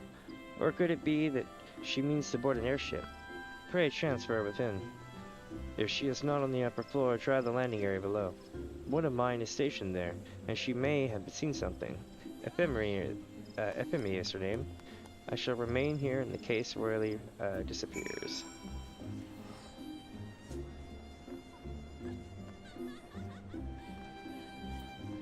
Oh yeah, that's right, it won't let me down there. I have to go around, and around, and around, and down.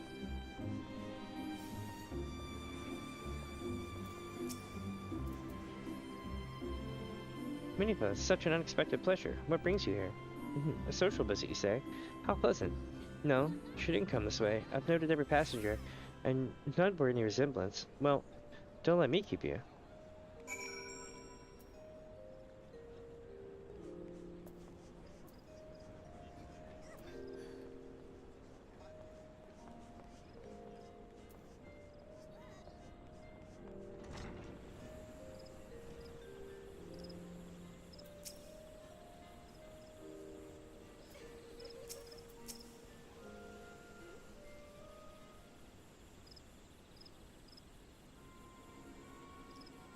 Nowhere to be seen, you say?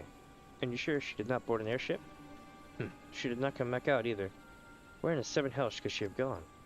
The roost? How could I forget?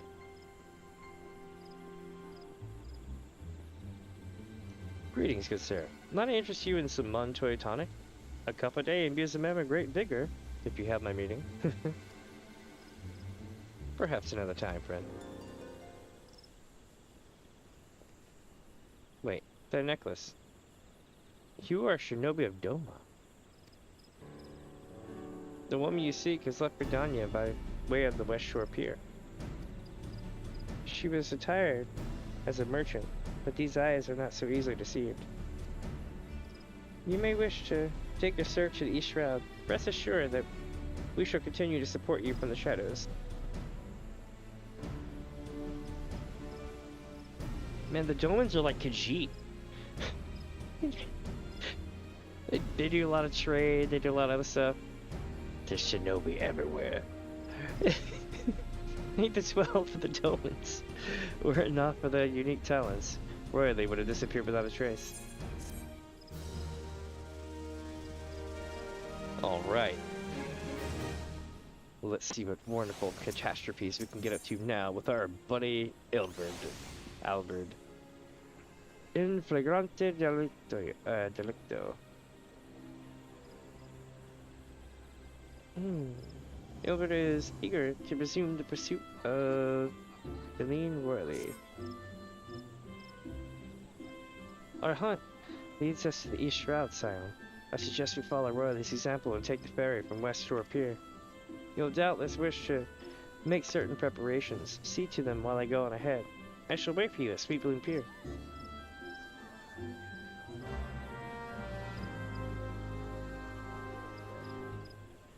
Alright.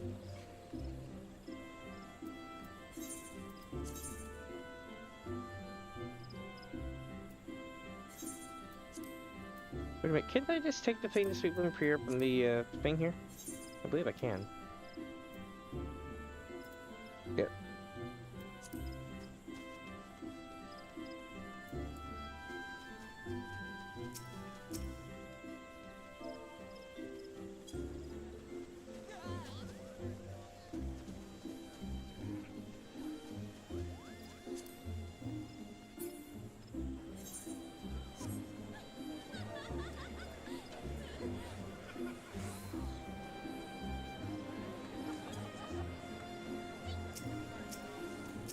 Running around an FC member. So we go to Gridania and then here.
This way, my friends.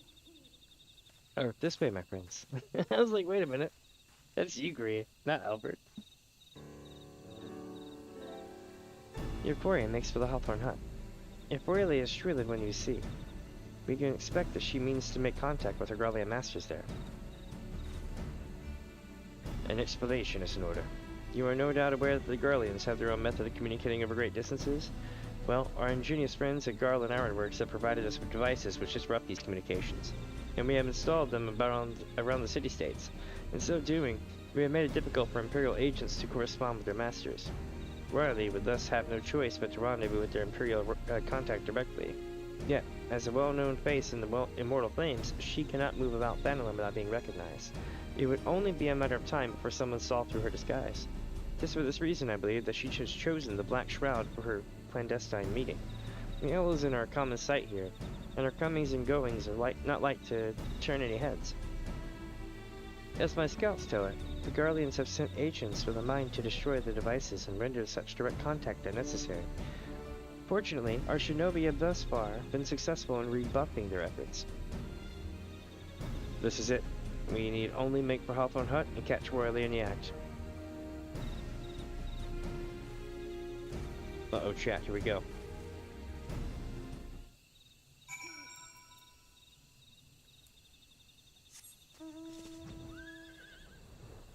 Let's see. We need to go... yeah, right down here.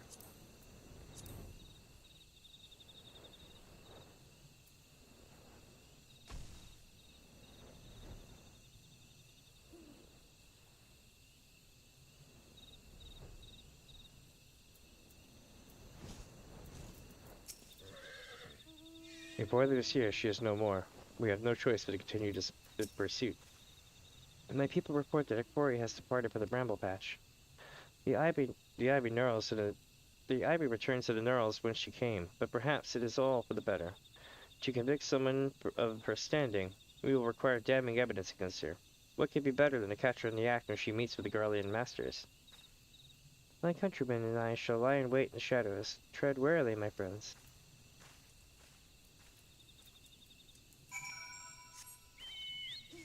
Alright, let's go find them.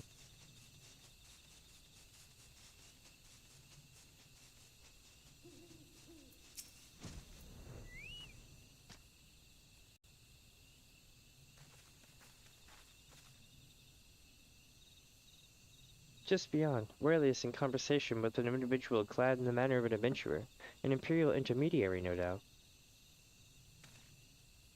This is it, with me.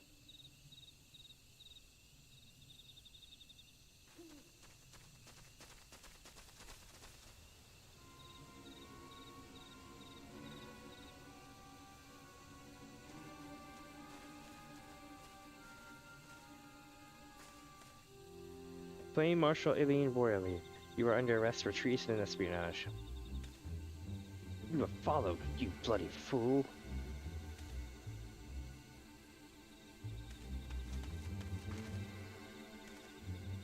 Damnation.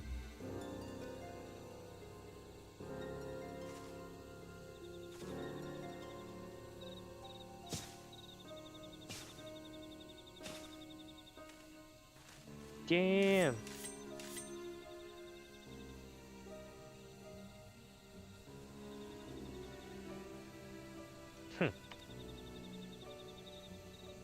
You are unarmed, my lady, and scarcely guard for battle, but if you wish to fight, you are welcome to try.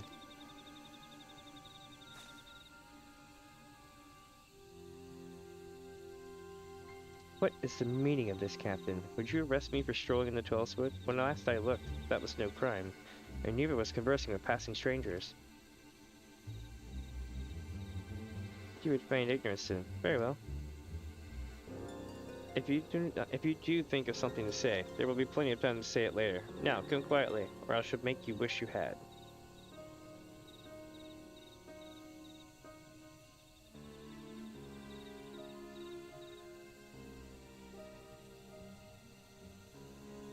I will offer you no struggle. After all, I have not to hide.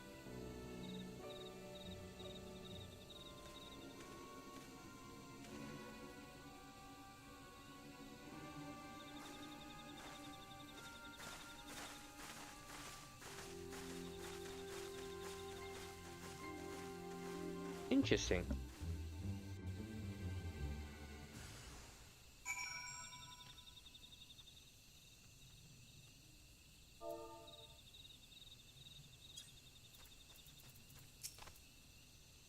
Even a warrior of Royalty's own could not have hoped to escape by force. Despite her claims, her surrender does not speak innocence, but an awareness that her position is untenable.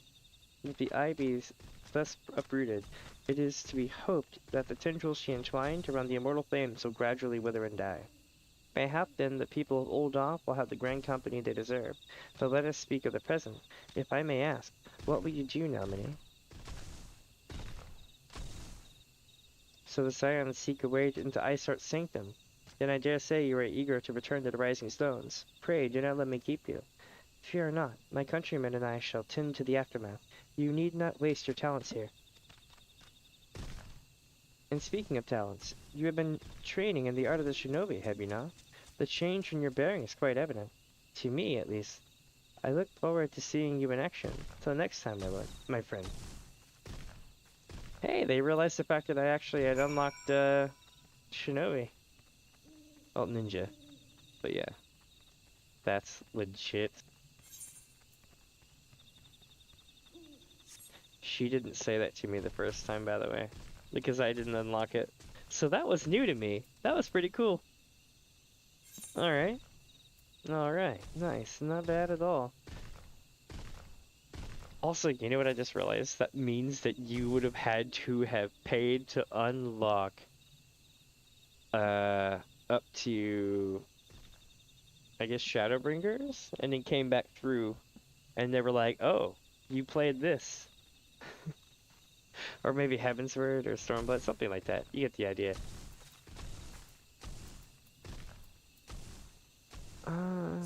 So it's kind of a gacha quest, or a gacha tagline that you only get on New Game Plus, or if you would pay the other thing. Alright, so I'm warping to Revenant Soul. I'm gonna check my chicken. Don't go away. I'll be right back in like 30 seconds or so.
Alright, I do apologize for the time. I, got my cat some treats. I was like, I'm about to eat a whole bunch, I might as well do the same thing. Speaking of which, I'm gonna eat a Tindy.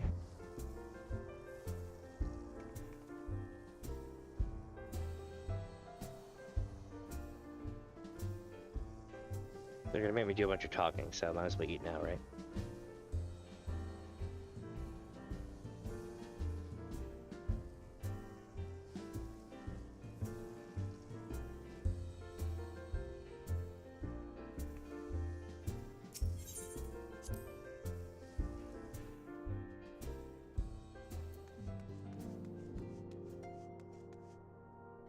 Yep, they've all moved again. Holy shit, look at Tataru. A knife, a pipe, and a bottle. Dude, she's ready. Steady, steady. Not bad, eh? With a little more practice, I could earn a fortune at the Ruby Road Exchange. Tataru has grown beyond childish fantasies of becoming a songstress. Now she aspires to be a legendary street performer. It seems to be working. Everybody's staring. She could not seriously be considering it. Life as a street performer would be one's last resort, not their first. You say this now. A rousing tale of a comrade's valor. Truly we are fortunate. Count Lady Yuguri a friend. Thinker's tales of Lady Yuguri almost beggar belief. My heart is fair fit to burst from admiration. Yes, but Yuguri, you're missing the point. The individual doesn't matter. It was a team effort, and I was the one who... Wait a minute. Did you get with Yuguri too? Okay. Pinkred is about it. Oh, here it goes. This challenge will continue on for a long time. I'm gonna eat a Tindy right quick, and I'll tell you all about it.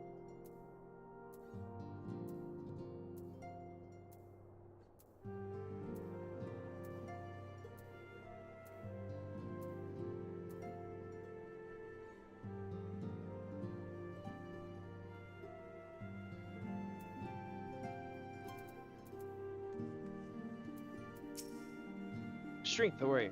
On your honor as a scion, I forbid you to surrender. I must admit, this exercise of yours never fails to amuse me. While its movements are pure comical, it does seem to be having the desired effect. It's a battle of wills, a struggle for supremacy. Our fighting styles may differ, but this unyielding spirit is the same in warriors the world over. Ooh. Ha! I cannot go on much longer. I can do this all day. All day. It's true. I beat the hell out of the squats competition in my last playthrough of 7.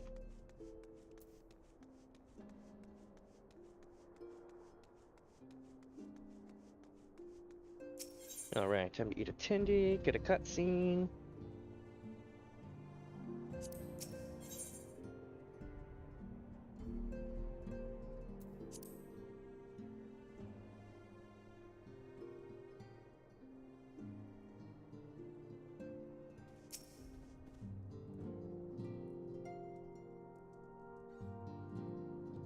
Welcome back, Minnie. I understand that Alpino had a task for you. May I ask what it was? Charges of treason and espionage against Eileen royally? I can scarce believe it. Could there not have been some matter of misunderstanding? No, it avails us not to dwell on it. Whatever the truth may be, we must trust to the authorities to uncover it. Let us speak on another matter. I am pleased to report that we have made progress in our efforts to find a way into Iceheart's sanctum.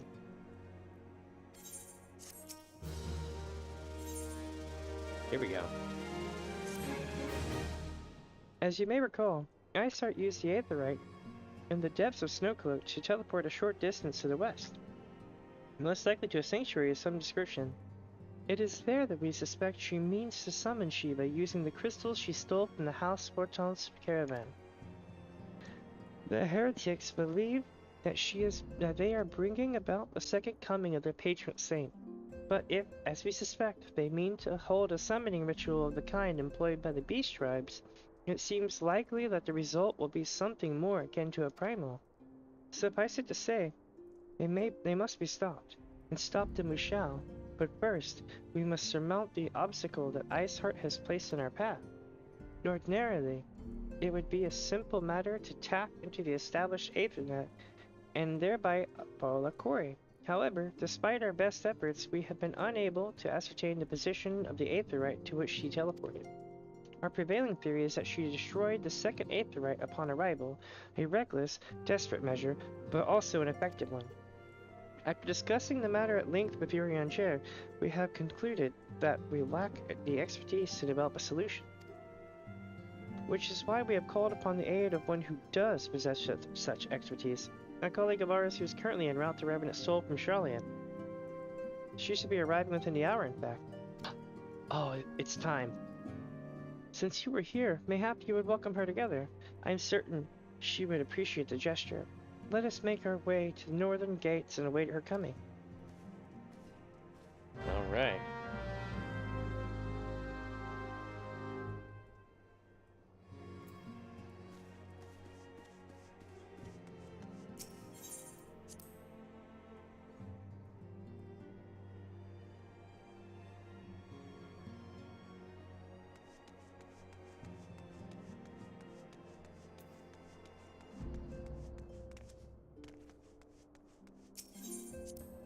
This is going to be interesting. Really interesting.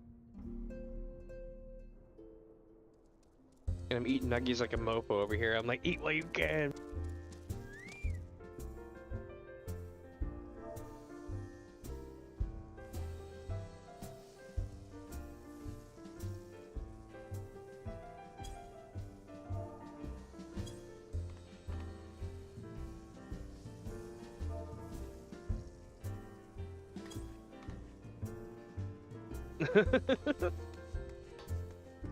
Alright. I'm doing my best not to eat on the mic. I mean, it never bothered me, but apparently there's a lot of people who are like, oh, I can't stand the sound of eating. I'm like, okay. I mean, that's fair. When I'm doing like a 12-hour long stream though, I'm gonna have to eat at some point. Like, I'll do it off the mic, but like, bruh.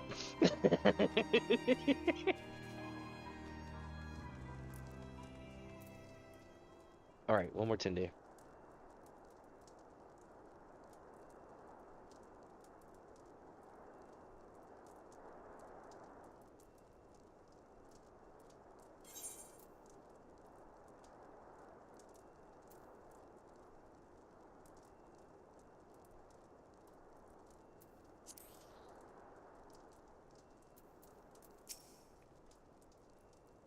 What manner of woman is she, I wonder? We have spoken before via the Link Pro, of course, but it is not the same. It's gonna be time.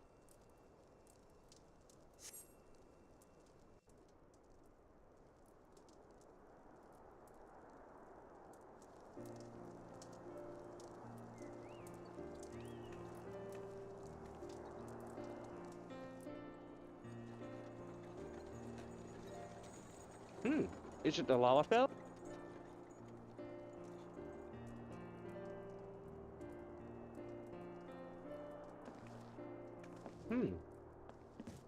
Maybe the cat. It's gotta be the cat, right? No? Wait a minute. Those tattoos. I know the mark anywhere. Minfilia, am I right? None other. I bid you welcome to Revenant's Toll, and thank you for traveling so far on such short notice. As if I could ever say no to Eorzea.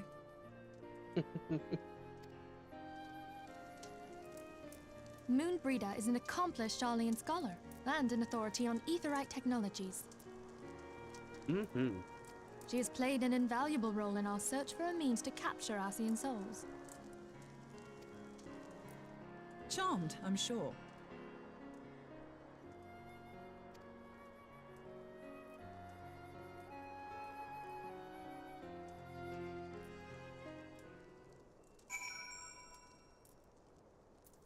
This is Moon.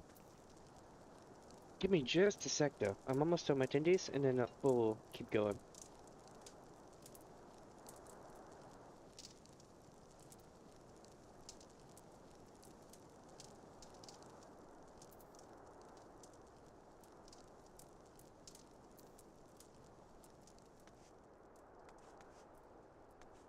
Just realized I'm like a little bit taller than Mempilia. Interesting.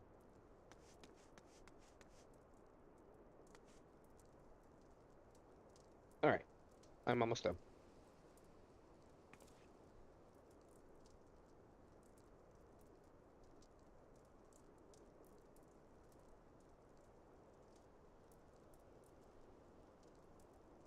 And yeah, if you played Endwalker, don't ruin it. Don't do it.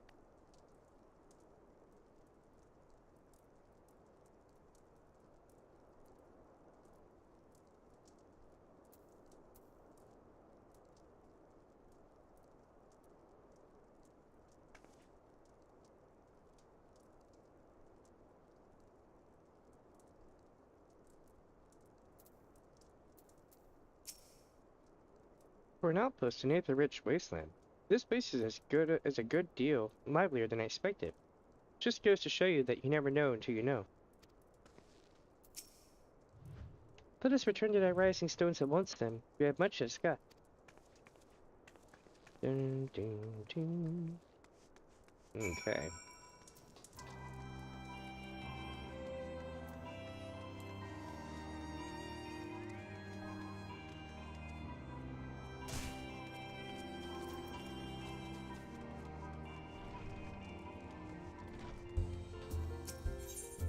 Here we go. Everybody's gonna be like, Moon! Watch. Everyone's still the same place then. Okay, no.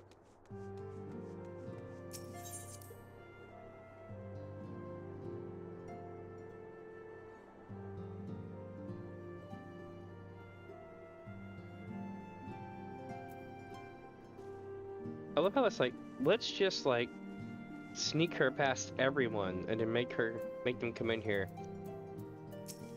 Interesting. Is that some samadhi on the wall back there? I'm amazed you managed to find all the pieces after, well, you know.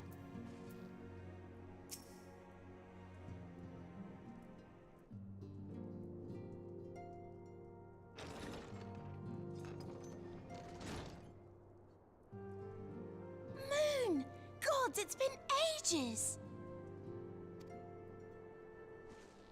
Oh, longer, sister.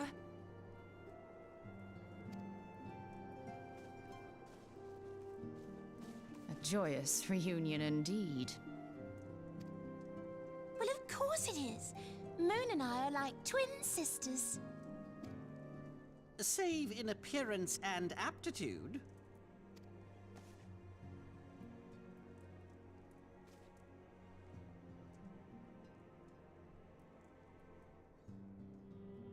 Everyone, if I could have your attention. We have with us an esteemed guest who has come from Sharlayan to assist us. I bid Moonbreeder join us here that she might share with us her extensive knowledge of Aetherites. Also, as many of you are already aware, she has been overseeing our research into white Auracite, a sample of which she has been good enough to bring with her.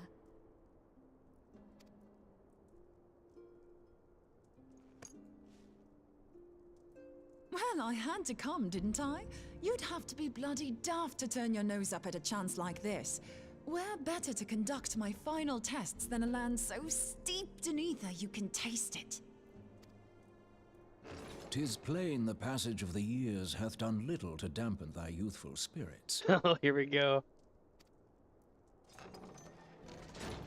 And nothing at all to reform thy youthful manner.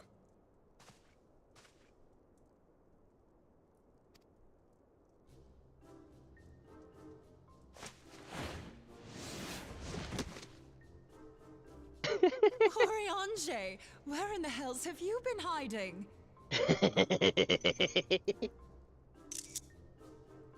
That's so good. Unhand me.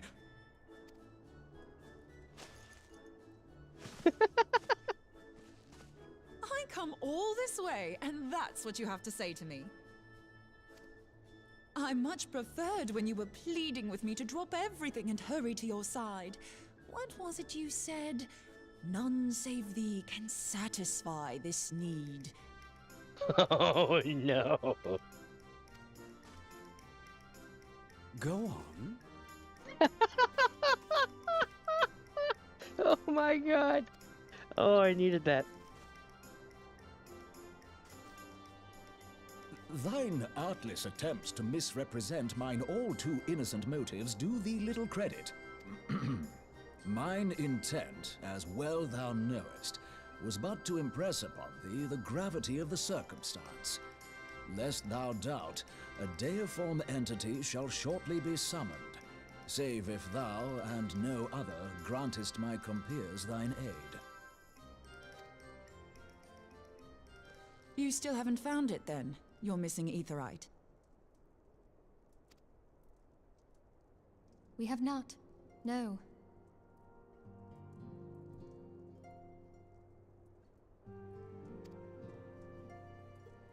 We know that Iceheart teleported to an Aetherite not far from the first. Yet even after careful analysis, we could not locate the second beacon. I think it's crazy, the staff in the background. You know why there's missing spots in the staff handle? Because dude was like holding it. Or it's where dude was holding the staff in the thing. I don't know if that's how they went with it actually breaking, but yeah, that's where dude was holding it. We now suspect that the heretics destroyed the second Aetherite to impede our pursuit. Our allies continue to scour Snowcloak for Iceheart's sanctuary, but we have no guarantee that they will find it. Yet it must be found, for even now Iceheart prepares to call upon Saint Shiva. I'm sorry, but if the Aetherite's been destroyed, then that's that. Although, you're absolutely sure she used the first Aetherite, are you? She didn't just use teleportation magics? One of our own bore witness to her escape. I can say with absolute certainty that Iceheart used the Aetherite.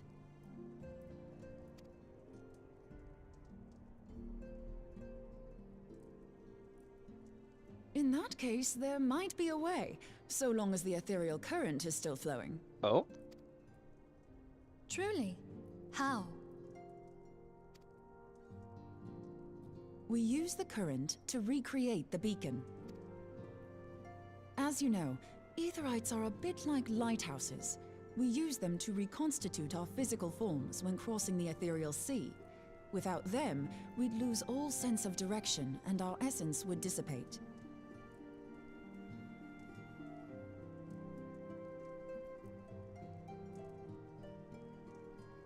Sorry, I was running myself to the kitchen during the cutscene. However, we don't rely solely on these beacons. There are currents of ether which flow between them, currents which help guide us to our destination. Now, these currents will gradually dwindle away to nothing if an Aetherite is destroyed. But if even a sluggish flow remains, we could theoretically use it to direct a surge of concentrated ether towards the void left by the beacon, and thereby fill it up again.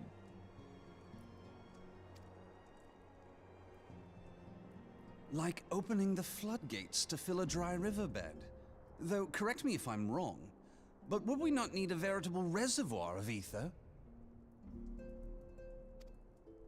In concert, we might manage to channel a sufficient volume, yet that is not my chief concern. To direct the flow of so great a volume of ether with the requisite precision would be a nigh impossible task in itself. Would it now? I barely succeeded in facilitating travel to an unattuned beacon. That which you describe sounds considerably more difficult.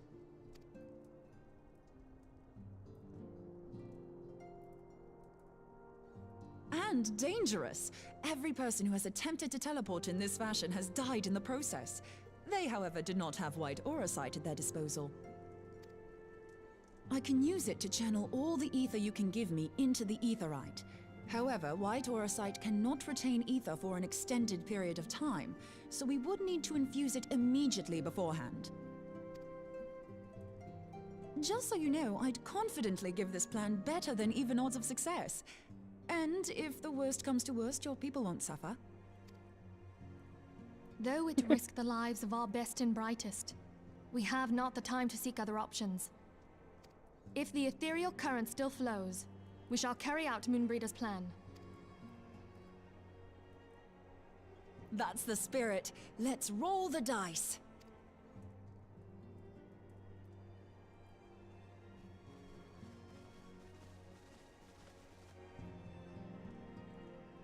Very interesting. It's a simple plan, but it worked.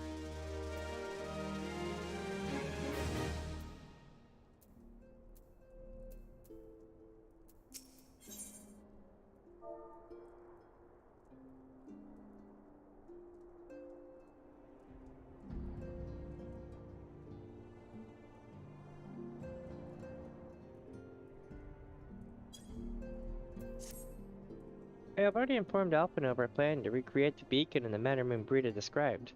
He agreed that despite the inherent danger, it represents our only hope of success. He also said that he wished to meet with you at Snowcloak before proceeding. I expect you will find him waiting for you there when you arrive. I want you to know that I appreciate everything you've done on our behalf, Minnie, and that I have faith you will return to us, as you always have. Wow. That was very nice of her. Moonbreeder is a brilliant and dedicated scholar. I would have endorsed her plan were it not so. Or would not have endorsed her plan were it not so. Alright, so we're going out here, we're going to Snowcloak, which is over here, going here, warping here, and going this way. Now, here's the hope. Maybe we'll get to run into a behemoth while we're out here. I can't guarantee it. There's no guarantee at all, like not even trying to even set that kind of expectation, but it does spawn here. So if it's gonna happen, we're literally not only in the zone, but we are literally in the freaking area where it spawns. So, you know, maybe we'll get lucky. Statistically speaking, we will not, though. It happens once every, what, 12 hours, 11 hours, something like that, or 3 days. They got all these different little timers for all the bosses. I forget which one for this one. It's been a minute. I used to know all this stuff, but it's been like 6 months.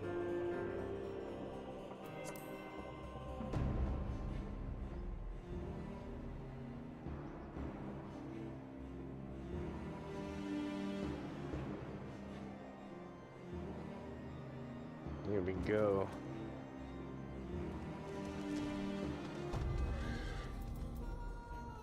Oh, look, it's Moon. Trust in the power of white aura sight, Minnie, and in me, of course. Sure. Good to see you, Minnie. I was starting to wonder if you were having a second thoughts. Captain Ilbert sends his regards, by the way. He attends to the interrogation of Beline Royale with Old as we speak. But I shall not distract you from the matter at hand. We can discuss the Ivy when you, upon your return. I trust that, by which I mean to say, the others are waiting for us at the Aetherite. After you, Scion.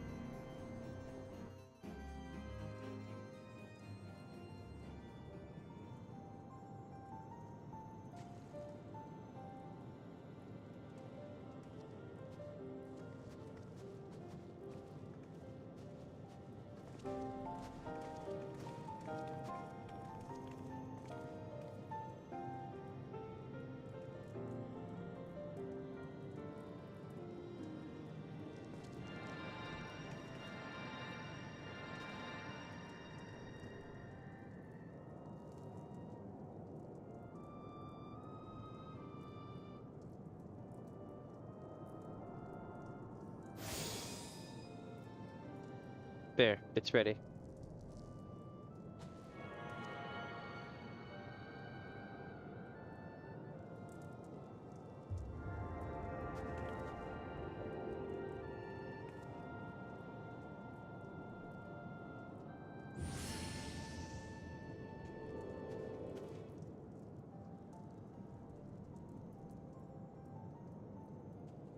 Ha! It worked. I think. Try attempting to the aetherite. Try tuning to the aetherite now. Feel for the current and try to locate the beacon.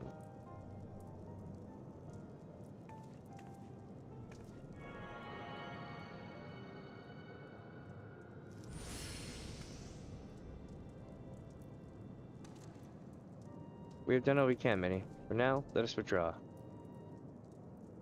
When your final preparations are complete, you must seek out the beacon we have created.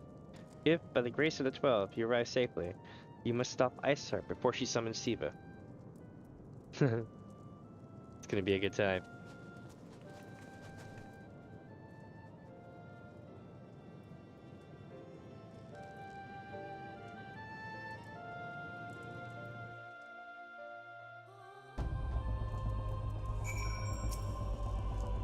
We cannot ignore the possibility that our actions have alerted Iceheart to our plans. Should that be the case, she may attempt to hasten the completion of the summoning ritual. If she succeeds, you will have little choice but to face Shiva in battle. Knowing little of this saint, I cannot say if your own strength will suffice, and so I would encourage you to call upon your allies. Some may have reservations about wagering their lives on the success of Moonbreeder's experiment, but others will surely agree that desperate times call for desperate measures.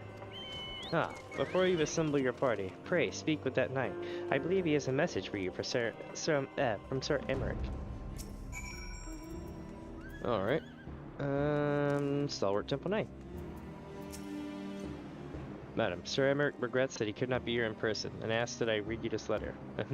Ishgard faces an unprecedented threat, yet, in our hour of need, it is not her knights who stand poised to defend her. Minifuzz, the warrior of light, savior of Eorzea, your deeds this day shall not be forgotten.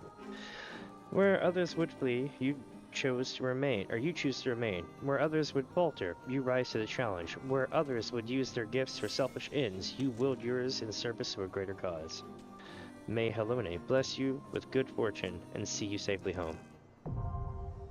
Ok Afar Amphitheater Hard has been unlocked. Huh. Very cool. I wonder what that is. We'll have to take a look here and see. We're gonna click on this and... Oh. It's... Where's it at? The Akaba Amphitheater. We're gonna be doing the good shit. That's right. Oh yeah, sorry, we get to do this one too. But yeah, this one here. Super awesome. I'm stoked. It is time for more goodness. I gotta do a couple of these, I do believe. Yeah, here we go. What do I need to do beforehand? Good lord, I am covered in loot again.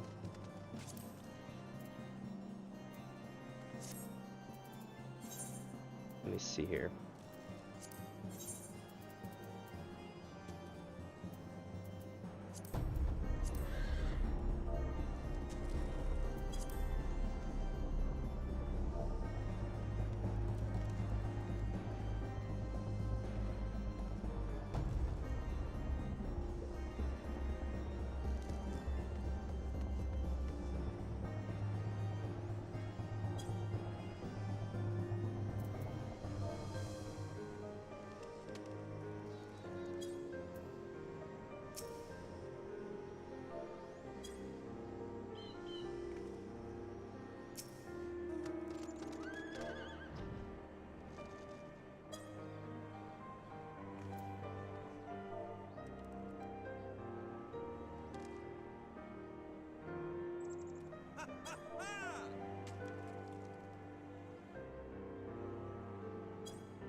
Let's see if anybody else wants in.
Wow. They were like, oh, I don't have that unlocked yet. I'm like, come on! I waited!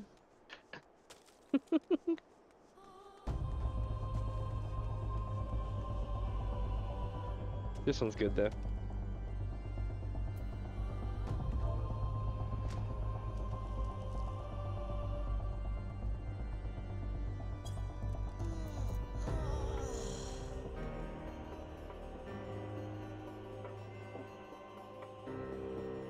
Shouldn't be long.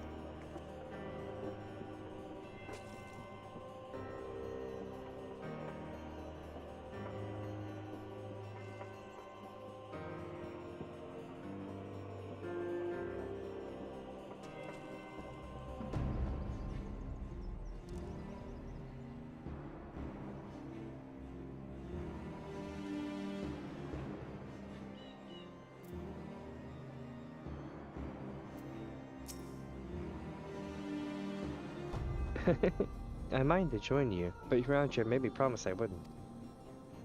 Apparently he thought of me becoming Shiva's thrall was too much to bear. As if I'd give her the chance. Of all the myriad challenges you have faced, I should be amazed if it were a failed teleportation attempt that finally killed you. Pray do not surprise me. It's not a matter of training your eyes, I fear. Without knowledge or serendipity, we will never find every tunnel. The very land conspires against us, the broken ice ever reforming to conceal the entrances. Very true. Ooh, I know what I can do right quick. I'm gonna take my plate to the kitchen. I will be right back. I got my headphones on so I can still hear it if it dings.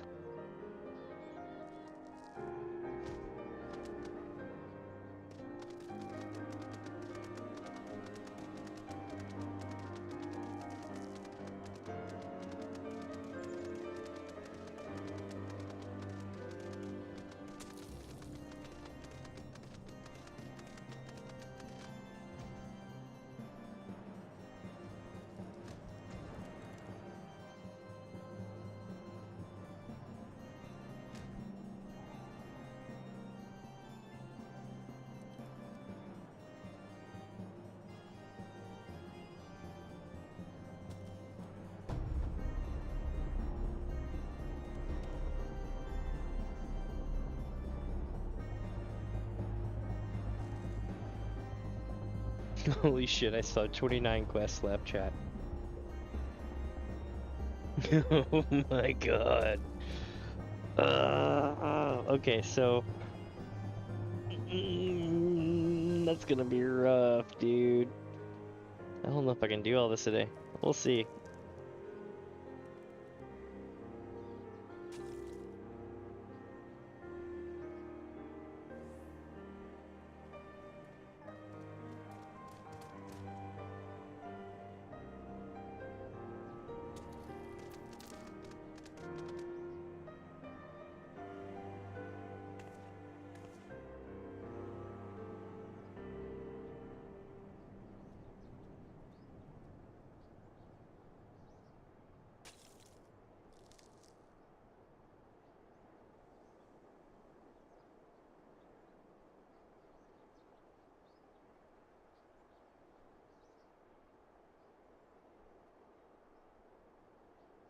Although I guess it's not too bad. I had 50 quests to go through.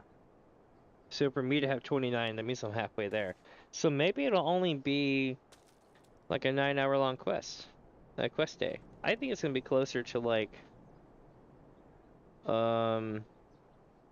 16 hours. I truly believe this might be the be all end all super crazy marathon that it is.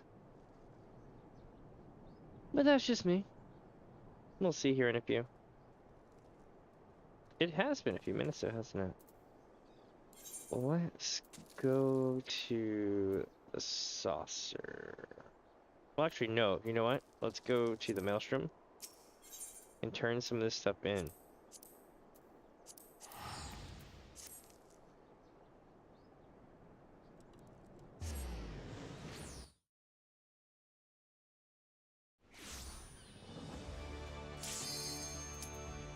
And shit.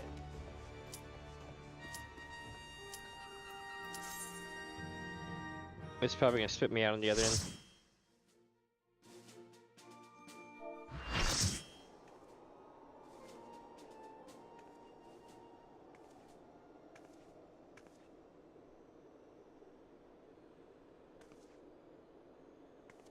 You should never have come here, warrior of light. I labor only to forge a lasting peace.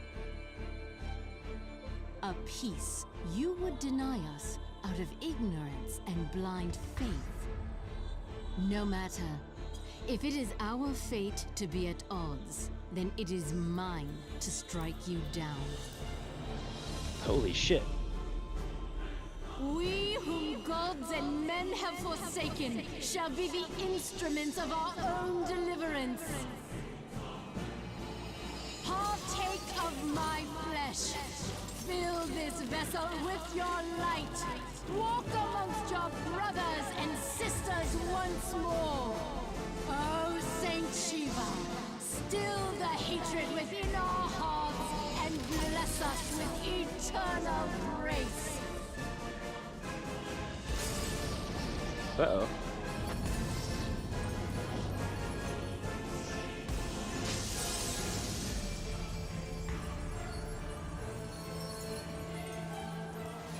Whoa.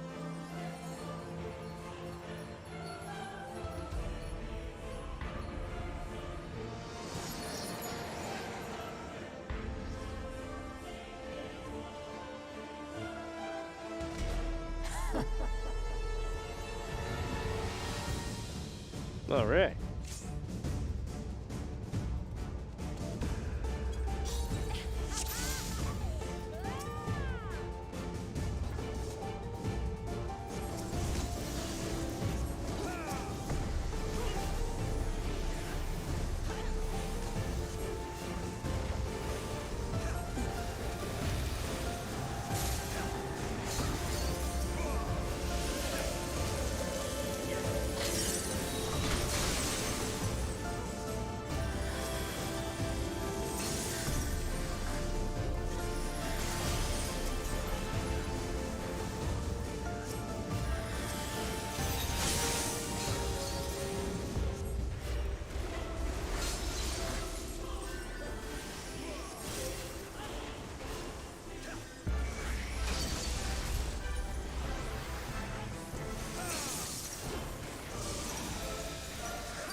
We're nailing it so far.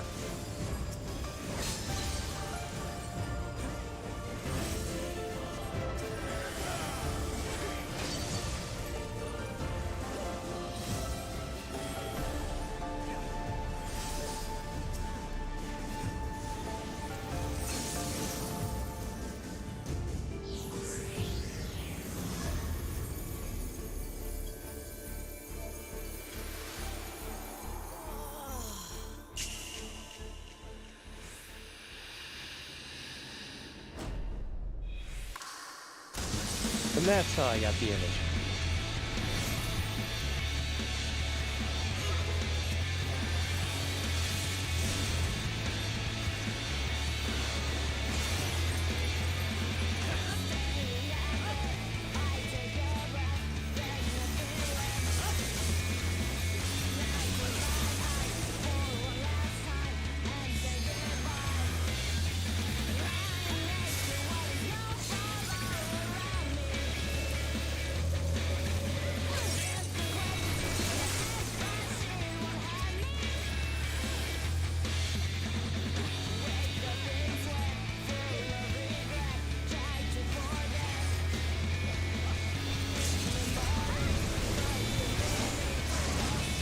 Nice.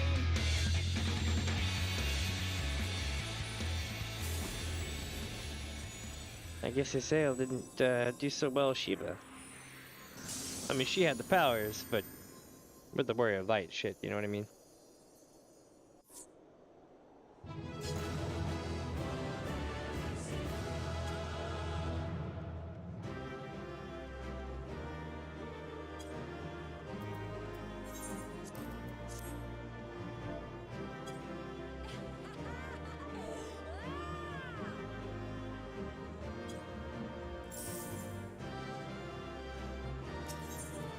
Alright. Yeah, I got 3 comps, not bad.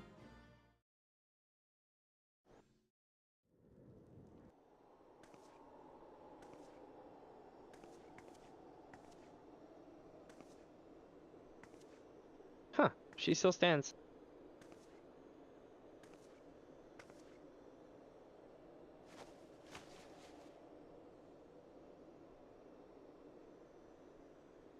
Fool.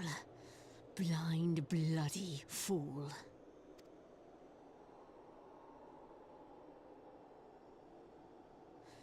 You, of all people, should understand the suffering war begets. That no sacrifice is too great if it brings an end to the violence.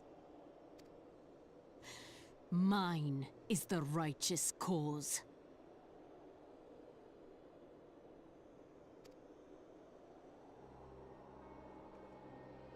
You fight in a war you do not understand. A pawn of liars and schemers.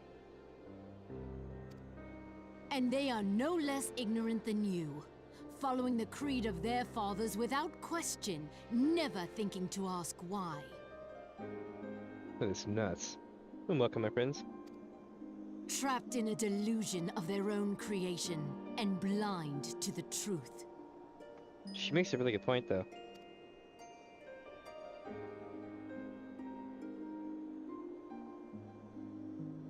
Warrior of Light, redemption is not beyond us.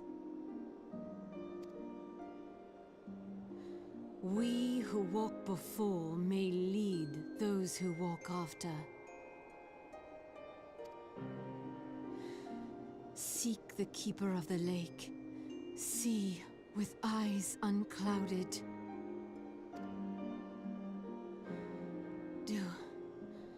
Do not squander Mother's gift.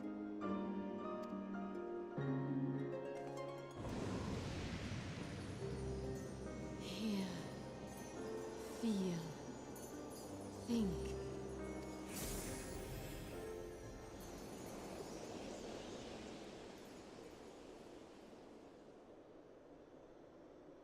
Interesting.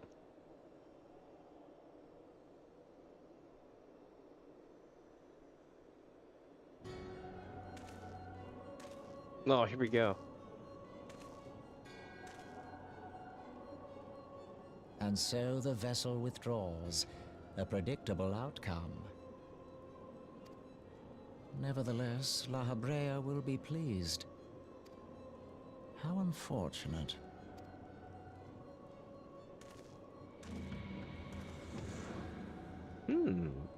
Very, very interesting.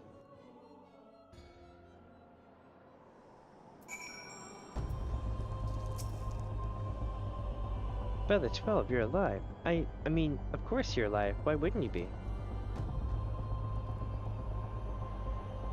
I started what? And you're certain about that, are you? Tribonians are skilled with glamours, after all. Look, if you say that's what you saw, I believe you. It's just that I've never heard of a primal being summoned like that before. Are you sure you're not injured? Head trauma has been known to cause hallucinations, you see. No? Fair enough. I was only asking. That was awesome, chat. Let's see what happens here. The road less traveled. If you ask me, there's naught to be gained from mulling over the implications of your story in the freezing cold. Let's save it for the rising stones, eh? I'll get everyone up, to meet us there. Ah, but before that, you had best pay a visit to Whiterun Front and speak with Alphino. He's probably worried sick about you. That, or he's busy playing at politics with his guardians. Either way, I'm sure he'll be delighted to see you, hale and healthy. Speaking of which, you don't have a headache or anything, do you? No? Third vision? No, no reason. See you again soon. Hello, it's like, is there something I should know that I just get exposed to a high amount of radiation or something? Like, that kind of thing. Alright, so basically we just go back this way. Not bad. Oh wait, I got the good horse now. We did Shiva, so I've been holding this one back for a few days. Where's it at? Yeah, there we go.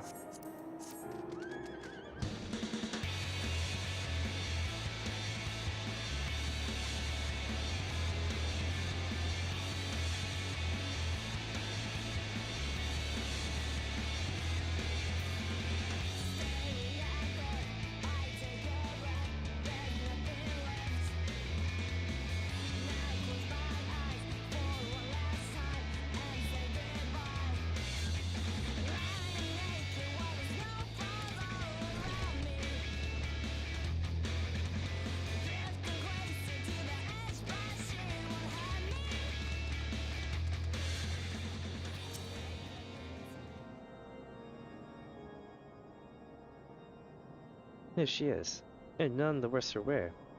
Was there ever any doubt that the Warrior of Light would succeed? I think I speak for all of us when I say that I should like nothing more than to hear the stirring tale of your victory, if you would be so kind. Then we were too late to prevent the summoning. But not too late to prevent further loss of life, an outcome worthy of celebration, and one for which we have many to thank. Yes, you're right, of course, Sir Emmerich. We should be content with what we have accomplished. I, for one, could not have wished for a better outcome. Shiva is no longer a threat, and the heretics have been routed. Aye, there is the matter of Iceheart's escape, but she cannot run forever. Whether it takes days, weeks, moons, or even years, my knights will find her. In the meantime, Lord Drillmoth, is the caravan ready? The supplies that your men recovered have been prepared for transport, in accordance with your wishes. Rest assured that my knights will see them safely to Revenant's Toll. Of that I have no doubt. I'll take these are the self-same supplies the heretics stole from the House Vorton's caravan. Less the crystals which comprise the bulk of the shipment, yes, scarcely a fraction of that which was promised, but a meaningful contribution to your cause all the same.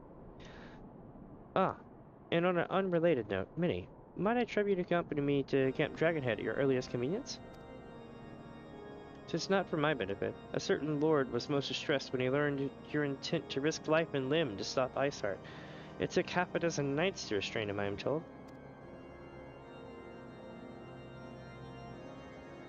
Men give vent to their anxieties in myriad ways. Pray do not think less of him.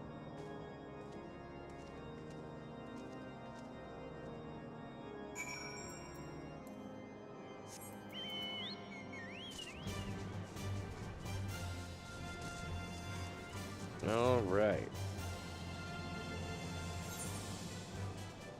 And now we're gonna go to Camp Dragonhead, and now we're gonna be doing more cool stuff. What kind of cool stuff? I don't know. I mean, I do know, but I don't remember the details. Like, I remember how the story kind of goes. It's been 2.5 years. And they've changed a bunch of it. so I keep running into stuff that's like new, and I'm like, nice.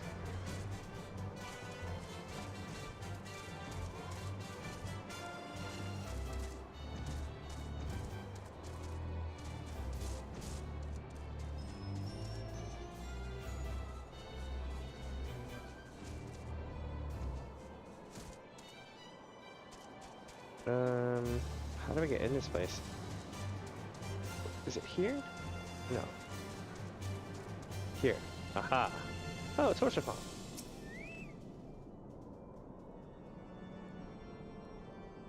What were you thinking, Minnie? Wagering your very being on a dubious theory which might allow you to enter Iceheart's lair, knowing full well that she could have suffered sufficient forewarning to complete her ritual to summon Shiva anyway. And then engaging the abomination in mortal combat? By the fury, Minnie, 'tis the stuff of ballads. A battle for the ages. Would that I had been there to fight by your side.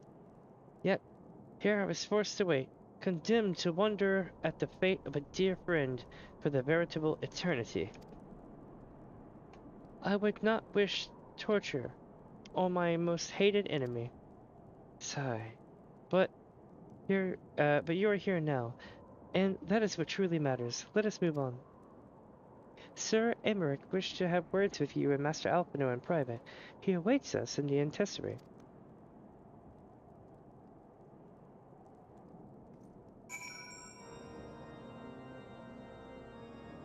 I guess we're going out here and around. Oh, the place I came from.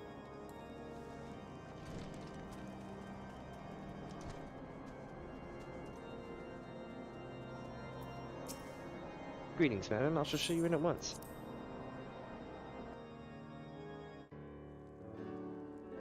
He's gonna be like, my friends! On behalf of the Holy See of Ishgard, allow me to express my deepest thanks. Never before have we been required to contend with a primal. Indeed, there were fears in some quarters that our knights might not be equal to the task. From what we have now learned of these beings, I can say with certainty that we would have lost a great many men had the Scions not intervened. Then the argument for preemptive action should be self-evident. Perchance now you will reconsider my proposal that Ishgard move against Nautalon. Ere we first met, a similar proposal was tabled, but the Holy See decreed that we were to observe and that military action should be taken only in self-defense. All things considered, it was not an unreasonable decision. Since the calamity, 2 vigils have fallen to the Horde, while Garuda has never shown any inclination to storm the gates of judgment. Which is why this unprecedented crisis and its resolution may prompt a change in policy. You who have faced these primals know well the threat they pose. Ishgard did not. Not until now. And there is naught like a brush with death to change a man's outlook. At the very least, this should silence any lingering objections to our arrangement with Revenant's Toll. You'd think.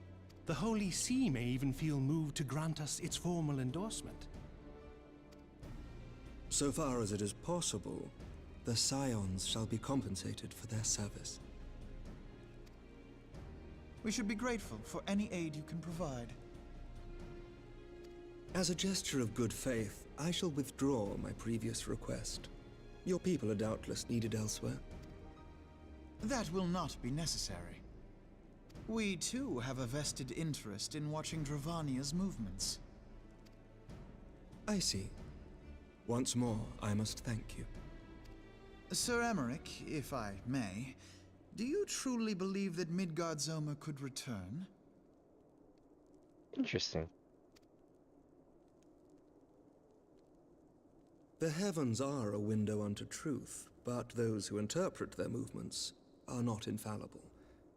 I requested your involvement as a precautionary measure. Interesting.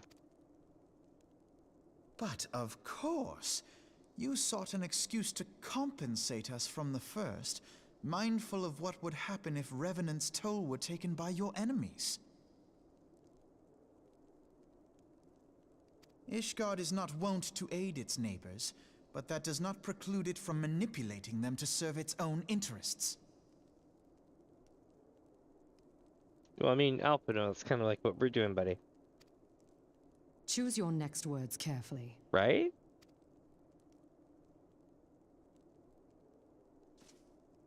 Do you know what sort of man becomes Lord Commander of the Temple Knights? One who comes from good stock. I did not. Yet here I am. Now, why do you suppose that is? Because I swiftly learned to tell the difference between words, deeds, and beliefs. You are correct, Master Leveo. Ishgard desires to see Revenant's toll flourish, as it would present a troublesome obstacle to our enemies from the south. We are so glad to be of use to you.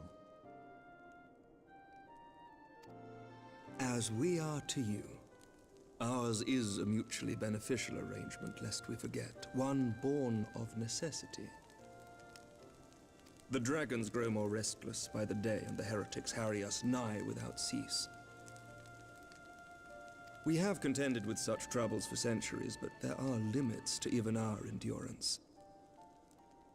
Yet as a pauper is loath to part with his meager possessions, the leaders of Ishgard are not wont to render up their trust to outsiders. But with perseverance on our part, they may yet be made to see the light. Nevertheless, one must take care when walking the road less traveled. Wise words, Sir Emmerich. I shall make a point to remember them. I must apologize for my earlier outburst. I hope it will not sour our good relations. Not at all. You but spoke from the heart. I trust you understand that at times my duties may prevent me from meeting with you. On such occasions, my second-in-command will speak for me. I hit the wrong button. Lucia, at your service. Pray excuse our reticence. We are but wary of speaking too freely, lest our sentiments be made known to our enemies. Know that the Lord Commander and I are of one mind. For the sake of Ishgard, and of Eorzea at large, I pray our peoples can put aside their differences. Ah, I keep hitting the button, but sometimes Those it who does the dwell in thing. the past risk losing sight of their future. Should aught befall one of our shipments, pray inform Lucia immediately. You may also relay to her any words you might have for me alone. Not being of Ishgardian birth, she owes no allegiance to any noble house, making her as near to incorruptible as one can find in my homeland. Suffice it to say, I trust her completely, and so may you. Which reminds me, Lord Orchefort, if you would be so kind? Certainly.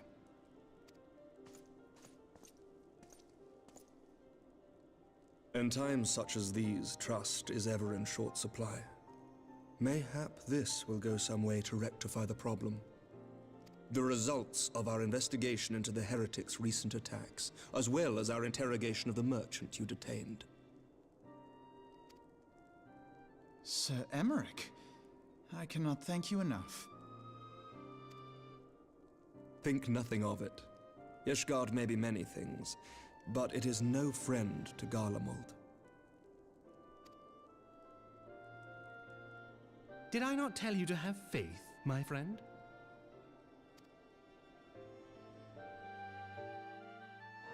Nice, that worked out pretty well.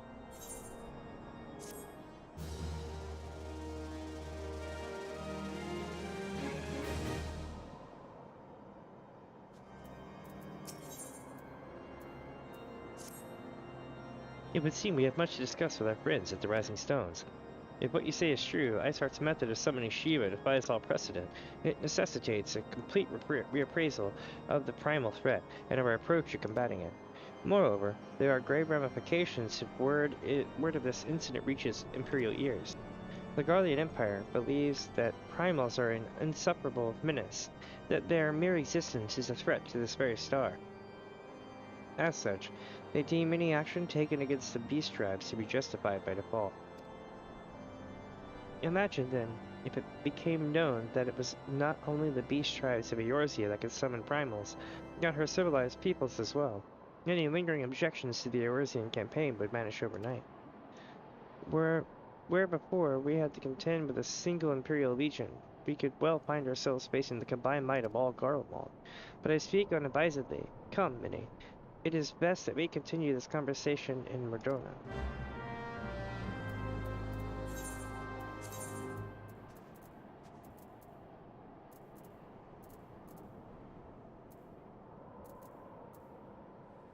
No, I don't want to go there. I don't want to go there either. I want to go to the Rising Stones. Yeah. There we go.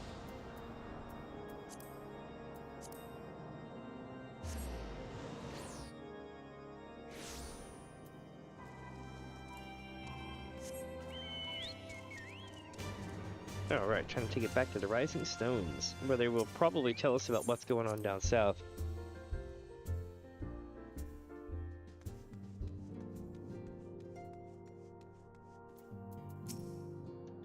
I do not fault Sir Emmerich for being less than forthcoming with his beliefs, not even if the Highborn are beyond the reach of the Inquisition. True, young leaders can be more amenable to new ideas. Then again, their lack of experience and influence can hinder their ability to enact reforms. There's little fortune and less fame in being a receptionist, but one must be realistic. Also, it would seem that I grossly misinformed regarding the average earnings of a street performer.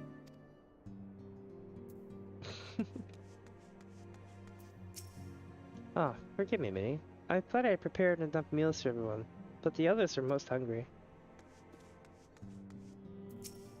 Our stocks of wine have nearly run dry. That Charlatan scholar is drinking us out of house and home.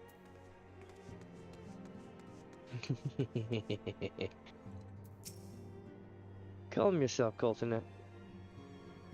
It's just a little ship after practice. It clears out cobwebs and no end. A sip before practice, a sip after practice, and all too often a sip during practice. I do believe Moonbreed is having quite the bad influence on you.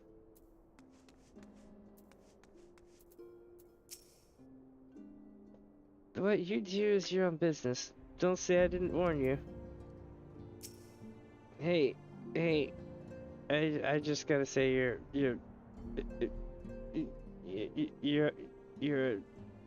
all right. Bankard's done. Trying to tumble the table now, are we? Don't give up yet, boy. Ida, line him up.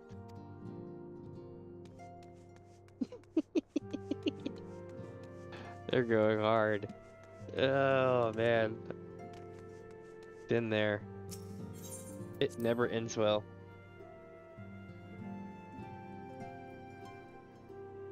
Because once you get to that point of drinking, you're going to get sick no matter what.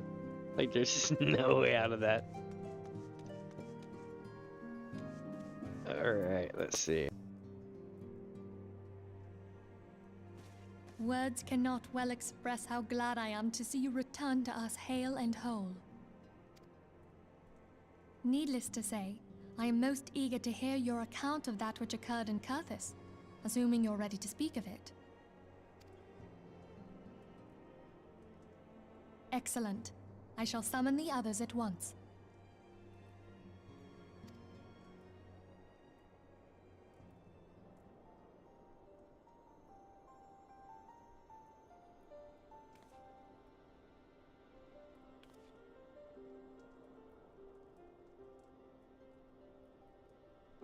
Iceheart used her own body as a vessel for a primal soul?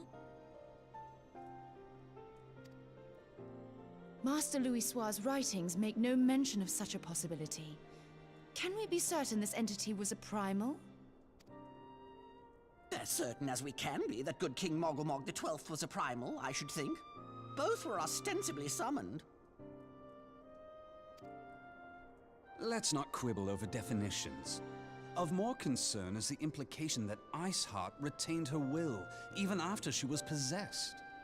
We are talking about a mortal, wielding the power of a primal. Yeah, it's kind of a big deal. It can't possibly be that easy, can it? There must be some sort of sacrifice required. Or maybe she's just special? What qualities this woman possesseth, I know not. But full sure am I that she was groomed for this role. Few are privy to the secrets of summoning, and but a single party standeth to profit from their dissemination.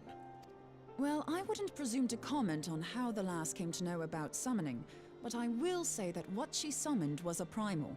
The readings were the same, or near as damn it.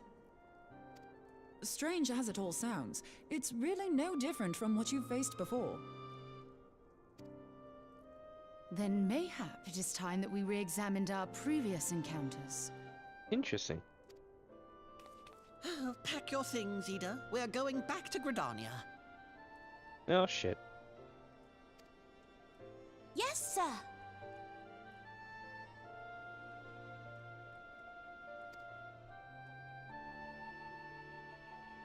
About Iceheart's final words to you. Hear, feel, think. Hydaelyn speaks to her as well. If Iceheart is blessed with the power of the Echo, she will doubtless have used it to further her goals. Or could it be that it was a revelation granted her by the Echo which first set her on this path? She did say that the Ishgardians were blind to the truth. Do you think she has knowledge of the origins of the Ishgardian-Dravanian War? It would do much to explain her unwavering conviction. It's true. Did not the Lady Iceheart implore thee to seek the Keeper of the Lake? And did she not imply that in so doing thou wouldst come to see with eyes unclouded? Midgard-Zoma was a king amongst kings who reigned for centuries on end. But he is dead and his wisdom lost to the ages. Unless the Ishgardians' fears are well-founded. It would seem we have yet another reason to stand watch over the Keeper of the Lake. For a mercy, we are well positioned to do so. Iceheart, Shiva, Ascians, and Midgard-Zoma. I shudder to think how they're all connected. Sounds like an expansion to me, chat.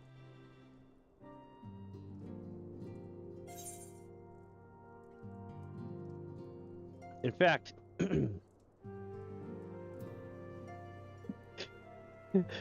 hold on. I gotta find it. Hold on. I gotta do it justice.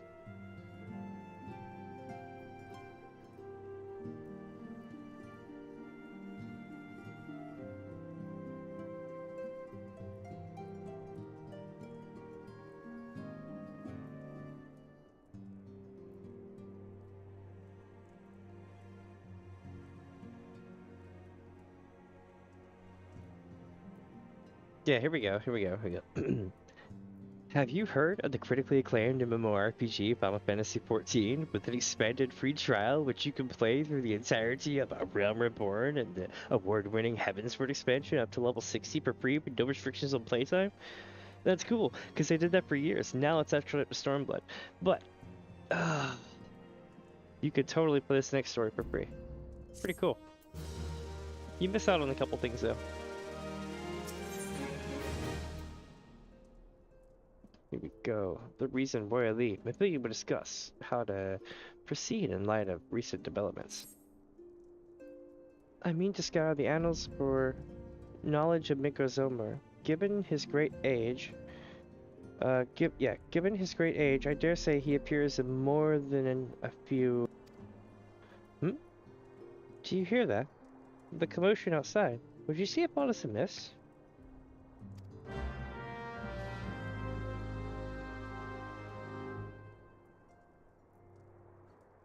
Sweet 26 quests left. I just looked it up.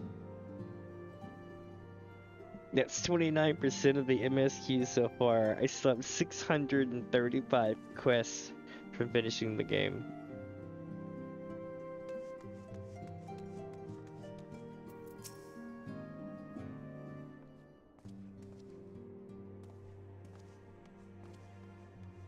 Minnie, 'tis well that you're on hand. We have a problem.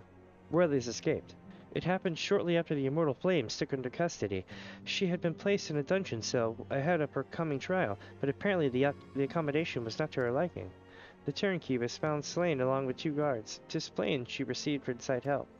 Citizens report seeing Worley quitting the city via the Gate of Nuld, with a bloodied spear in her hand. She makes for Castra Meridianum, I'm sure of it.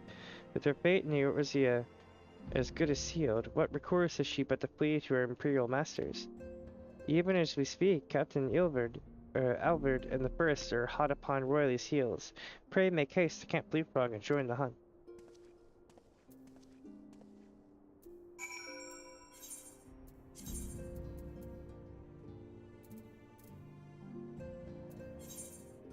Alright, we're going to Camp Leapfrog.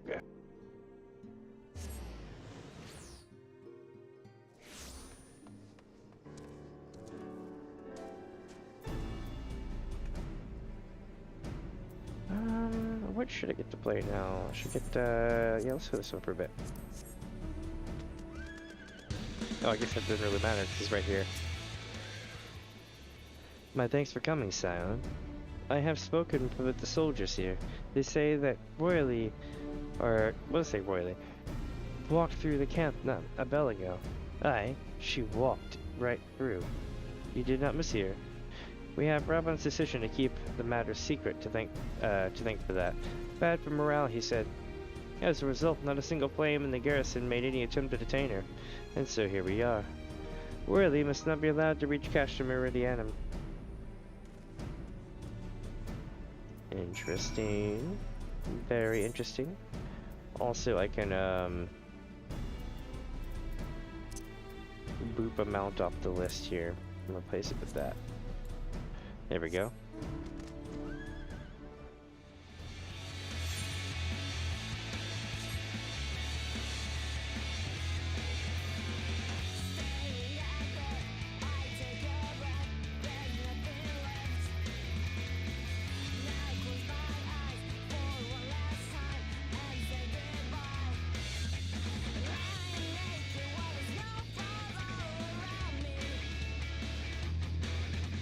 We're rocking now.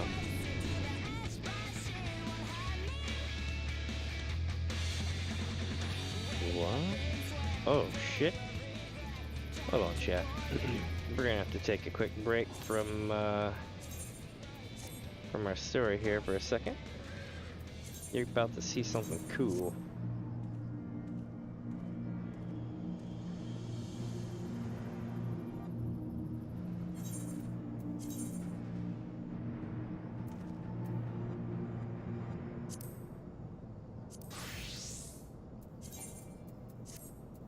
I'm about to beat the shit out of this thing.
Nailed it. Mark of the desert. Hey. Nice. Ah. Not bad, not bad.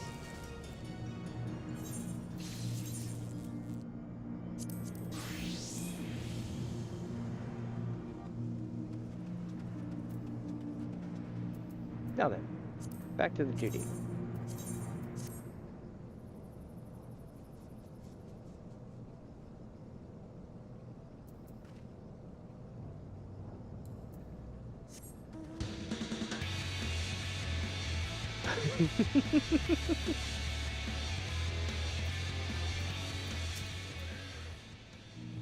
Was that really necessary? I had better be compensated for the additional exertion you caused me.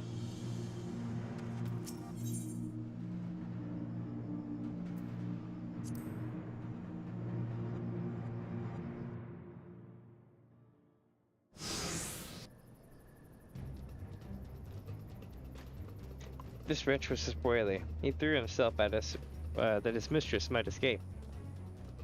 She didn't blink when he cut him down. Not even when he started screaming. No loyalty even to her own.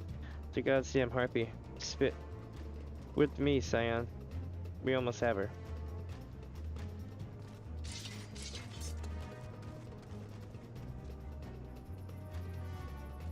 I find it interesting that the Emperor and Ilbert are both heavy spitters. They share that in common.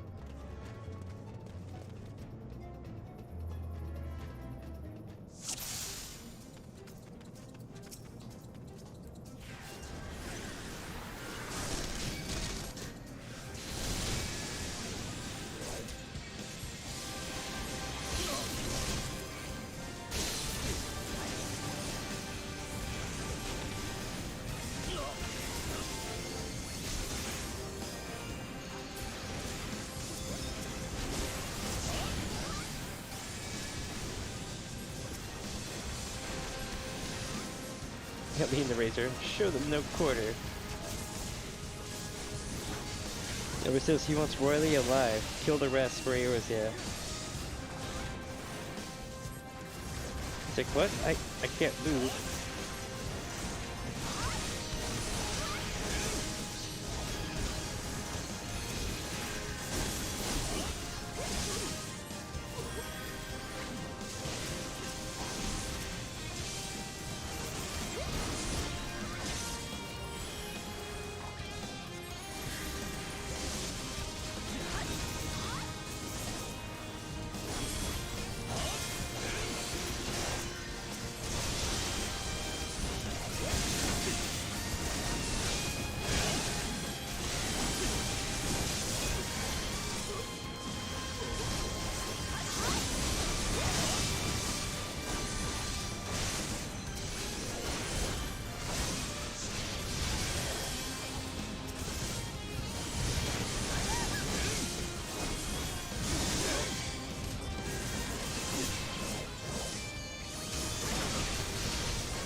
Here we go, here we go.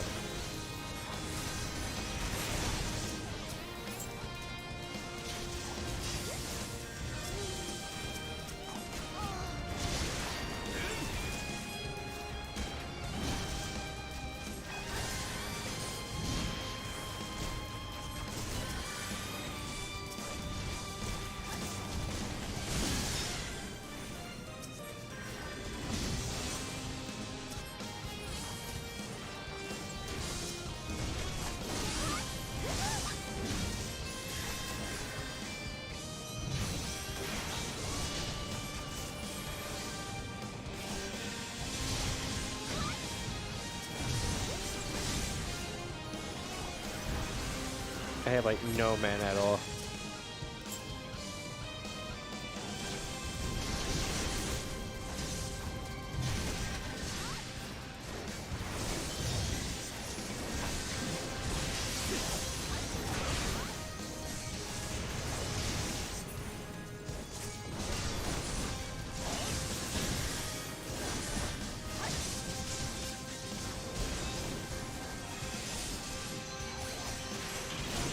Holy shit.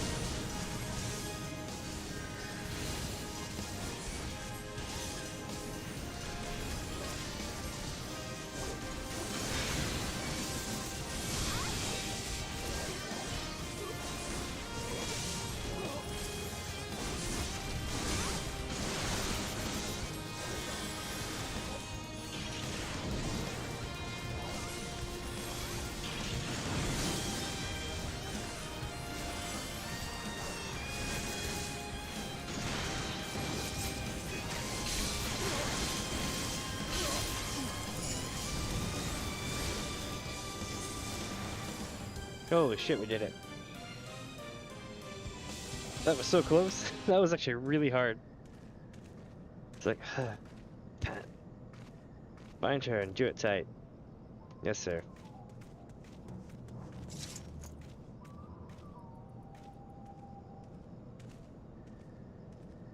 Good work, man.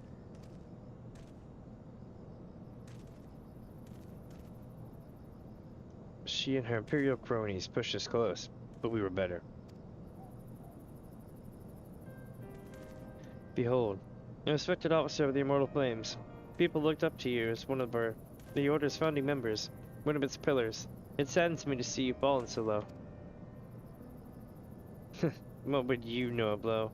You, a spoiled little lordling who has never known anyone. People such as you take wealth and birth for granted. You think it your God's given right to rule over others. You know not of our plight, the injustice that we lowbornish guardians must endure. To the noble lords and ladies, we are not people, but resources to be consumed. I did what I had to do to survive, stealing, killing, even whoring myself. It is no fault of mine. If fools imagine me a paragon when I join the flames.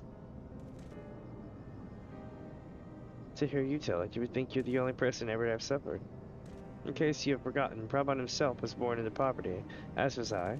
We lived hand to mouth, with little more than a shirt to our backs. Hunger was the constant companion. Yet never did we bemoan on our lot for life, nor did we begrudge others their fortunes. We accepted the hand that we had been dealt, and played it to the best of our ability. Life was a battle, aye, but no matter what fate threw at us, we took it on the chin and came back for more. Everything we have, we fought for. How are we any different then? 'Tis true that we were both mercenaries of lowly birth, and 'tis true that we both had our fair share of struggles. But whereas I sold my sword, you, Marshal, you sold your comrades. If life has taught me one thing, it is that you never betray your own. I would sooner cut off my own arm than raise a hand against a friend.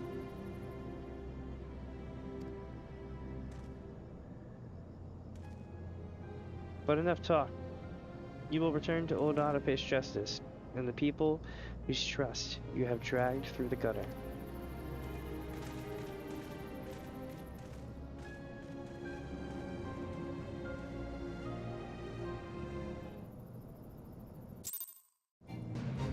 Well, we'll see how that ends for everybody.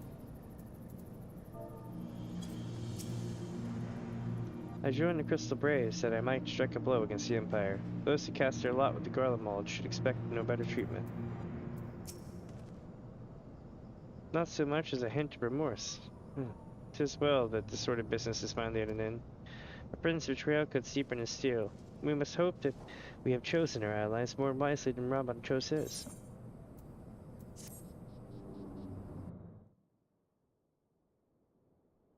I've heard. Truly bothersome business.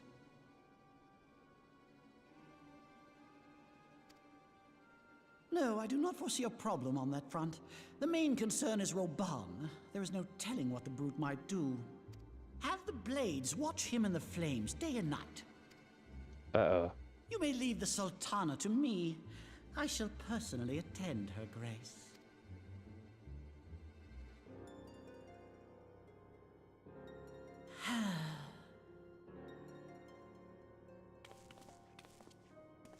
Sever one of the East Aldenard trade routes. That ought to keep Lolorito occupied for a while.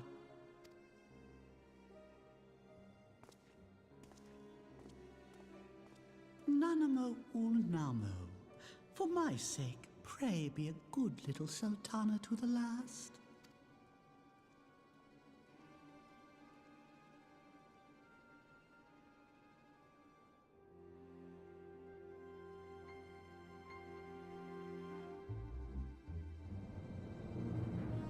Huh. Captain Ilbert and I have a few questions for the Flame Marshal regarding the circumstances of her miraculous escape.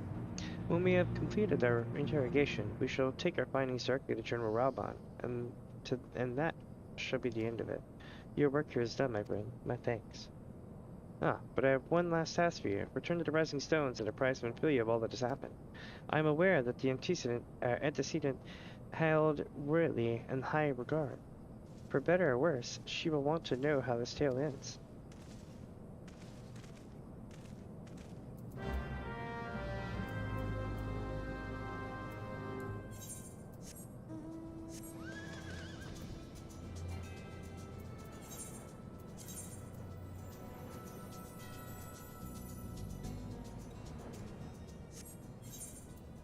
Can I just go up here? And the answer is yes.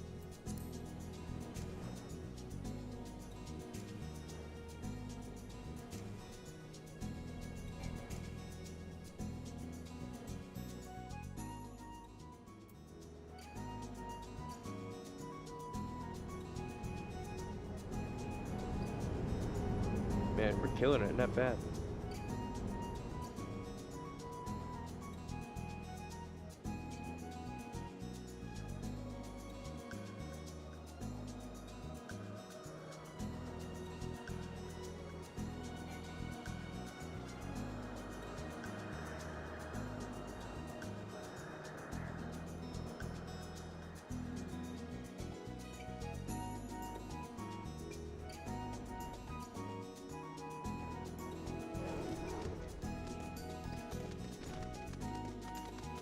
Okay, let me see here.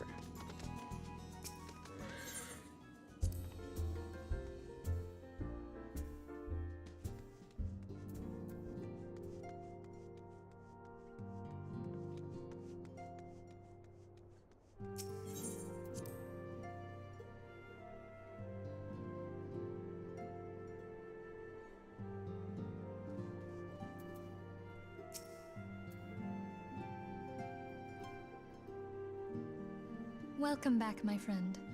I have already received word from Alphino. To think that Flame Marshal Huayu was the Garlean agent. Together with Robon, Aline lent us much-needed aid at the time of our Order's founding. She was particularly passionate about the need to tackle the primal threat. When we discussed the subject, her eyes fairly shone with determination. Whatever else she may have been, I choose to believe that it was her true self with whom I spoke then.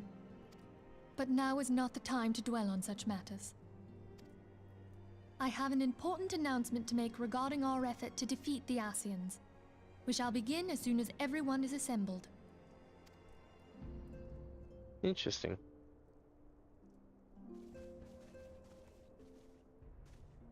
My thanks for coming, friends. Moonbreeder, the floor is yours. By now, I'm sure you're all familiar with white auracite, the miraculous material that'll allow us to capture Ascian souls. Back at Snowcloak, we verified its ability to absorb vast amounts of ether. Alas, it leaves something to be desired in the area of stability. The stone can only store ether for a short while before expelling its contents. In addition to auracite's inherent limitations, we must needs be wary of our enemy's strength. Our foe draweth upon an infinite wellspring of power. Even should we succeed in entrapping him, the stone will not long contain his wrath. Meaning that, if we want to kill the swine, we'll have to be quick about it. 'Tis our belief that an Ascian soul may be permanently undone, if smitten by a sufficiently concentrated burst of pure ether. They can get smitten. The only trouble is, we can't say for sure how concentrated the burst needs to be. Without knowing how much ether an Ascian soul is composed of, we're basically guessing. Straight smote. Our sole clue lieth in thy struggle with La Hebrea. During that encounter, Heidelin bid you forge what she called a Blade of Light, a weapon which took the form of a luminous stream of energy. Based on your description, we believe the blade with which you vanquished your foe was composed of ether. Admittedly, your victory proved ephemeral, as La Hebrea was able to use a crystal of darkness to flee into the space that lies between our world and the void. The fact remains, however, that Heidelin placed the means to destroy the Ascians in your hands. Be that as it may, it would be unwise to assume that she will do the same when we next encounter such a foe. Quite so, my lady. We must needs find the means to forge our own blade of ether, one to equal that which Heidelin did benevolently bestow upon her champion. That is all well and good, but it seems to me that producing such a blade will require a prodigious quantity of ether. Whence will it come, pray tell? Oh, what if we had 2 pieces of white aurosite? One to trap the Ascian, and the other to store the ether for the blade. Oh, nice try. But it's as I said, the stone won't hold ether for any length of time. We'd still need to collect the stuff there and then, sorry to say. And therein lies the rub. Finding a way to create the blade whenever and wherever we choose. 'Twould seem more research is in order. I'm going to linger a while, perform a few more tests on the aurosite. And I could do with some help. Eorzea, why don't you lend me a hand? Mine apologies, but I am required at the Waking Sands. My lady, pray journey to the Waking Sands should you need assistance. Lady Minfilia hath given me sole charge of the premises. 'Twould be unseemly to leave them unattended. But he didn't say no. I mean, this is the important part. He didn't say no, though. He's just like, yeah. We gotta head at my place. Sole charge, you say? So you're basically alone there, then? Well, that settles it. I'll just have to come to you.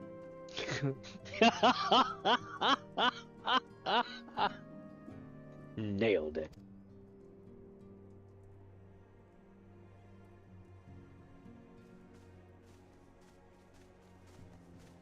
That's pretty funny. That is damn funny. While you were afield, word arrived from the Sharlayan motherland. You will recall that a survey party was dispatched to investigate the incident at the Isle of Vow. What they discovered was troubling, to say the least. Oh? According to the report, the Isle has been erased from existence. 'Twas as if a hole had been torn in the very fabric of reality. Aye. Yet the mystery endeth not with the Isle's disappearance. It hath come to light that a number of scholars in various other locales were reported missing at a similar juncture. What's more, they all had something in common with the head of the students of Baldessian. Every last one of them was researching a phenomenon called dimensional compression, or the rejoining as the ancient texts call it. I'll be damned if that's a coincidence. All indications suggest Ascian involvement, but I sense that a force greater still is at work. The entity the Dark Beings call the One True God. We must pray that my dear friend Kryl regains consciousness soon. If she bore witness to the Isle of Val's final moments, she may be able to shed some light on this mystery.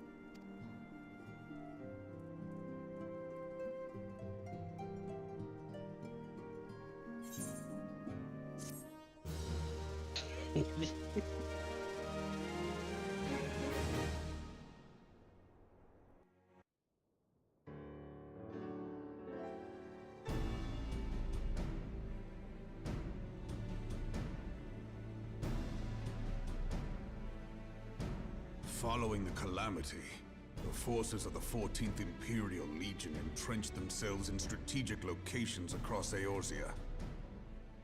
So swiftly did they accomplish this, it was suspected that they had received help. To think that it came from Huayu, my right hand. There is Ryu? more. Is that We have reason really? to believe that Huayu didn't deal exclusively with the 14th. Holy She shit. also answered to a higher authority in Garlemald. I totally nailed. They totally missed that name. I don't think I would have ever guessed that that was in pronunciation. Holy shit. Is it right? Riley? But this higher authority could not have been the Emperor. By consenting to the Media Project, Solus Zos Galvus showed himself to be more concerned about preventing the spread of primal influence than claiming Eorzea for the Empire. He would happily have seen the lot reduced to ash. We believe a number of high-ranking figures within the royal household were against the decision, but that they knew better than to oppose the Emperor openly. Of course, this didn't prevent them from making clandestine provisions, in which Huayu played a part.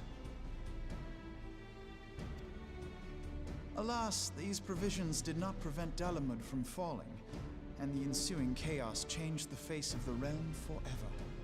Yet Eorzea survived.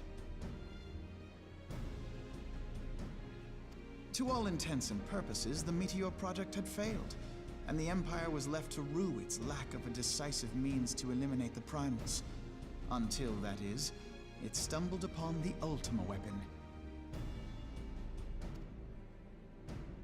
Even before the accursed thing was dug up, it seemed to me the 14th had the might to overwhelm our weakened armies. Yet they chose to hide behind their walls. Why? The Black Wolf was wary of making the denizens of Eorzea desperate, lest more primals emerge to bleed the land. The discovery of the Ultima weapon, however, emboldened him to resume his war of conquest in earnest. But there was one in Garlemald who believed that Van Belsar's actions were premature. One who stood higher in the Imperial Army's chain of command. He ordered the Legatus to halt his advance, only to find that the Black Wolf had slipped its leash, and that the 14th now acted alone. Huh.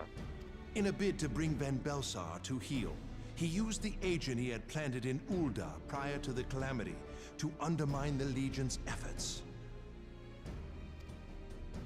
A man who outranks Van Belsar, yet opposed the late Emperor's decision to annihilate Eorzea. This could only be the former High Legatus of the Garlean army, now known as Emperor Varus Zos Galvus. Oh shit. So he was Huayu's true master. Ryu. Yeah, Ryu. But one of several in actual fact. We've learned that even as Huayu served the Empire's interests, she sold Imperial secrets to a certain faction in Eorzea. I'm gonna let this run, but I'm also running in the kitchen to get something to drink.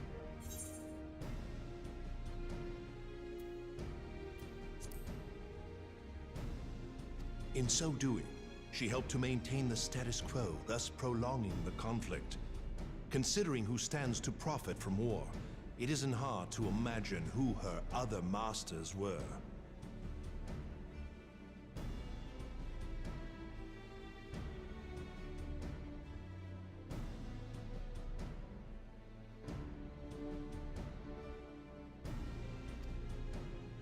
Seven hells! You mean to say that she was a double agent? Triple, if you consider her services to Van Belsar and the new Emperor as separate. As neatly as these pieces seem to fit, one aspect of the puzzle remains unclear to me. By whose will was the Marshal feeding intelligence to the heretics? And try as I might, I fail to see how aiding their cause would profit either her Imperial or monetarist masters. Could it be that another hand is at work here? If so, why you must be made to reveal whose it is. Interesting. I wonder if she has a friend named Kid. Not only have I lost a trusted friend, now I must interrogate her as a stranger. Cause this shit's perfect. Alright. Not a pleasant task, I grant you, but a necessary one. Unless we weed out the ivy, root, stalk, and stem, it will simply grow back. I know that full well. Those closest to Huayu have already been detained, and I will question them alongside her. General, pray keep in mind that there may be unwitting abettors among them. All will be treated fairly. On that you have my word. Those who are innocent have no cause to fear. You have ever been a friend of truth, General. I hope the unpleasant task of weeding out falsehood will not detain you too long. Though it be for the sake of Eorzea, doubting one's comrades is poison to the soul. And with that, I take my leave.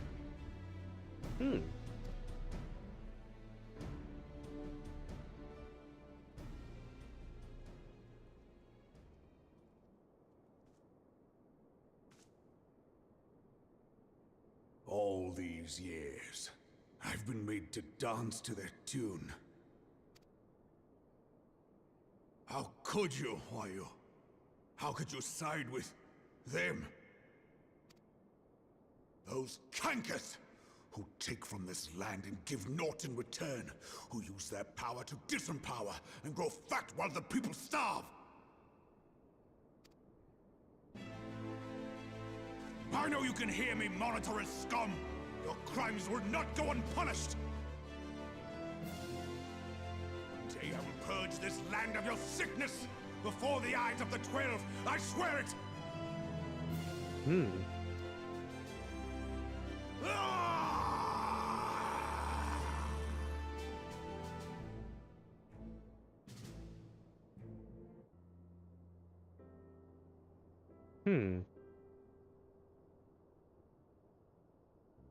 I shall have no further need of you this day.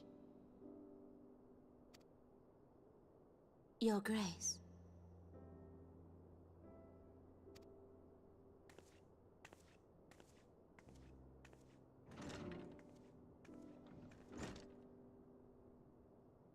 I fear that not even mine own chambers shall remain private for long. Has the situation grown so grim?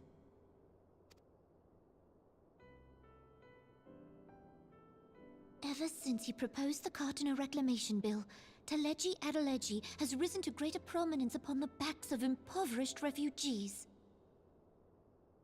The monetarists were ever united in their pursuit of profit, but the man's actions have torn a rift in their ranks. They snap at each other as rabid dogs. Yet now is not the time to be bickering among ourselves. If this bickering is a threat to law and order, might you not have grounds to dissolve the Syndicate? Would that the solution were so simple, Admiral. Alas, my moving to dissolve the Syndicate is certain to spark outrage among the influential merchant class, whom the Cabal represents. This would serve to exacerbate the current unrest, and peace would slip still further away. Be they rich or poor, natives or refugees, all who reside in Ul'dah have a right to pursue happiness. It is the duty of a ruler to protect this right.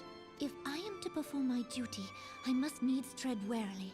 It would not do to make enemies heedlessly. Were Lord Lolorito here, he would doubtless say that I have my head in the clouds. A ruler is required to take a wide view. Try as we might to cater to all needs, some will inevitably be overlooked. As such, there shall ever be citizens who feel aggrieved. It cannot be helped.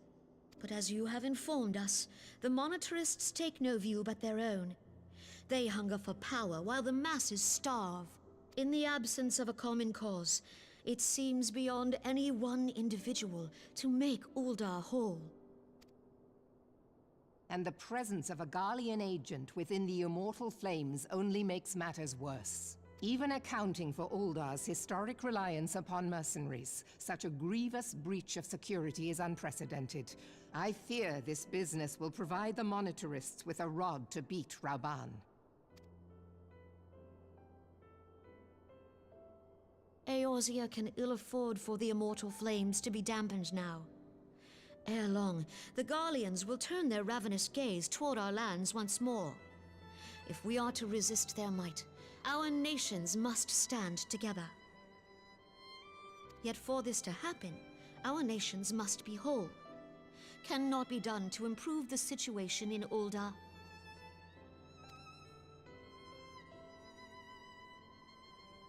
The true wealth of Uldar lies in the health, happiness, and hopes of her citizens.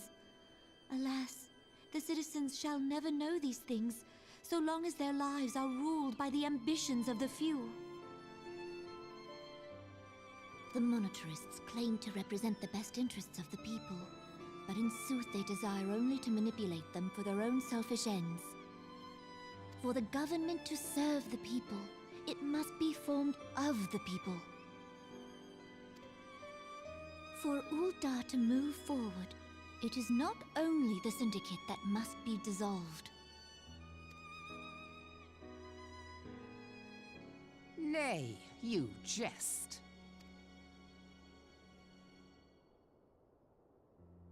My friends, it was for no other reason than to make known to you mine intent that I requested your presence here.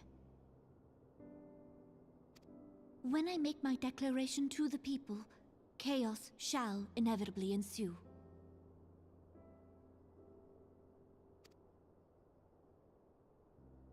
As the last monarch in the line of Ul, I make unto you this request. Help Rauban to preserve order, and protect the people. Forsake them, and you forsake yourselves. For a strong Eorzea will ever have need of a strong Uldar.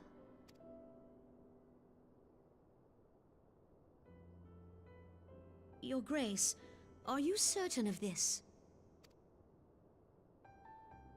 There is no other way.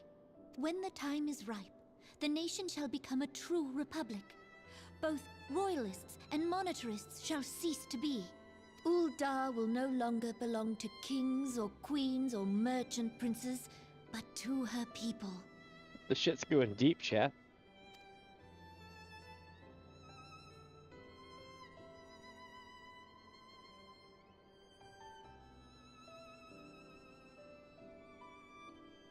Rauban, forgive me for casting aside all that you have toiled for in my name. Beyond this gesture, I am powerless to help my subjects.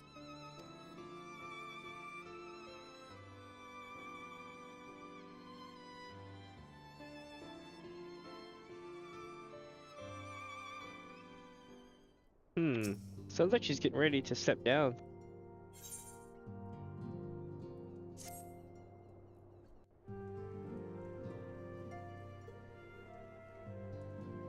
I am most eager to address the Ascian threat. However, we dare not neglect our other pressing concerns.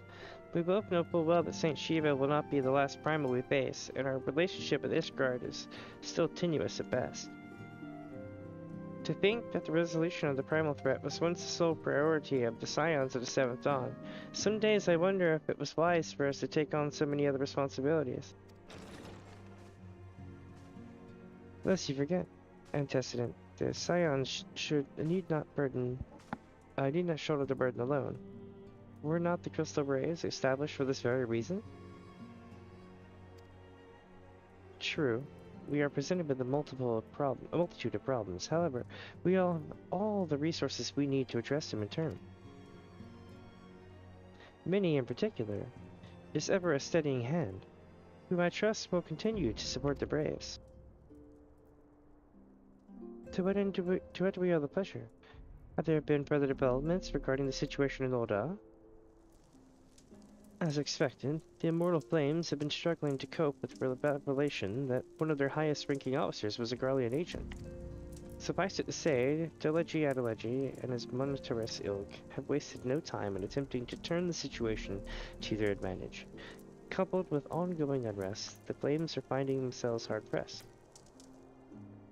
Plainly, General Raban needs our help, and I will direct the Crystal Braves to offer what support they can. If I am to stay abreast of the latest developments and issue effective orders, however, I cannot afford to waste time traveling back and forth. And so, for the foreseeable future, I think it would be for the best if I were to remain in Ul'dah, unless you have an objection. None whatsoever. We have matters here well in hand. When Breda's research is proceeding as planned? So she tells me, though I am not familiar with the details. Yuriantra is poring over his tomes at the vacant stands, and the others are contributing in their own ways.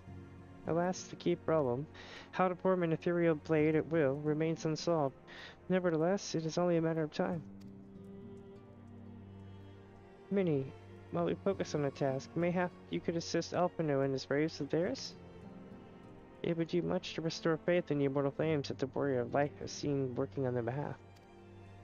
Never forget that your esteemed status allows you to act in ways that those more tightly bound in organizations and nations cannot. As ever, I implore you to do so. Not that your response was ever in doubt, but I humbly thank you, once more for aiding our cause. Now then, there are preparations I must attend to before my departure, such as receiving Riel's latest report. He has proven to be quite skilled at gathering information others wish kept secret. Hence why I placed him under my my direct command and ordered them to investigate the Ul'dah riots. When you were finished here, drove me outside. He said, "Cash me outside." Depending on what he has to say, I may soon have a favor to ask. If there are any developments on our front, I shall inform you at once in their usual fashion.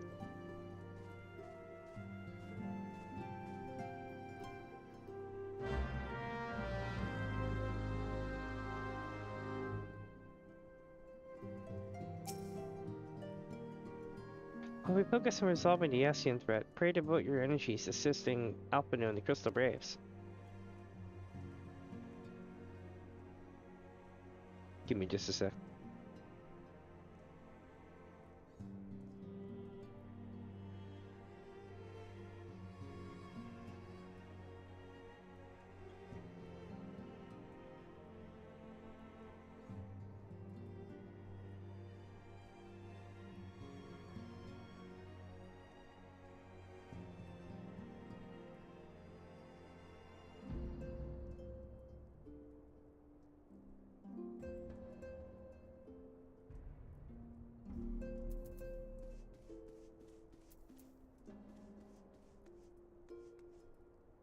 Alright. I'm figuring out dinner stuff as well.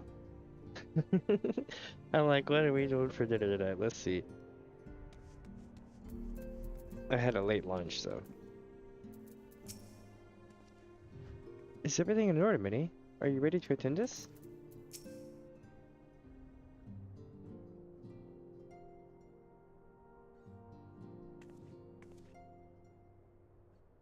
Pleasure as always, Minnie. You'll be escorting the commander that will die, I take it. Actually, I had another task in mind for her. If you would be so kind as to repeat your report for her benefit? Right then. Me and mine have been making inquiries into the source of the weapons that found their ways into refugee hands ways back. So happens we caught wind of something promising. A rather large purchase of sharp and pointy things by a black marketeer holed up in Highbridge.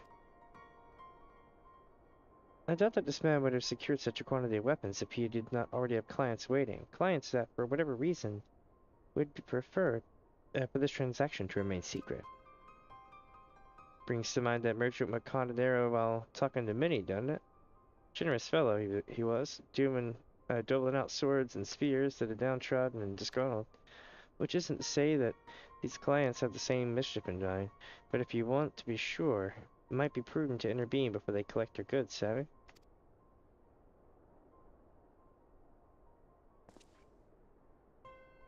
Seizing the weapons before they fall into the wrong hands would be for the best. However, if we strike at the appointed hour, we might capture the Black Marketeer as well as his clients. What say you, Minnie?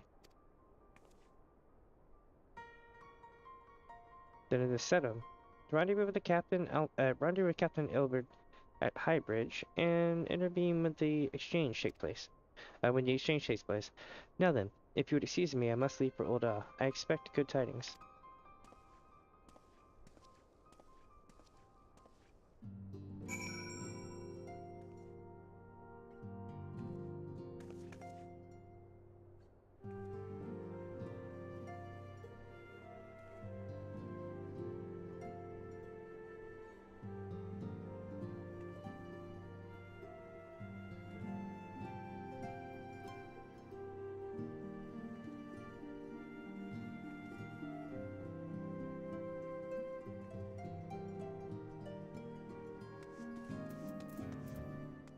Alright.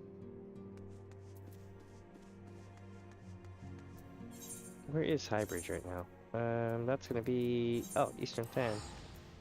Camp Drybone and all that good stuff. It's that... if y'all remember, it's that bridge that crosses the gap. We get... does this mean we're getting sent on another goose chase? Like last time we got sent out here? Damn, wouldn't that be effed up if that's what happened?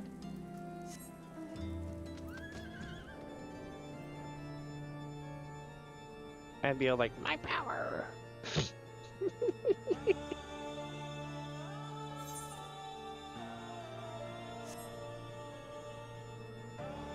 Alright, so we're gonna be heading up over here.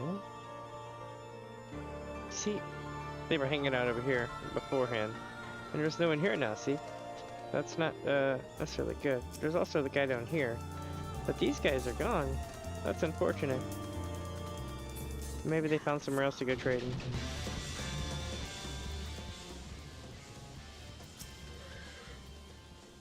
Ah, Minnie. My scouts have been keeping a close eye on the Black Marketeer, and it would seem that his guests have arrived. It would also seem that he's hired more than a few to stand guard. Common thugs have no consequence, but they nevertheless pose a threat. Even so, I feel compelled to apologize. This is far beneath the woman of your standing, and Commander Levier needn't have dispatched you hither. But powerful men have need of loyal, able-bodied friends. Having found one in you, 'tis only natural that he would come to rely upon you without hesitation.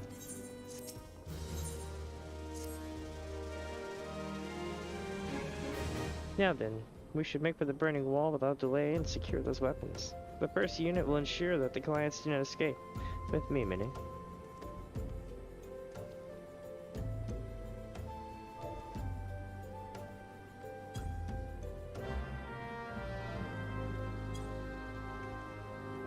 I can do the storm salute. Alright, we'll go with this one.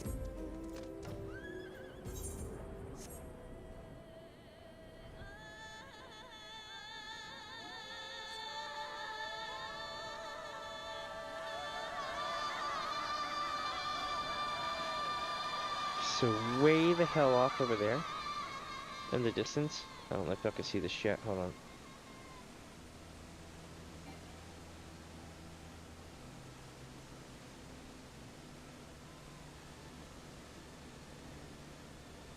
But like way off in the center there is the city of Ul'dah. Give me a second while I fix the screen. That should be the whole screen. If not, I'm tripping. But yeah. There we go.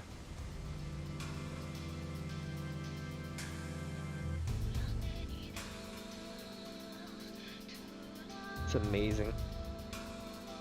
Let's go this way. And I think I go down to the round over here. Yep. Nothing yet, eh? Oh wait, here we go.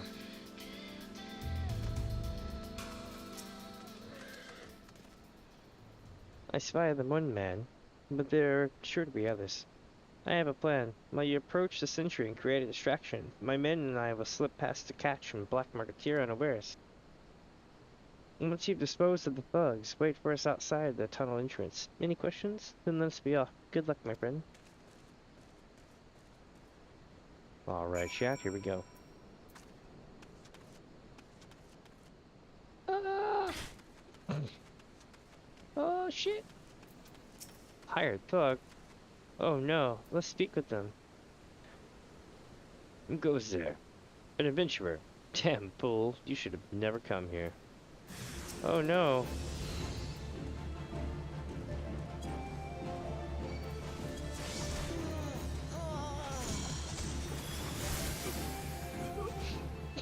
They got knocked the hell out. Stab. Alright. Is this what being Xenos feels like? Worthless, all of you. This ends now. Does it now? Oh, this must be like what being Xenos feels like.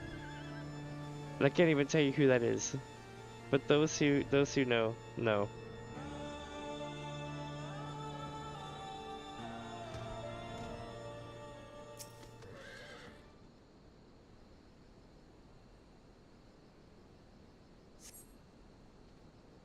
Alright, we're rocking it.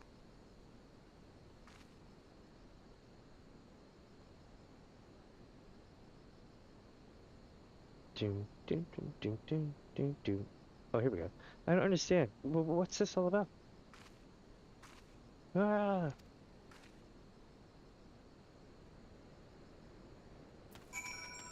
We should probably go make sure everyone's okay over here.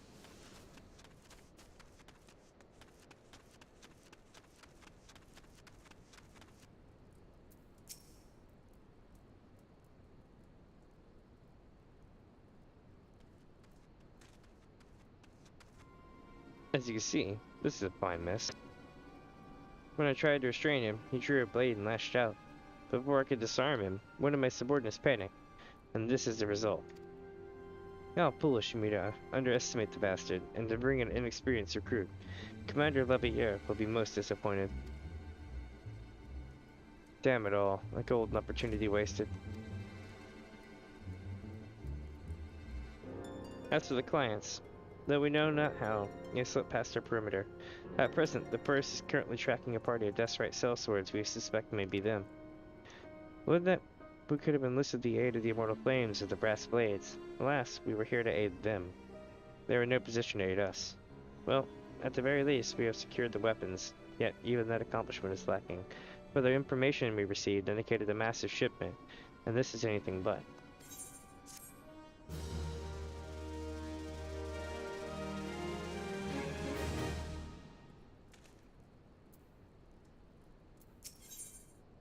Over, but like nothing more than to have this incident forgotten.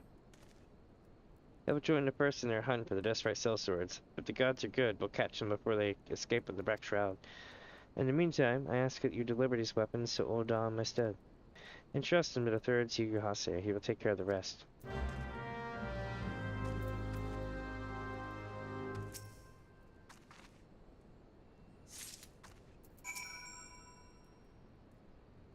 Pray take the Black Marketeer's weapons in that crate and deliver them to Ul'dah. Seek out Eorzea the Third and the Steps of Thal and deliver the crate into his care. Let's do it.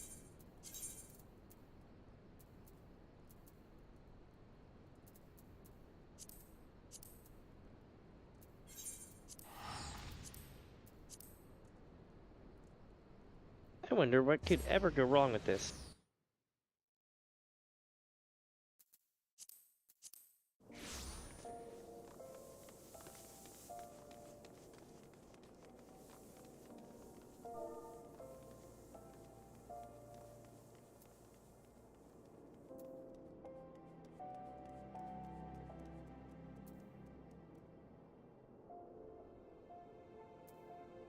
One sec, I'm gonna do a shout again.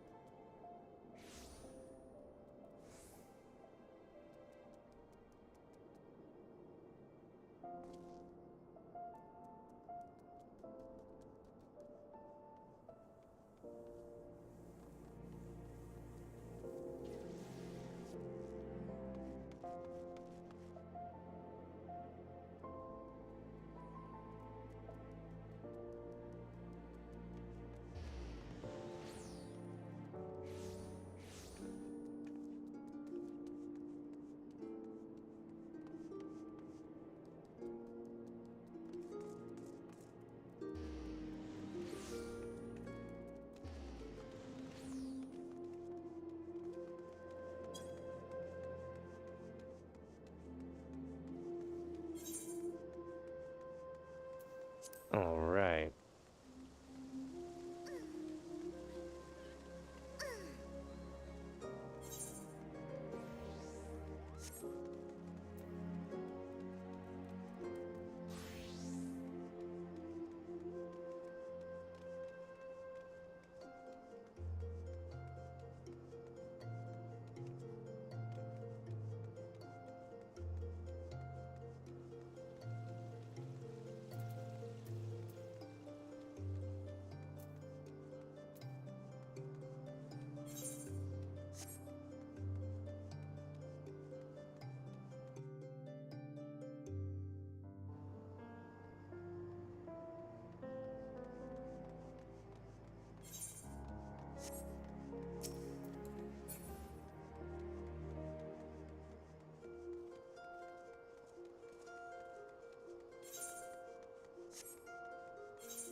Alright, so we gotta go around this way and over here.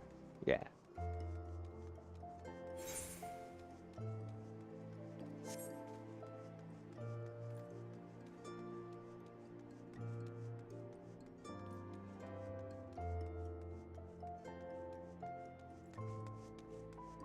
There we go. Now the warrior life. Never reliable friend of the Crystal Braves. You have my deepest thanks for your assistance in Korthas. Now, what brings you to us this day? A wooden box full of contraband. I'm like, yo, I got the shit.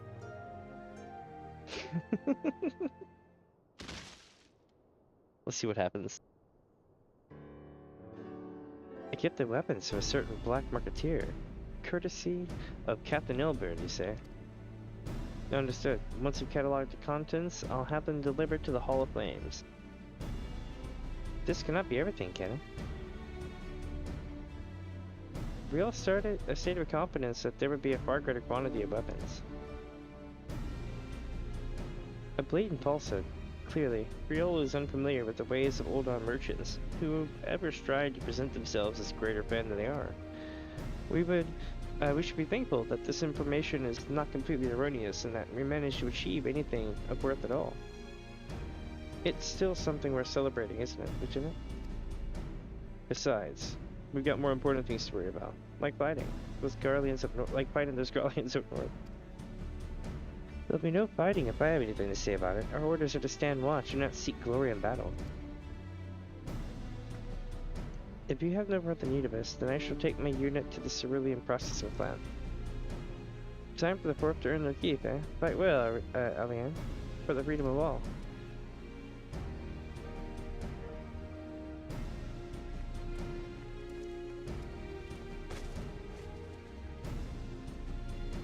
Excellent work as always, my friend. Rest assured that the immortal flames will hear of your contribution. Until we meet again.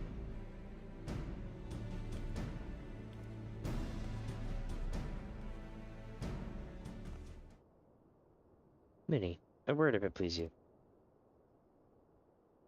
Not here. Look for me at the Sapphire Avenue Exchange. No need for whistling this time. Don't you worry. Interesting.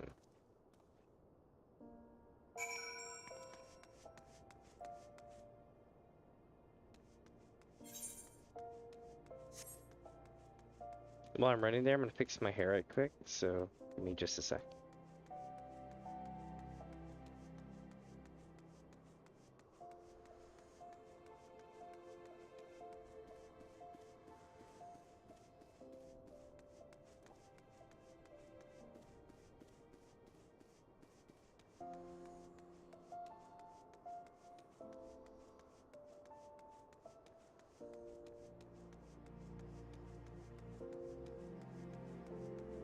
Alright.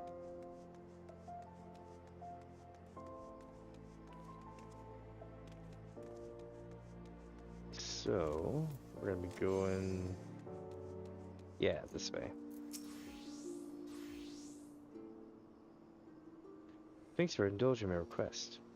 Few places better than a market for privacy, I find. All the hustle and the bustle of commerce means that most conversations go unnoticed. I'll get to the point. At the Burning Wall, when you and the captain interrupted the exchange, what happened? Tell me everything. Leave no detail out.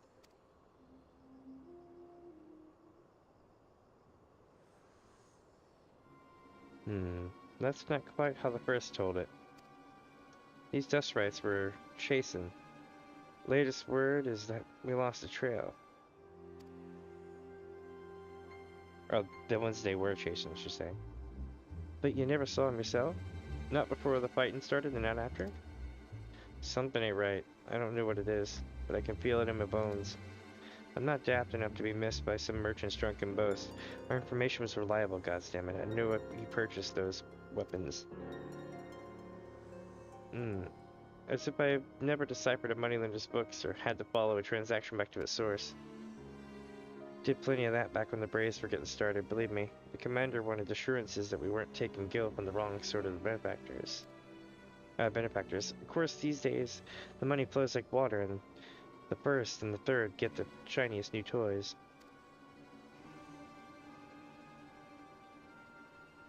Forgive me, friend. I've a lot on my mind these days, and I appreciate lending an ear. Right then. Best get back to it.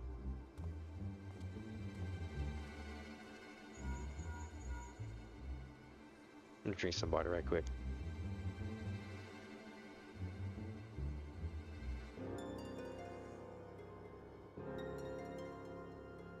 Minnie, can you hear me? This is Tataru. Your presence is urgently requested at the Rising Stones. Please come and see me as soon as you're able. Nope, here we go. We're going back to the Rising Stones.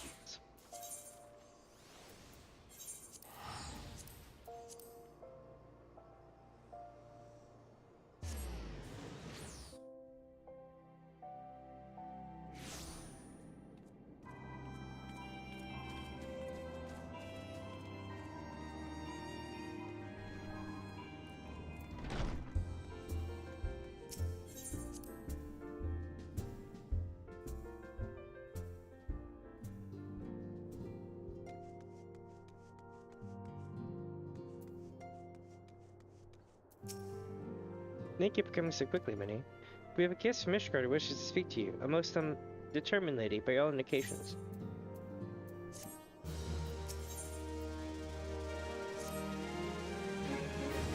Our guest is with the antecedent in the solar at present. Let's not keep them waiting any longer, shall we?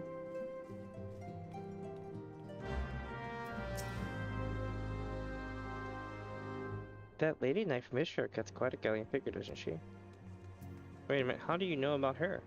Interesting. Considering the sudden arrival of foreign envoys and the like, preparing suitable meals at the Rising Stones can prove to be an interesting challenge. We were able to locate the elusive manuscripts in the archives of the Thaumaturge's Guild. I had not spoken much with the new guildmasters, but thankfully they were quite willing to accommodate us in our search. Though it may seem tedious when compared with the smiting of terrible foes, poring over crumbling scrolls is one of the Scion's most important duties. Without the illumination of knowledge, but we would vainly flail at spectators in the dark.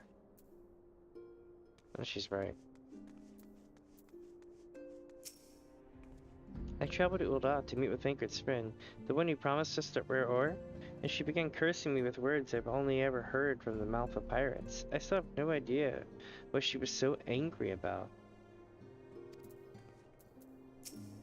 In hindsight, perhaps sending a lady on my ship was not the wisest of decisions. Pray ignore my ramblings. Professor Lambertain has published a thorough study on corrupted crystals and their properties. I highly recommend you procure yourself a copy of his work. See, I must confess the relationship between the crystals. Oh wait, yeah, I see.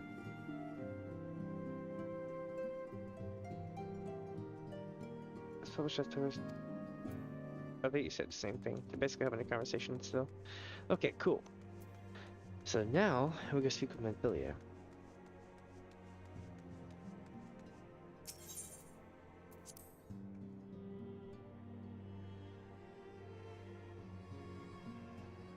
Trying not to leave anything out. At this point, it would be more unnerving if he spoke plainly. Unexpected tidings from the north, borne by the Lord Commander's second. What manner of wind bloweth this way, this day? Good of you to join us. We have much to discuss. This is no time for idle chatter.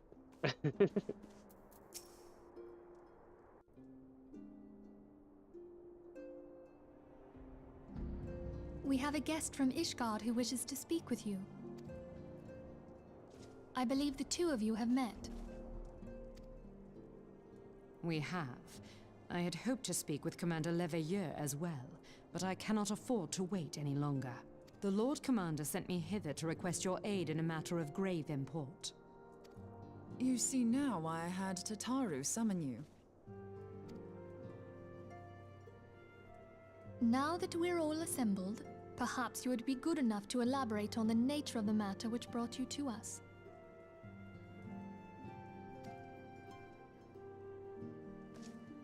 The Observatorium's astrologians have sounded the alarm.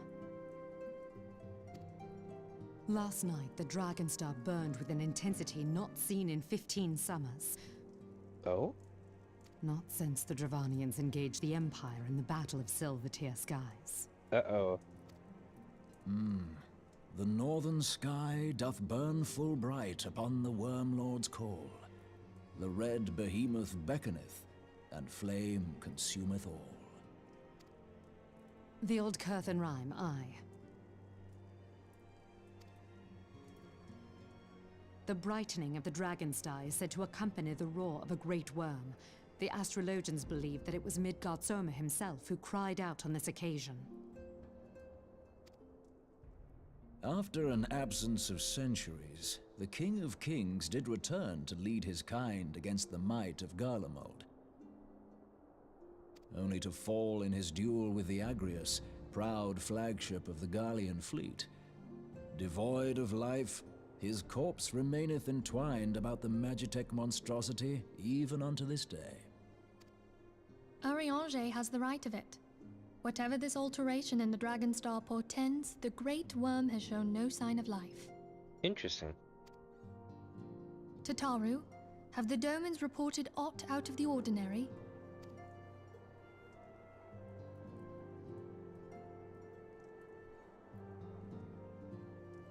Correct me if I'm wrong, but if Midgard-Soma had roared, wouldn't we have heard it here in Revenant's Toll? Roar is but a figure of speech. Dravanians can communicate in ways beyond our ken. It is for this very reason that we are forced to look for signs in the heavens. We cannot say with any confidence that a great worm roared at all, much less that it was Midgard-Soma. Only by directly examining the Keeper of the Lake can we be certain. However, it will take too long to gain the Holy See's approval to dispatch the Temple Knights. Therefore, Sir Emric would entrust this task to you. Do you accept? Hell yeah.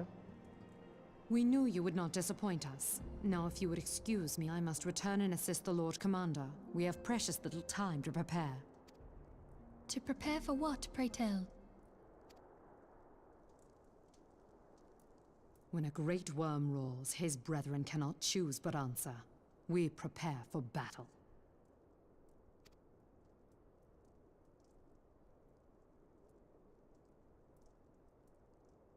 Interesting.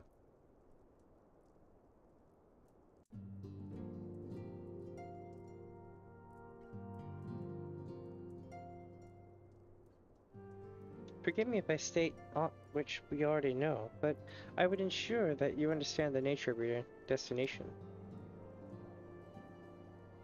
As Damien stated, what we now call the Keeper of the Lake is the wreckage of the Agrius, former flagship of the Imperial fleet, and the corpse of the worm responsible for its destruction. 15 years ago, as the next step in his campaign to subjugate Eorzea, Gaius von Belsar attempted to seize control of Mardona. So massive was his force that all thought his victory a foregone conclusion. But an unlikely ally came to Eorzea's aid that day. Migrazomar, legendary guardian of Silvertear Falls, burst forth from beneath the waters of the lake and led a host of dangerous guardians against the Gralian airships overhead. In what would later become known as the Battle of Silvertear Skies, the Great Worm felled countless airships before engaging the Agrias. In the ensuing struggle, the flagship's ceruleum engines failed, and it tumbled into the lake below. Yet this victory came at a great cost, for the explosion which followed claimed the life of the Great Worm as well.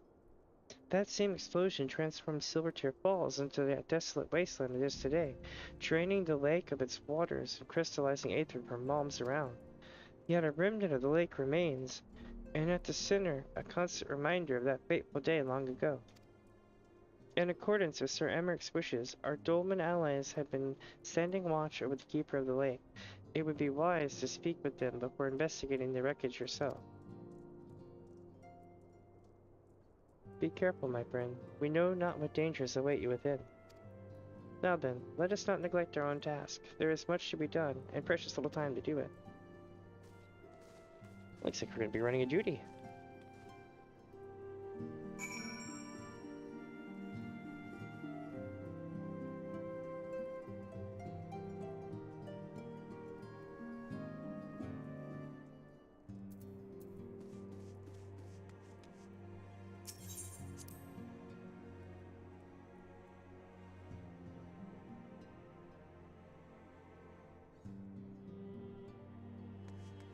Alright. I may have to split today's stream up, as much as I don't want to. I'm gonna go for a long time though. What I'll do is, if tomorrow is a short thing, what I'll do is I'll probably start off playing Dragoon. Do the Dragoon job thing, and then break my way into there as a Dragoon.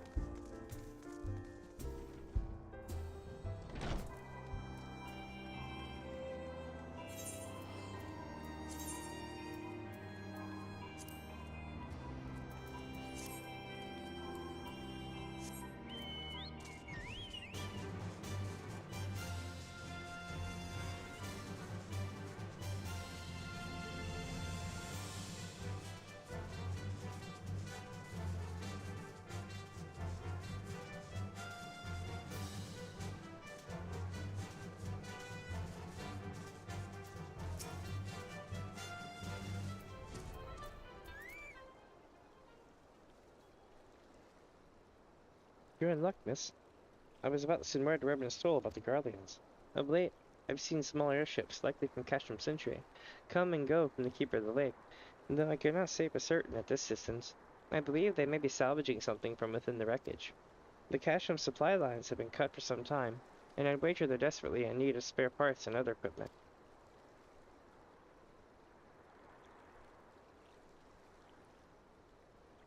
So it's true then. The Guardians honestly fear the worm might rise again. Well, from here, that seems rather unlikely.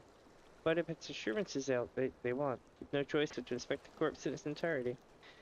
Easier said than done, given the creatures that should inhabit the wreckage, and the aforementioned Guardians who won't take kindly to your presence. There's sure to be to fire upon an airship, so I'd advise a more stealthy approach. Take this boat and a few of your comrades to the base of the Agrias, then climb to the top. There's only one viable approach, I'd say. The Keeper of the Lake is now accessible. Hell yeah.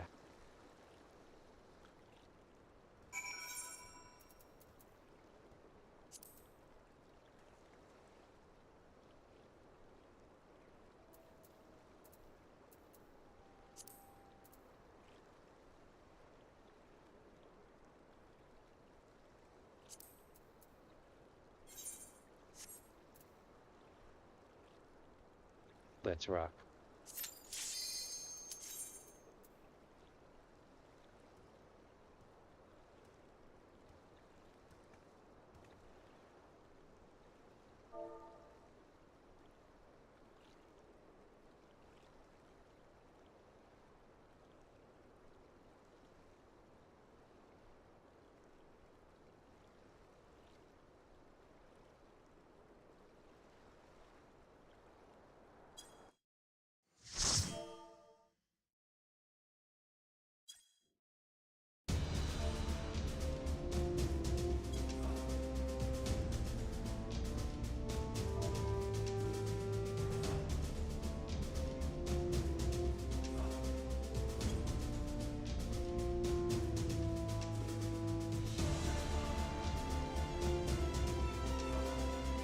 Microsomar is huge, by the way. Like, friggin' huge.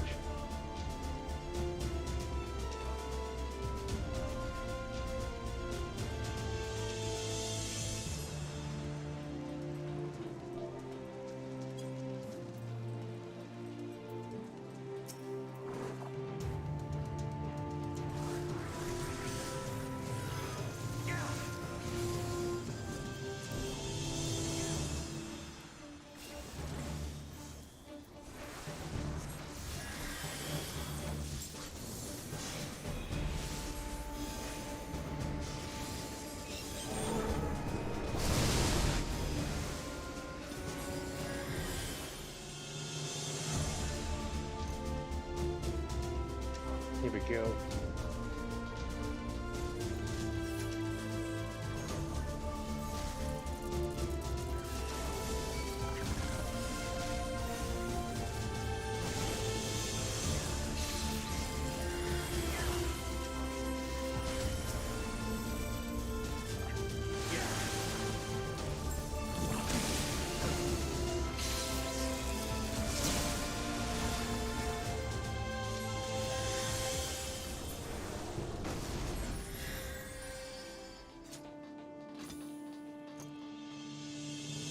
Heck yeah. We got the loot.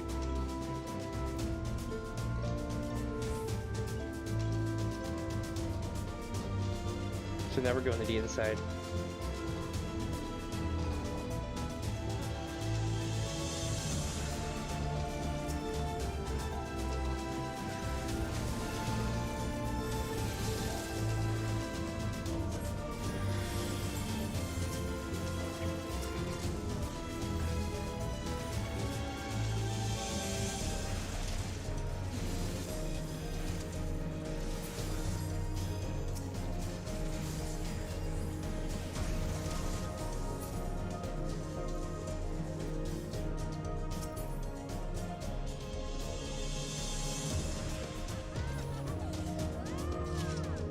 Alright.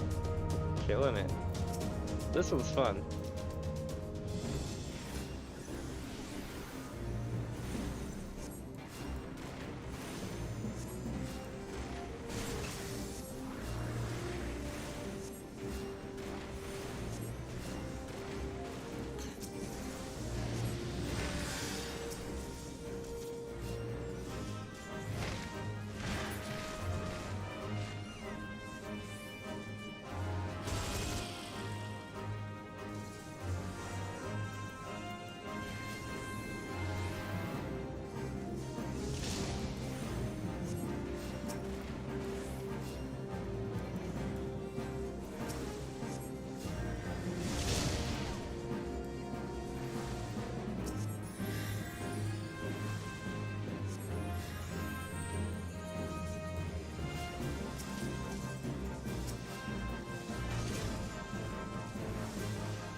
Oh, here we go again.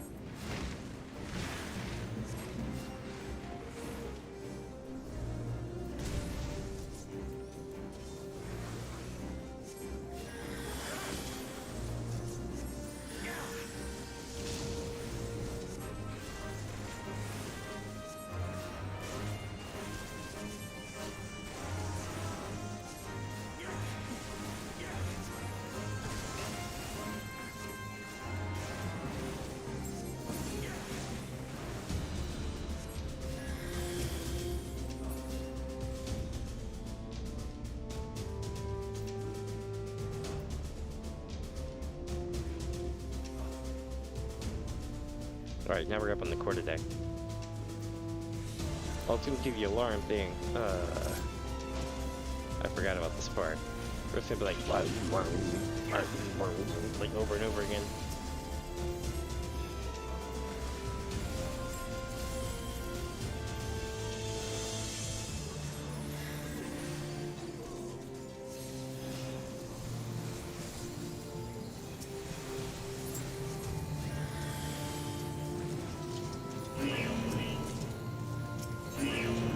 See? tell you.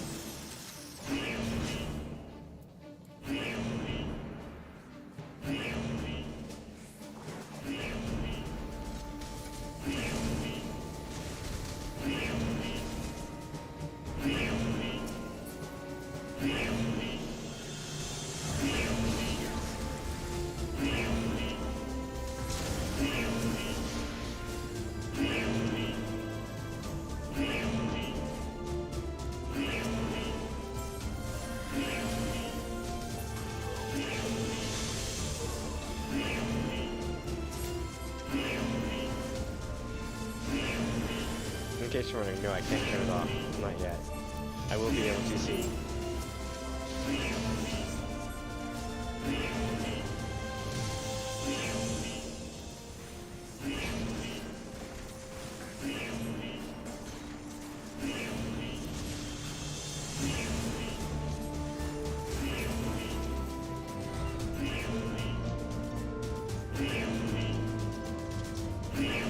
This whole area, I'm actually one big ass pool. It's kind of cool.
Open this up and rock.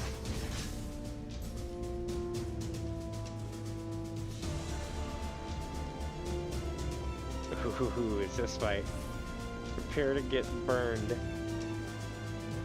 He just loves to draw lines on the map, different angles.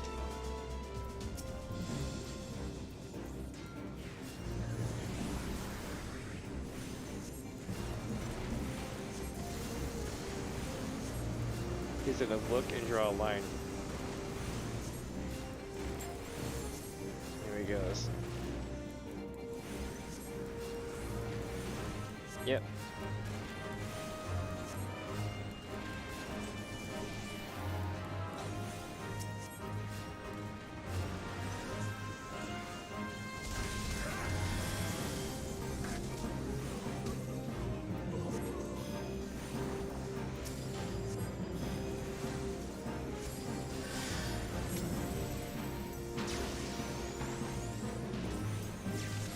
There he goes. He's hooked to the line.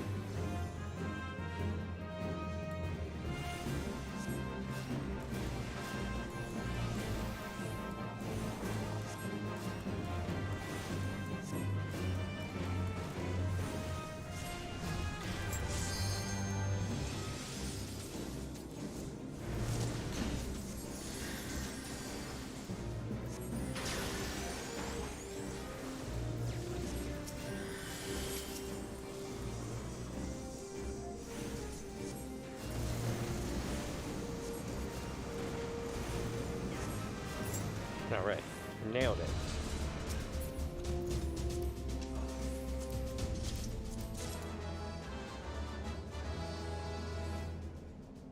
My inventory is getting flooded with shit. I'll have to throw, well, not throw away, but turn it into Mender. Oh, look, it's a thing. We're really high up.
Oh, here we go. I'm about to do some reading here. Who treadeth now upon my bones, and waketh me from slumber sweet?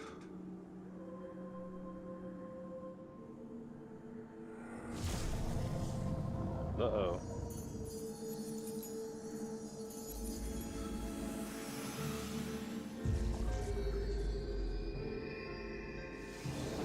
Thou hast forgotten the face of thy lord. Remember, mortal, and fear me. I would, but I'm capping mad loot right now.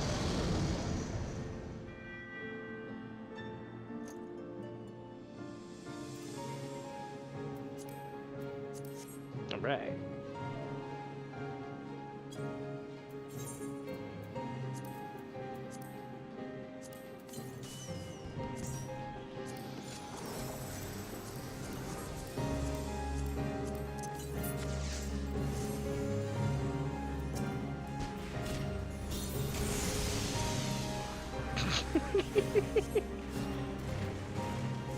Giant Mega Silver Spirit.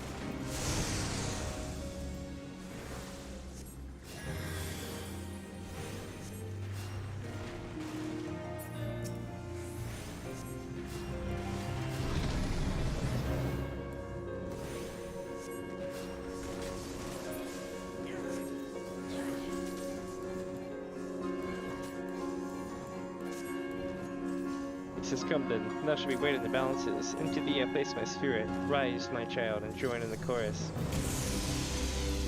I bid thee rise, my child, and join in the chorus once more. Interesting. This is way different than I remember this being.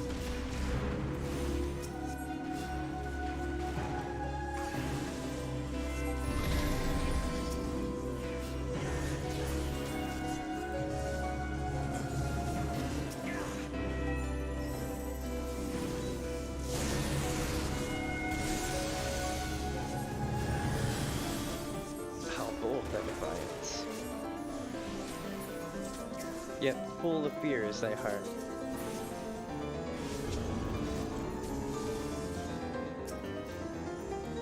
Here's a dragon to memory.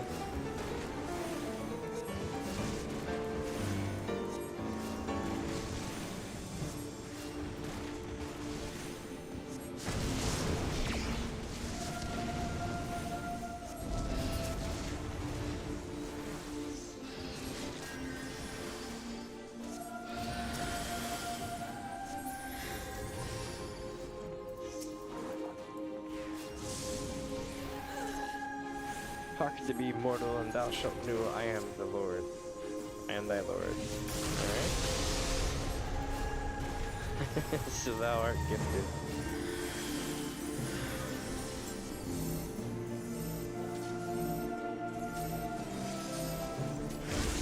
I think he tried to claim us to see if we were, you know, unable to be claimed.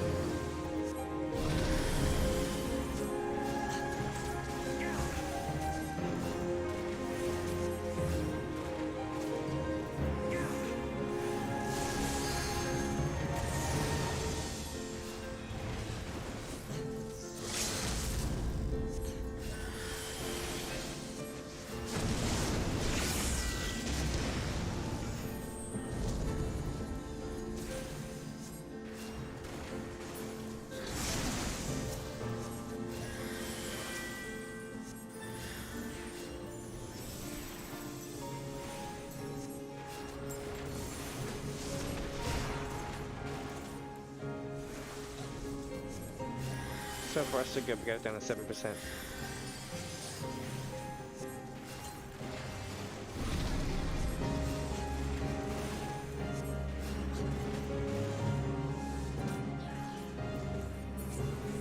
Nailed it.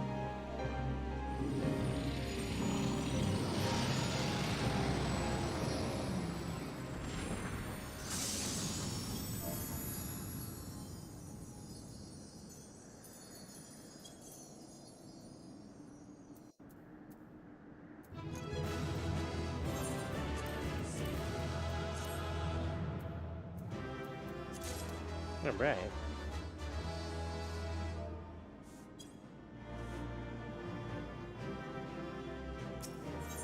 This place is cool. It was like Microsoft's ghost the whole time, I think. Let's see.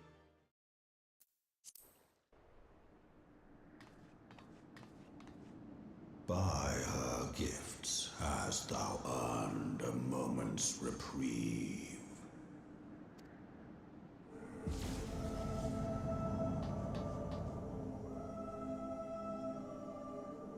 Speak, mortal, and I shall listen.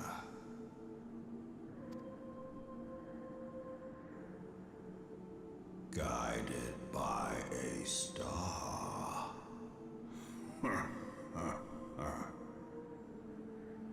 My people have heard the song. Ishgard shall burn. Uh-oh.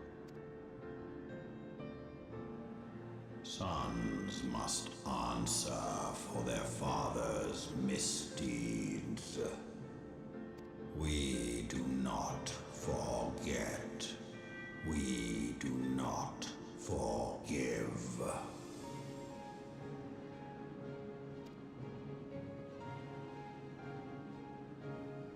Seven children did I sire.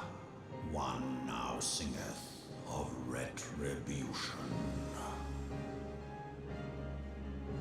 I rise to join in the chorus. Thou art powerless to silence us, mortal. Yet thou shalt not live to labor in vain. Thy reprieve is at an end. Uh-oh.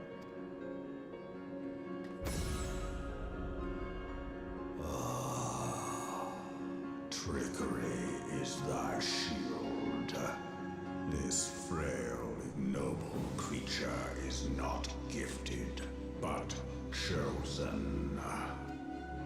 Interesting. Hearken to me, Hydaelyn. I remember, and I consent.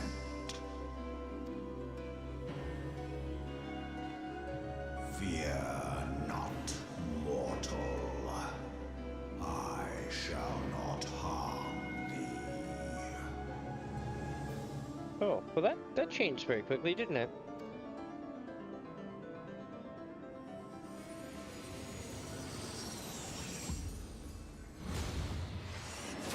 Oh shit.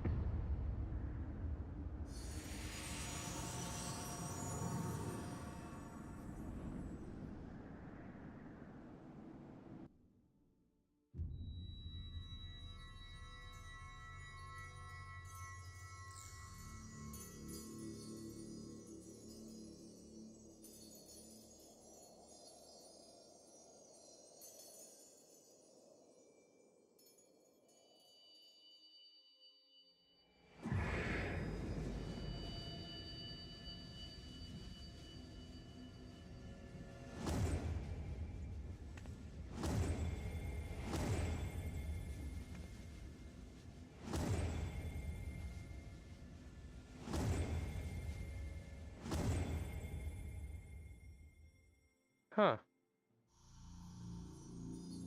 That's not good.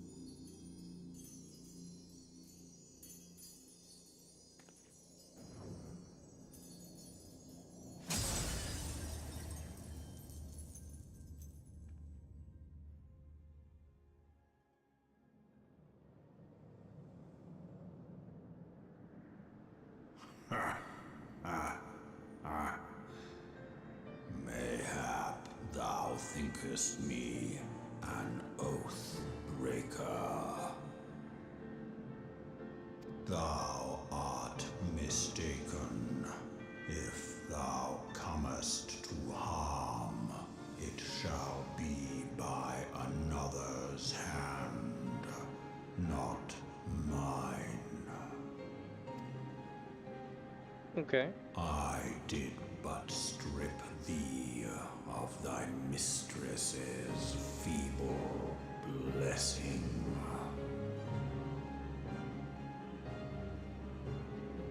Thou didst profit much by her grace, but no more.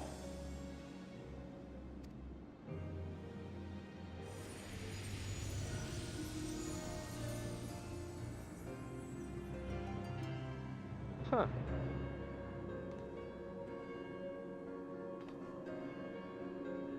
It's a little dragon. The covenant binds me to thee. I shall watch, listen, and wait. Fight and struggle, if it be thy will. Man hath ever coveted that which lieth beyond his grasp.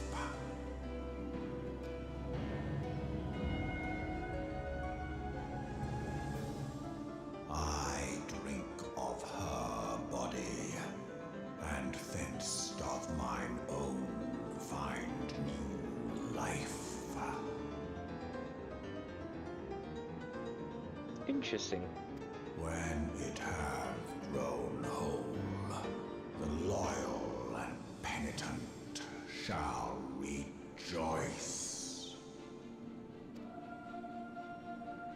The dragon song heraldeth a beginning and an end.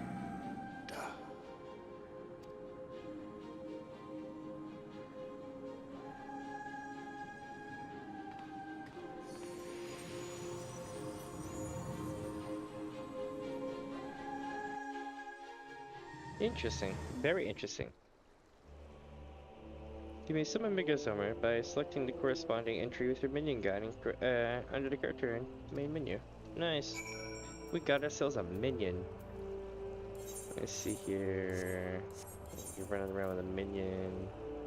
Megazoomer. Where are you in my list of minions? I've got a problem, chat. Let's see. Shit, it can't be that far down the list, right? Right? Or maybe it's in the very back of the list because of that. Yeah, I think it's backwards. I could just type it. But that's not the point. I want to learn where it's at in the list, you know? For later. I have a feeling we're going to be coming back to this pet for a while. Where are my dragons? Alright, this is some bullshit. Let me see.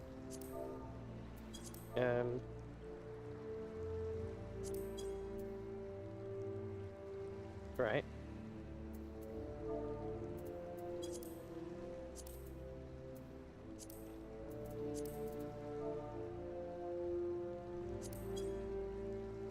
It looks like this and this. So, go back here.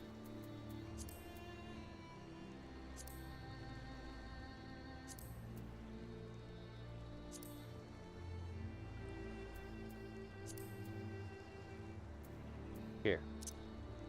Nice.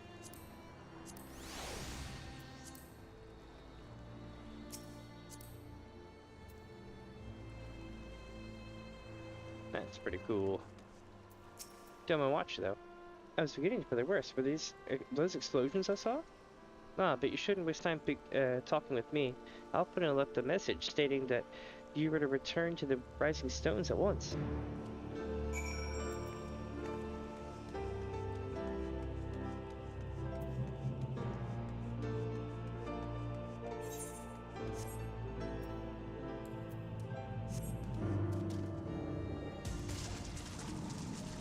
Let's see here.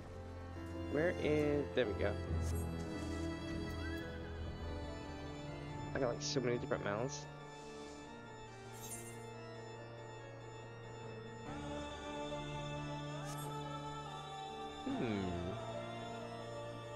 We're gonna make our way this way, and then, yeah, then down here.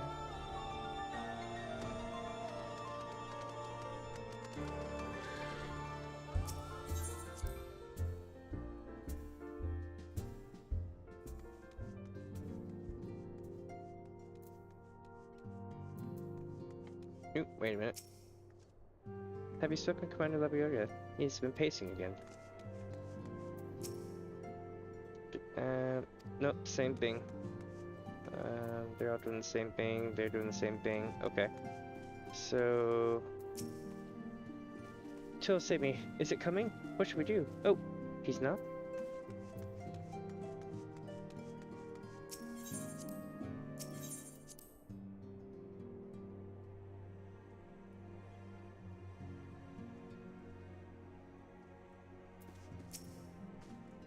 Truth interpreted is truth transformed. Today's heroes may yet become tomorrow's gods, or something else. Praise it well that you were hale and whole. I came as soon as Monfilia informed me of Sir Emeric's request. You have completed your investigation of the Keeper of the Lake, I take it. Then I would hear your report.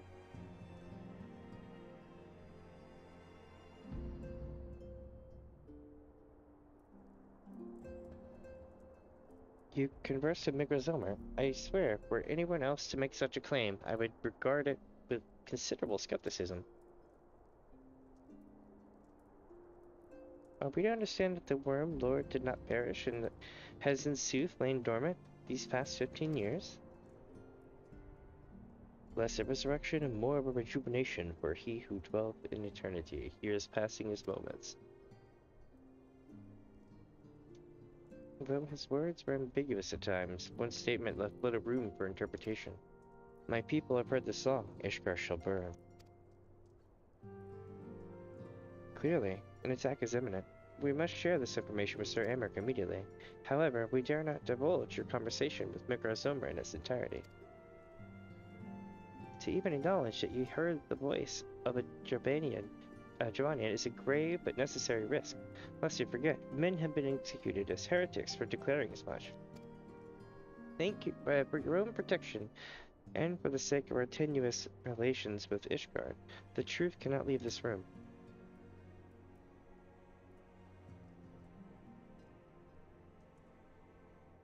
As for how we shall present our revelation to Sir Emeric's emissary, you may leave that to me. Pray remain here for now.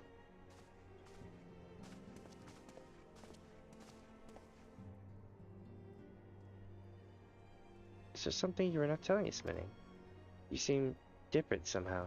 It's almost as if you were missing something. Something important. So, Porpin, Migrazomer stripped you of your blessing of the light. Are you alright? How do you feel? I see. It is a relief to hear that you are otherwise unharmed. It beggars belief that any being could possess the power to deprive you of our blessing. Migrazomer made mention of a covenant, did he not? One of the ancient myths regarding Silverchair Falls states that when the waters came into existence, so too did the Great Worm. Alpic and Nimia, brother Time and sister Faye, decreed that Migrazomer ever wash over the source, from which all water and magic was said to flow. I wonder, what if this was the covenant of which he spoke, and 'twas not the gods with whom he treated, but Heidelin herself? Well, if he is watching over you as he claimed, mayhap you will have an opportunity to ask. Let us keep this matter to ourselves. I do not wish to burden our friends needlessly.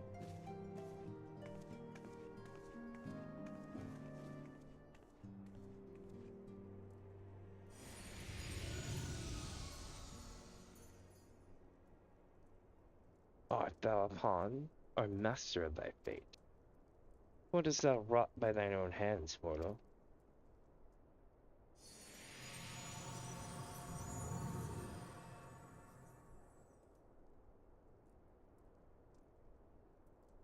I think it just talks shit. Just straight up.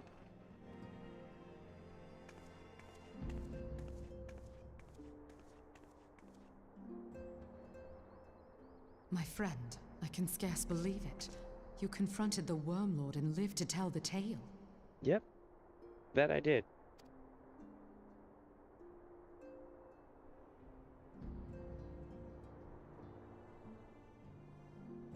I give thanks to Helone for your preservation. It is our sole cause for gladness. Your encounter with the Keeper of the Lake served to confirm our fears. A great worm has roared, and it makes little difference if it was one of the two in Eorzea or any other. The Dravanians are coming. I am told that Ishgard has magical defenses against Dravanian attack, though I am not privy to their exact nature. Will they be enough to repel a massive force?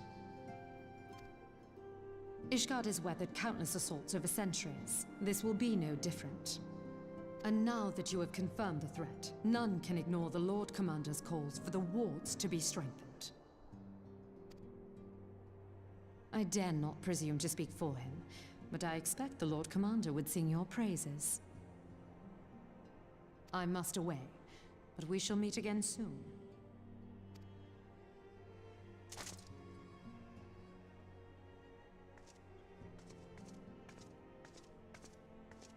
Interesting. Very interesting.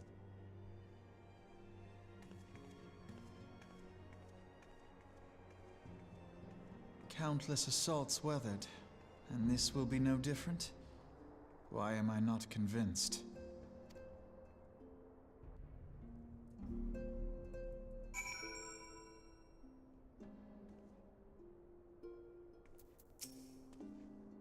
The Ishgardians have warred with the Dravanians for centuries.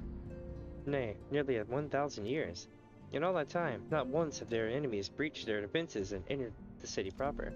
Yet regardless of how strong those magical wards may be, I nevertheless fear that the Ishgardians are underestimating the gravity of the situation. Though it was not Ismail who roared, a call to arms by one of the first brood cannot be ignored. Until such time as they choose to request our aid, however, we can do naught but observe the situation at a distance, and pray that our fears are unfounded.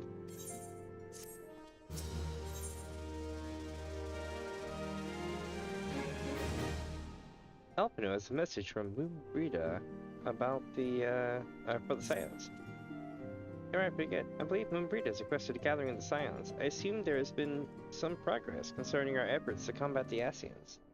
Pray inform her that our business with the Ishgardians has concluded for the moment. I shall be along once I've completed my communications with the Crystal Braves. Alright. And now we're going this way. Wait, is everybody reset? Nope, everybody's still in the same place, except Alpino took the place of, what's her name?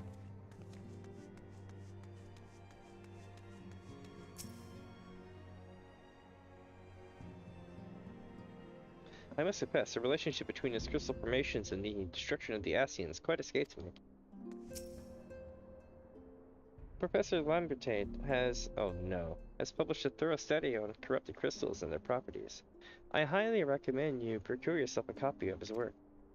No, we won't be dealing with Lambertade. Lambertade pissed me off. He sent me to like 100 places. All done with your talk of dragons? Wonderful. The Casassians are next on the menu. Let's head into the Solar, shall we? Alright.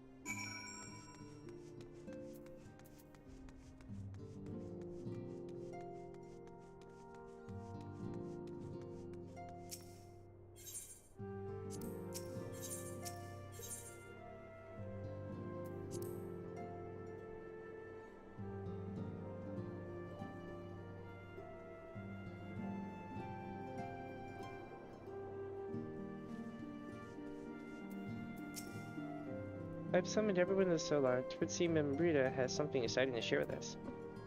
Hey, chat, give me just a sec. I'm gonna run to the kitchen right quick, and I'll be right back.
Alright, back. Sorry about that.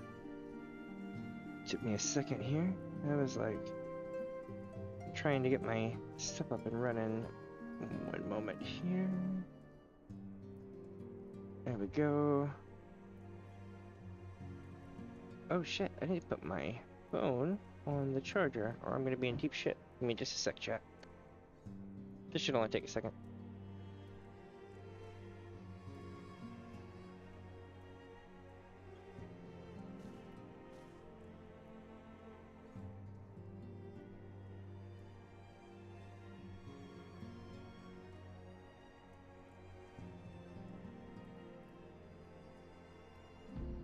Alright, good to go.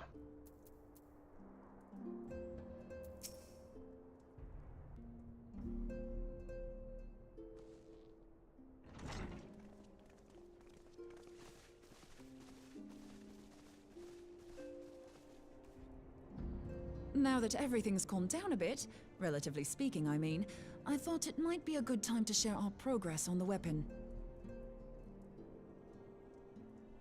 I believe we're on the verge of a breakthrough. Well, don't keep us all in suspense.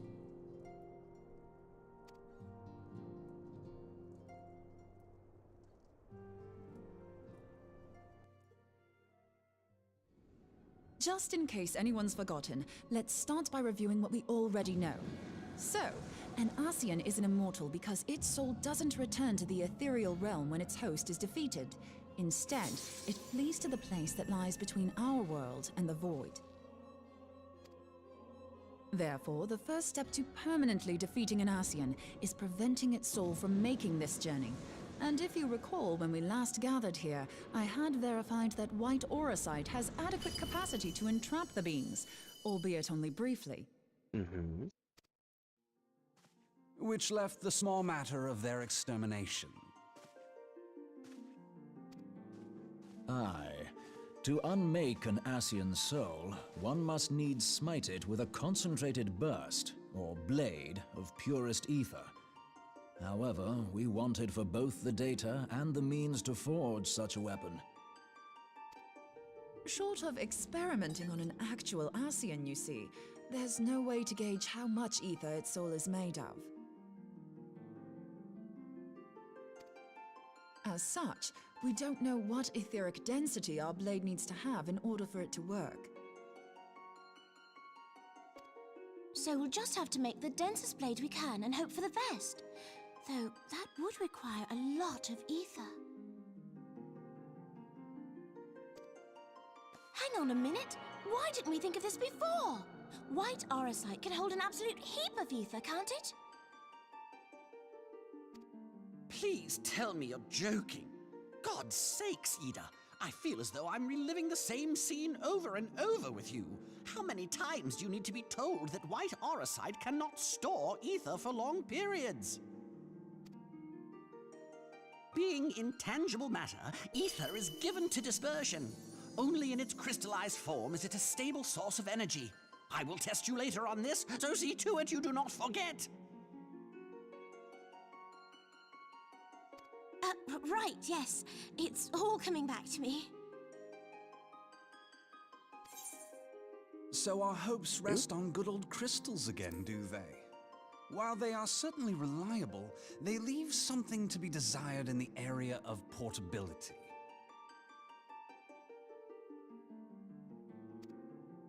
Indeed. I am reminded of the quantity of corrupted crystals required to thwart Leviathan, and the extraordinary lengths to which the Lamentsons went to transport them.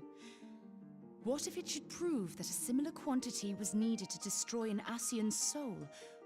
Or still more? I do not envy the poor sod who has to lug all of that around, on the off chance that an Ascian appears. That's the very problem we set out to solve, and I reckon we've found the answer. If it isn't practical to lug around the ether we need, we'll just have to draw upon another source. And the only viable source is the land. If you mean to tap the Great River of Ether, know that it will entail considerable risk. Meddling with the currents may well induce a surge like to the one which despoiled Dono. Give me a bit more credit, will you? Why would we need to tap the river when there are veritable reservoirs jutting out all over the land? I speak of corrupted crystals. It might be that their aspect is out of balance, but a crystal's a crystal. It contains ether, and we can help ourselves to it. While corrupted crystals are indeed abundant, there is no guarantee that they will be in close proximity at a crucial moment. But what if we don't need them to be? What if we could tap their power from afar? A malm away, say? If we could do that, we'd have ready access to ether aplenty in almost every corner of Eorzea.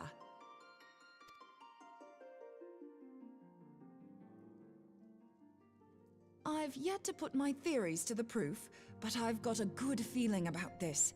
If no one has any objections, I'd like to see where this avenue leads. If you think it's worth your while, you have my blessing. But tell us, what are your theories? I, for one, am most eager to understand the process, however vaguely. I thought you might say that, but no one wants to listen to boring old theories all day, do they? I know I don't. So with your permission, I'd like to try something a bit more hands-on. I've already built an etheric siphon especially for this purpose, and I've been meaning to try it out. Thing is, the profusion of corrupted crystals in Dono makes it something of a high-risk testing ground. If anything goes awry with the siphon, it would be better if it didn't happen within spitting distance of quite so much ether. Ideally, I need an isolated specimen. Does anyone know where I can find one? May I suggest northern Thanalan? There you will find corrupted crystals of middling size, standing a reasonable distance apart. Ideal for your needs, I should have thought. Oh, and if you do elect to visit the place, I should be much obliged if you would assist me in another matter while you are in the area. Has something happened? Movement has been observed at Castrum Meridianum.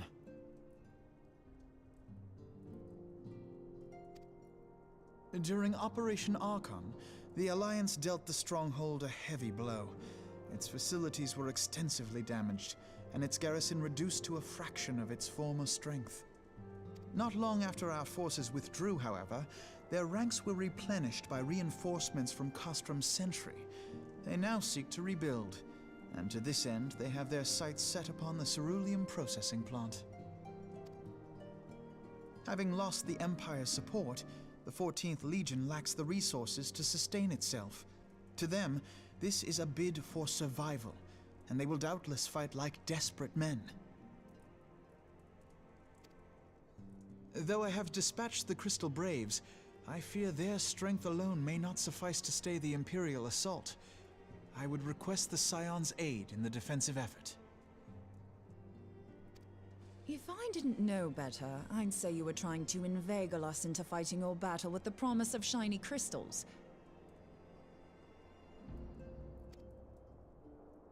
Well then, consider me inveigled. I won't lie, the crystals you speak of sound perfect, so the Garleans have to go. Besides, we can't afford to beat about the bush. There's no telling when the Arceans will next appear.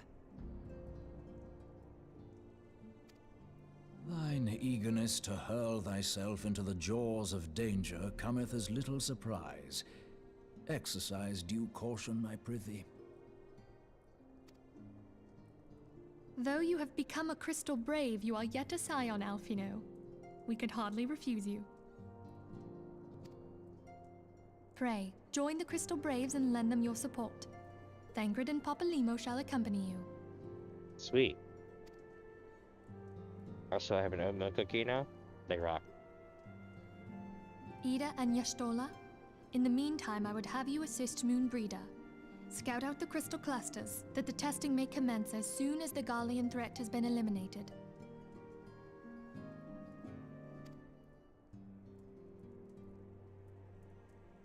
If it please you, I shall continue mine own experiments on white orosite. Thank you, Eorzea. Everyone, pray see to your preparations and depart as soon as you are able. Go well, and be safe.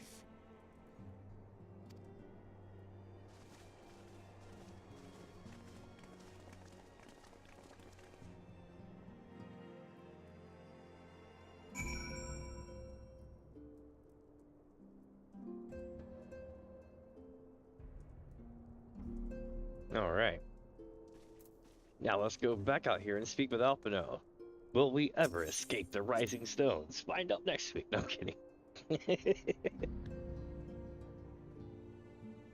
I'm gonna get one more bite of cookie though. I know I could have eaten at any point during that, but you know, I didn't think about the cookie until I saw the cookie and I was like, damn, oatmeal cookie, yeah. Check it. I know what people are thinking. Oatmeal cookie? That sounds like ass. That tastes like ass. And you know what? That's cool. There are a lot of oatmeal cookies that taste like ass. But if you get a good oatmeal cookie, like if you actually invest time in finding the best oatmeal cookie for you, it's a good cookie. Mm-hmm.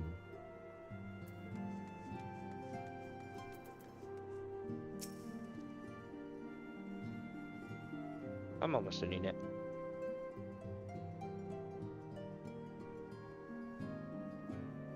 Alright. So, it would seem the events that have once more conspired to rob us of rest and recuperation. Though I would wish it otherwise. I must ask that you head straight away to the processing plant. The 4th have already deployed to the area, and await the arrival of the Scions. Wilward will brief you on the developing situation. Meanwhile, I must rendezvous with Captain Ilbert at our headquarters in Ulda. I shall take command of our forces there with a lighter heart, knowing that you go there to support the front lines.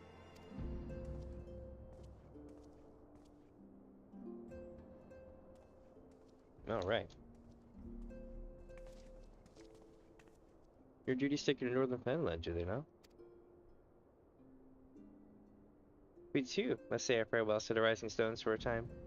Philemon travels to Loda, and we shall serve as her escort. At my daughter's behest, I go to contact certain old acquaintances in the Gilded City. We are beset on all sides by civil unrest and imperial machinations, threatened by primals and troubled by dragons. We need all the allies we can muster. Many of my friends hold positions of power, you see, and it is my hope that they can be convinced to aid the Scion's cause. If past events have taught us anything, then we know that Eorzea must present a united front or we shall fall. Ah, how extraordinary that my little Cilia is involved in such far-reaching affairs. I am proud that I might now stand at her side, not only as a mother, but also as a colleague. A colleague with influential connections, but I fear that Ulda has become quite a place of danger, even for one so familiar with her streets. Woe betide the blackguard, that so much as glares in your direction, milady.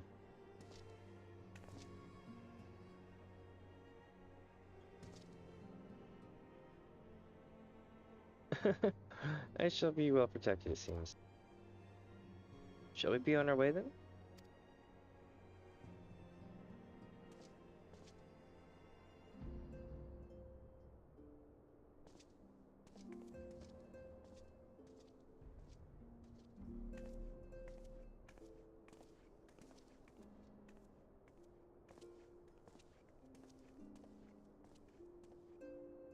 Nice. Alright, so the building's reset. For a small organization, we certainly chew through a prodigious amount of foodstuffs. Perhaps I should put a lock on the larder door. We do seem to be running low on provisions. I believe an excursion to the marketplace is in order.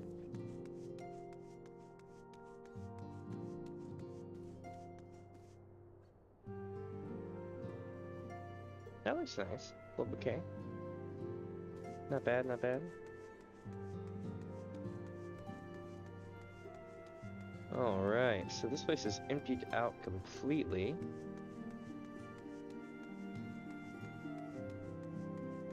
It's almost like they're trying to let you know, like, we've only got one more set of this to go before this, you know, that kind of thing.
One sec.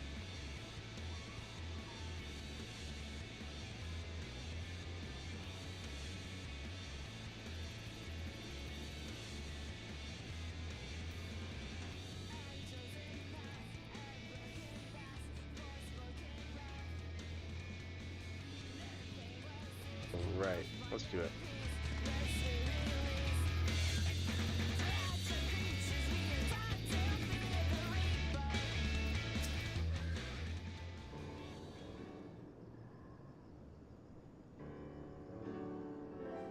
Commander Levier sent word that you'd be coming. A veteran of your talent is most welcome.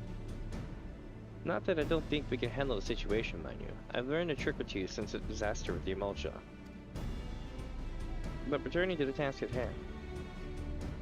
The Plains reconnaissance scouts have reported the Imperial soldiers assembling at Raven's Push. Such a force is likely interested in only one thing: getting your hands on the resources found here at the processing plant. The Garleans would begin marching on us at any time.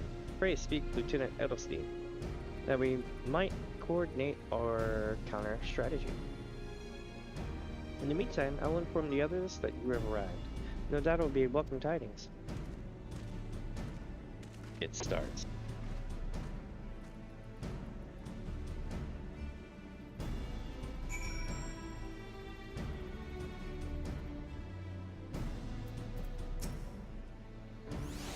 Captain Fuss, my soldiers yet tell tales of your deeds during Operation Archon. Would that we could sit a while and reminisce about old times, but I fear more pressing matters require our attention. The civilian draftsmen, you see, have come across several highly suspicious crates with the boundaries of the processing plant. I had my sappers take a closer look, and our worst fears are confirmed. These boxes contain powerful explosive devices of Imperial design no less. By my order, the Flame Station here are conducting a thorough sweep of the compound as we speak. Though it troubles me that we were unable to apprehend the Imperial spy behind this, I have faith that our men will be able to neutralize the threat for now. In the meantime, our scouts bring troubling news about the latest movements of the Imperial Army. I would once again ask for your aid.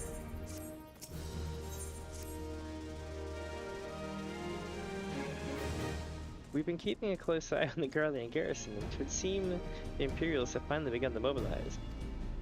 According to the reconnaissance report that just came in, the squads seen leaving the castrum are too few in number to effectively take hold or position. They will likely mount a swift assault and focus on the acquisition of resources. I have, of course, also shared the support with the Crystal Braves. They've decided to take to the field and meet this assault head-on. I have apprised your fellow Scions of the situation and am heartened to know that they will be joining the effort. Pray report to the Lieutenant Alien and lend your much welcome strength to our counteroffensive. Alright. Oh wow, everyone is here. Isn't it a beauty? A lady merchant in Revenant's Toll simply gave it to me. Said she was investing in the future or some such. Oh, it's a big ass axe. That's so cool. She's gonna be like, let me axe you some.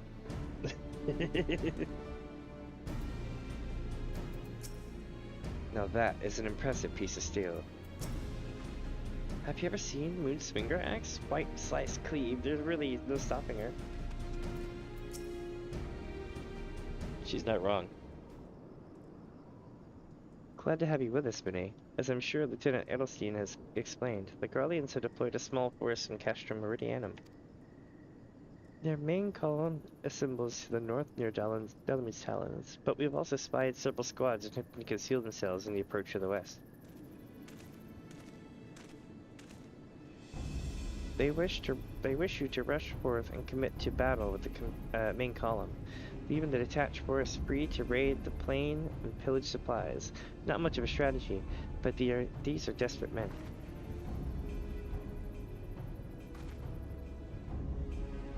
Captain Albert.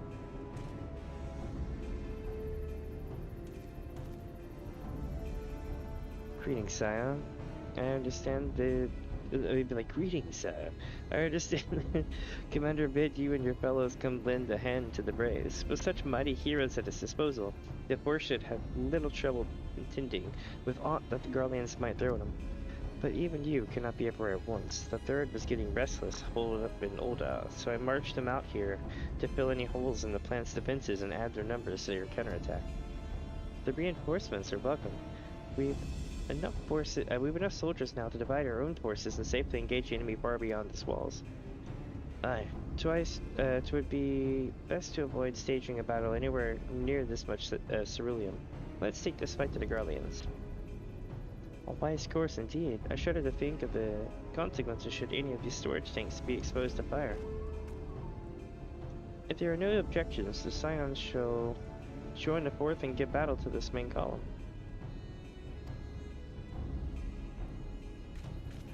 If you're with the third, then Warrior of Light, your job would be to intercept these squads hiding out in the west and prevent them from reaching the processing plant. When you're ready to proceed, report to Lieutenant Yuhase. His scouts should have a rough idea of where the Imperials have concealed themselves by now.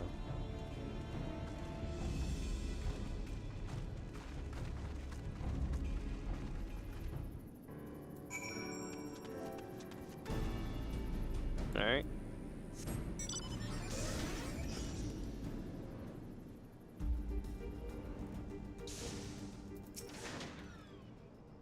A pleasure to be fighting at your side once more, Scion.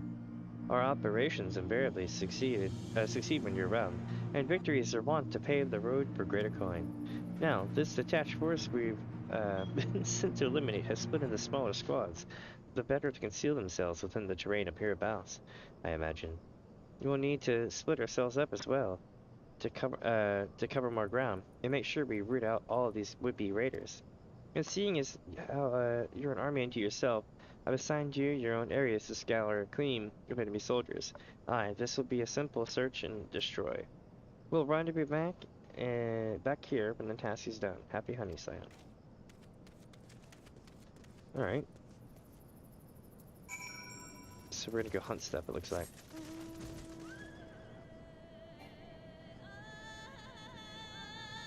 Ah, what do we got here?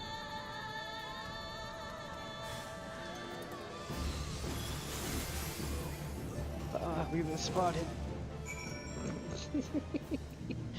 Yep, they've been spotted.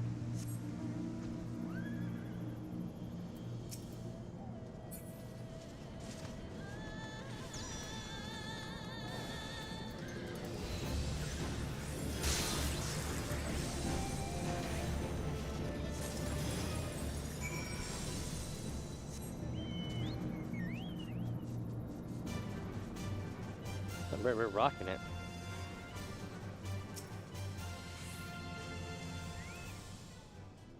You seem grim, Sam. I'll take it to mean that between us, more than a few Garleans won't be coming back to the Castrum. These Imperials, though, they certainly made us earn our pay. I would be a happy man if I never had to tussle with another one of those Magitech horrors. It is time we bid this war-torn land farewell. I will contact the Fourth and let Lieutenant Alien know the West is now clear. I'd appreciate it if you would do the same when you report to little Edelstein. Or Edelstein, whichever.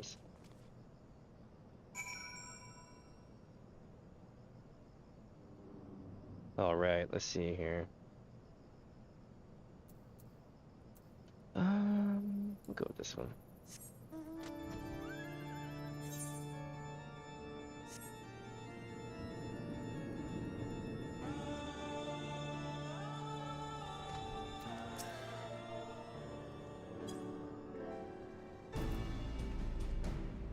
Captain Plus, what news of the Guardians? The raiding parties are no more than excellent. The Yamachine engineers will be most relieved to hear that the plant is no longer in any immediate danger. Thank you again for your assistance.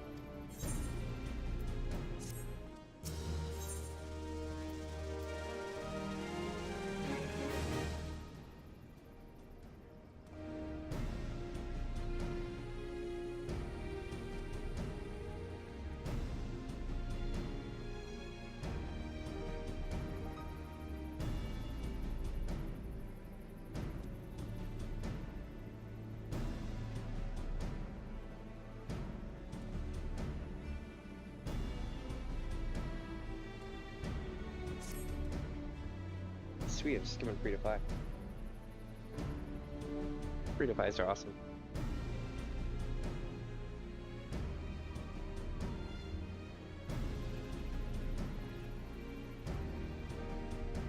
You must be anxious for word of your fellows.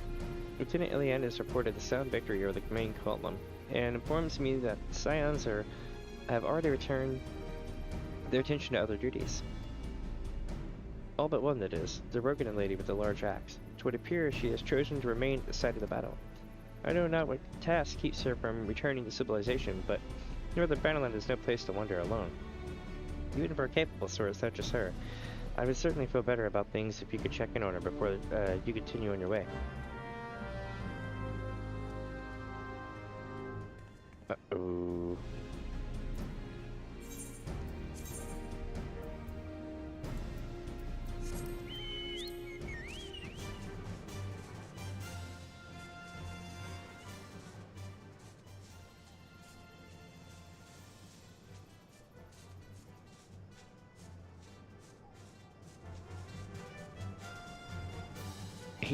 Quests remain still. Holy crap.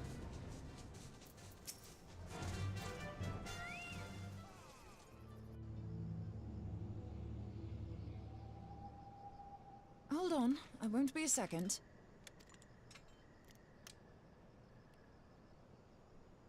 The beast seemed peckish, so I gave it a taste of my axe. I know. As Eorzea never tires of reminding me, an axe ill becometh the hand of a scholar. What can I say? I like axes. To hear my mother tell it, I came into this world holding one. And it's not as if it stopped me picking up a quill, is it? I often think of the man who introduced me to the joys of learning. He's one of the reasons I decided to come to Eorzea. Him and my excruciatingly stiff childhood friend. Considering how unalike we are, it's a wonder we ever got on. The world's a strange old place, isn't it? Aye, that ought to do it.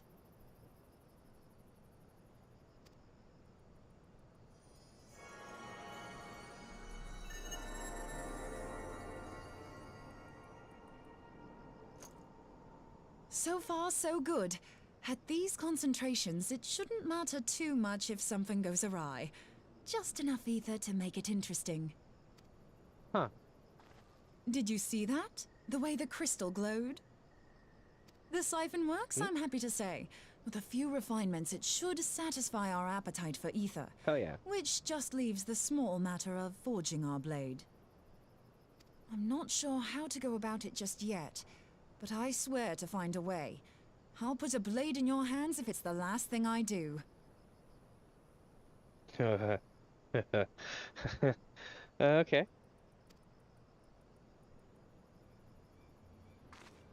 She senses me. A useful talent.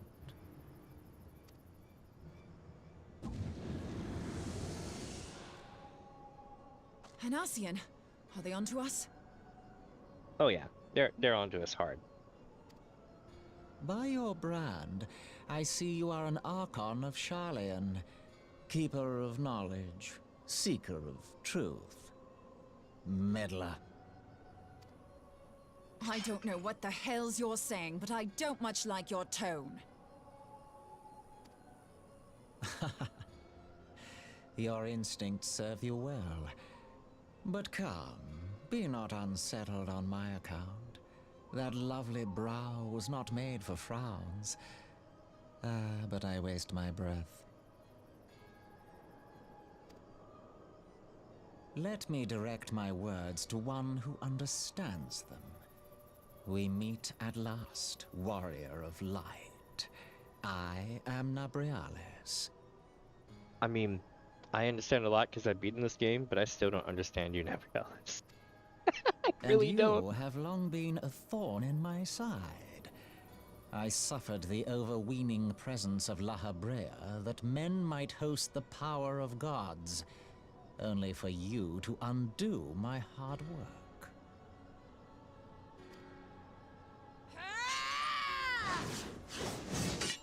Oh, bugger. Do settle down. You must concede that I acted in self-defense. But what's this? I do not sense the blessing of light. Oh dear. Could it be that frail Hydaelyn has forgotten her champion? This I did not foresee. Shorn of light as you are no longer a threat. And better yet, the seal is broken. Now is the time to claim the staff. With it in my grasp, I shall rise above them all and take my place at Lord Zodiac's right hand.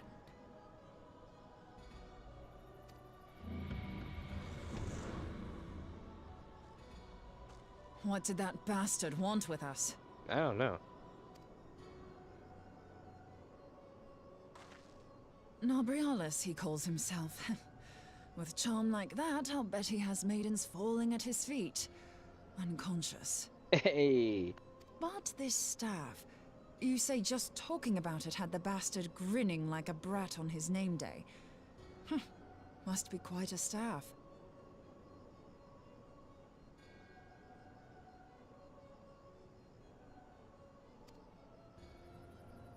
Oh, gods.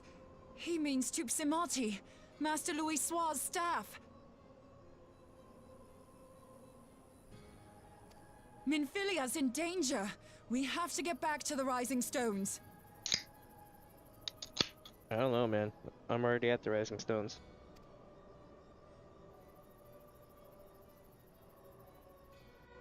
I'm just saying.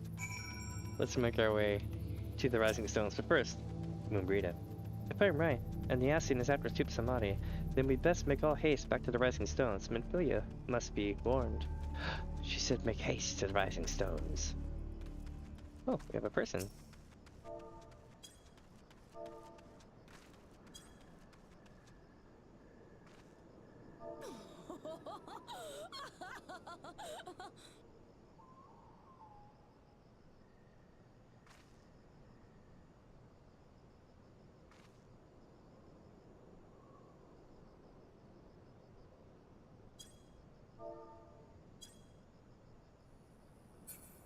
Alright, let's see. I'm gonna go this way.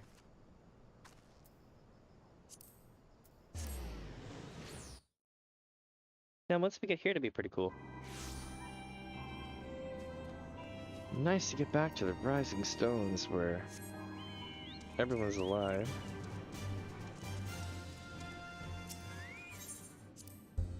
Drink some ginger ale.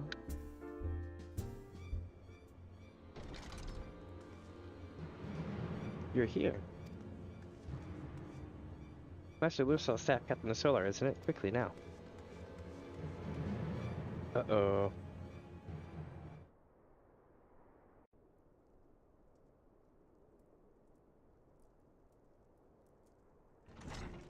Oh shit. You two!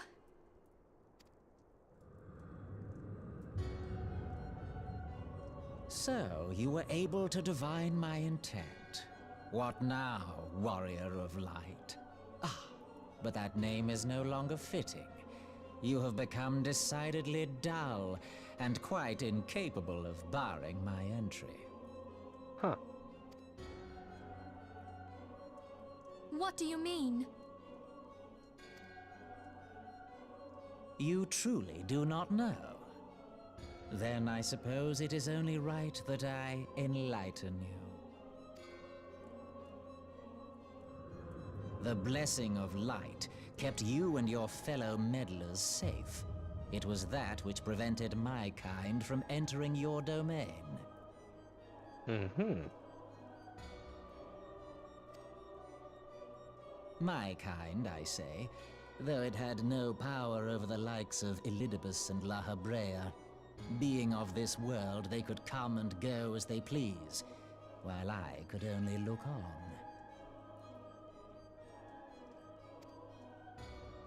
But I need look no longer. Now that the seal is gone, I mean to act. Unlike the others, I am not given to waiting. I shall take that staff and bring about the next rejoining. Interesting. Rejoining? Then it was your doing. The Isle of Val, the scholars, all of it. Oh shit.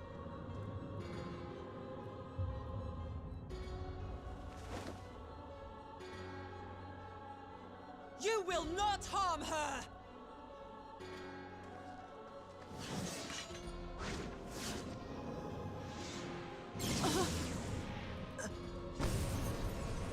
Oh shit. Moonbreeder! Why must you insist on forcing my hand? Did you learn nothing from our last meeting? Ah, but I forget. My words fall upon deaf ears. The staff is but a broken relic, a memorial to the departed. What possible use could you have for it?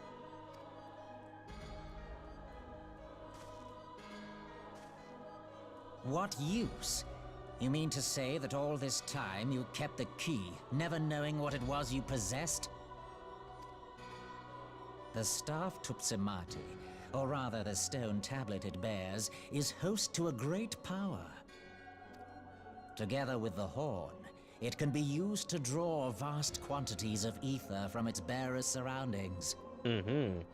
How else do you think Louis Soir was able to invoke the power of the 12 without making them an offering of crystals? He makes a good point. Summoning requires not only prayer, but a profusion of ether. Even a child knows that. If I did not know before, you may be certain I do now. But above all, I know that we cannot allow the staff to fall into your hands. I will die before I let you take it. Insufferable woman. I would happily end your miserable life here and now. Alas, Elidibus would never let me hear the end of it. Very well. If you will not part with the staff, I will take you too.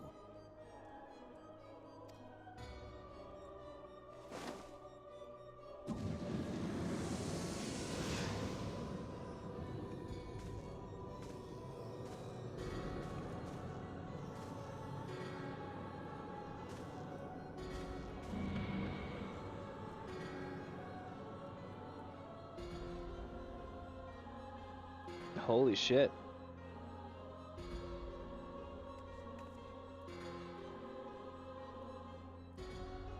After them! Quickly! Before the rift closes!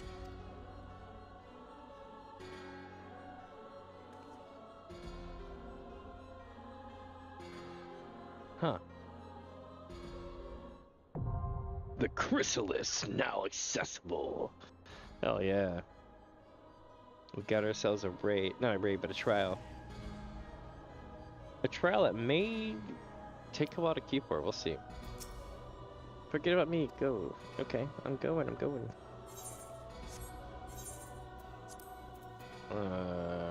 Chrysalis.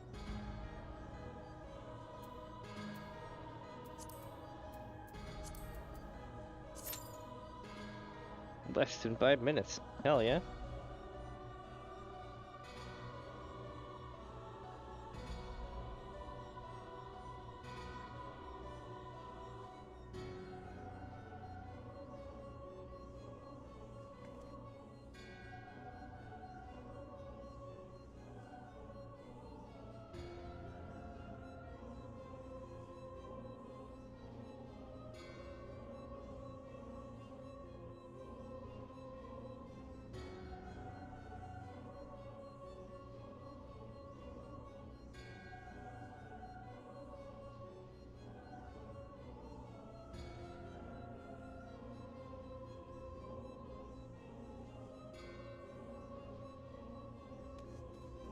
There's still so much to do.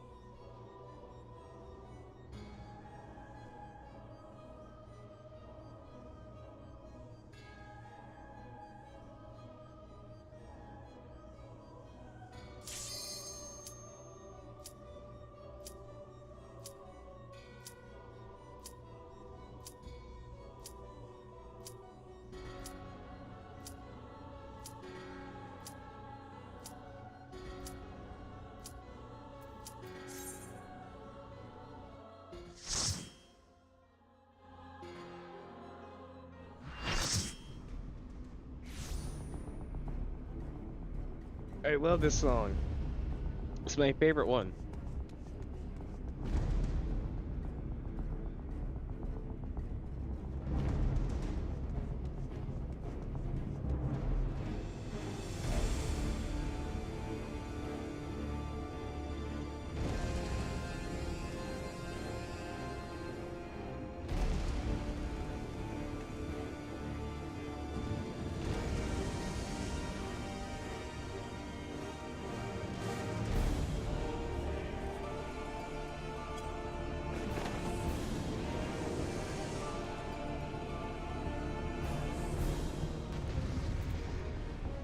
Interesting.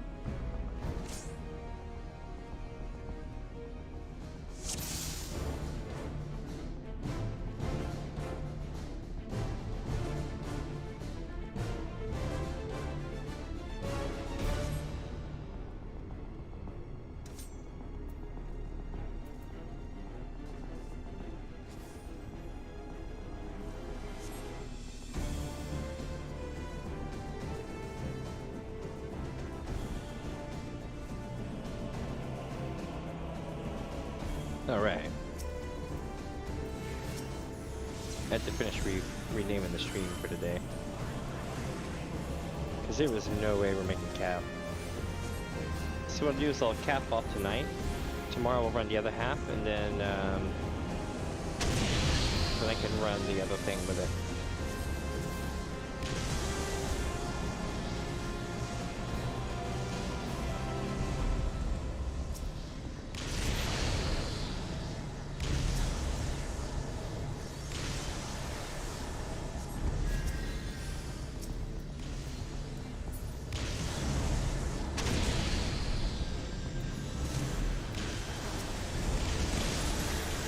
Oh, I got.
Alright, here we go. It's going nuts. Oh shit.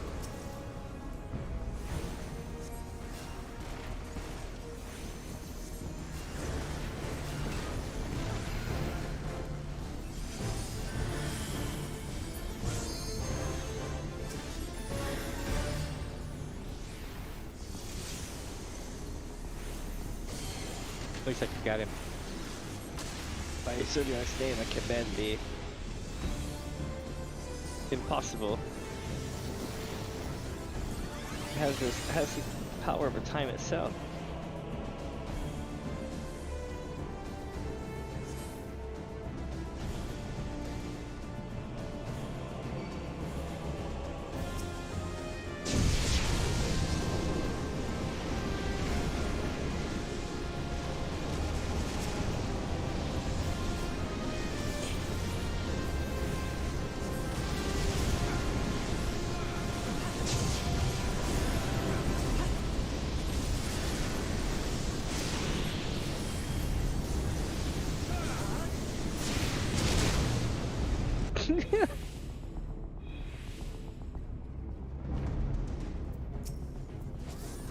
I got like blown up. That's the last thing I saw. Now I'm back.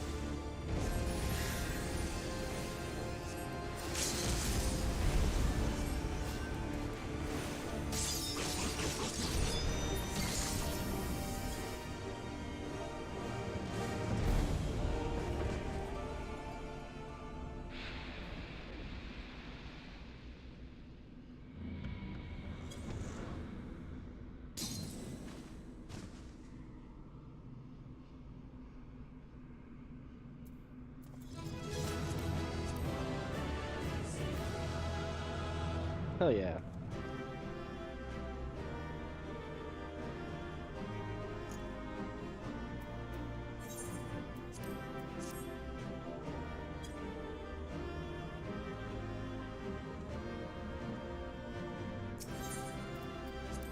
She's like, my thanks.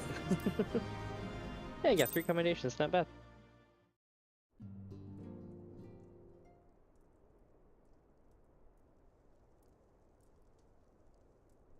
You're safe. Thank the 12.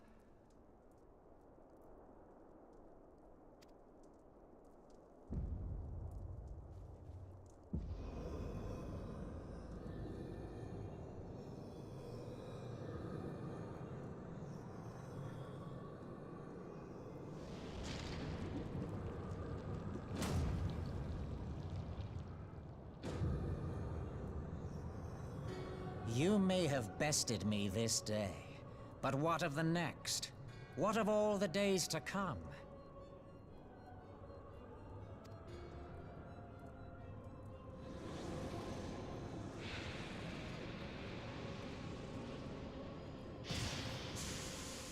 Remember, light no longer holds sway here.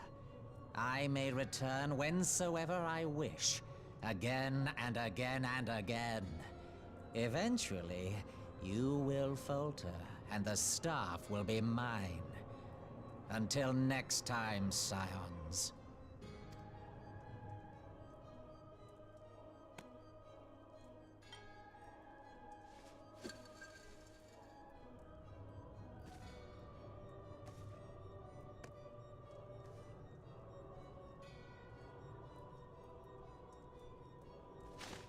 There will be no next time.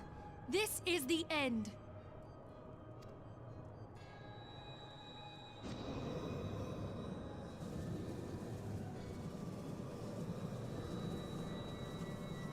Uh-oh.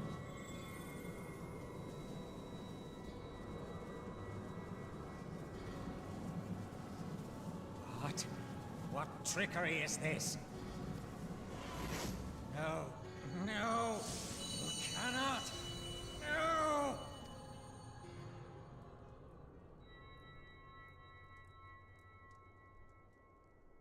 Use Tube Samati to gather ether. Quickly, before he breaks free!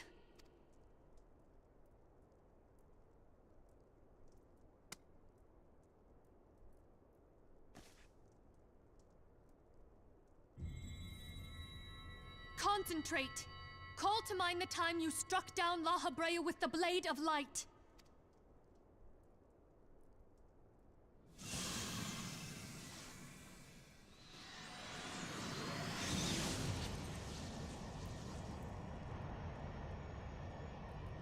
Why won't it work? Is it because we lack the blessing of light?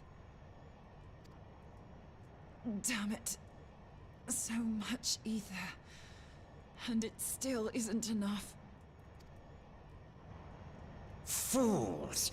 No mortal prison can contain me! I shall make you pay for your insolence!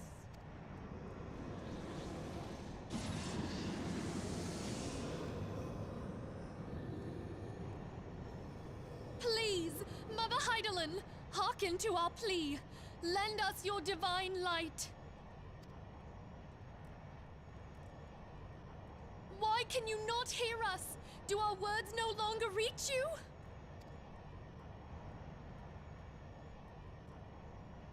If only we had a bit more ether.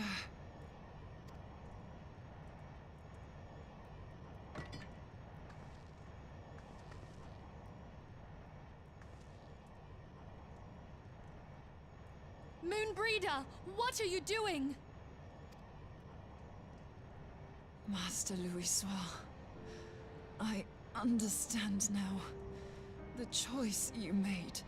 In death, there is life. Farewell, Eorzea. You daft old coot.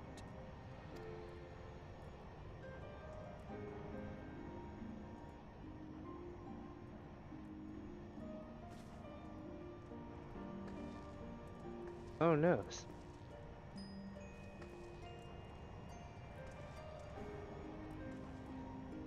Moonbreeder, no! You mustn't!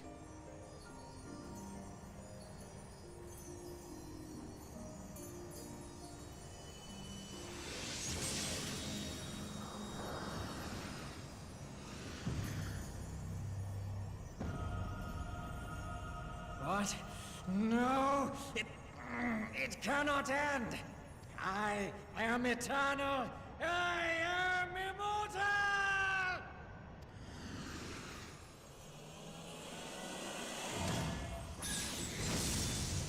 Damn.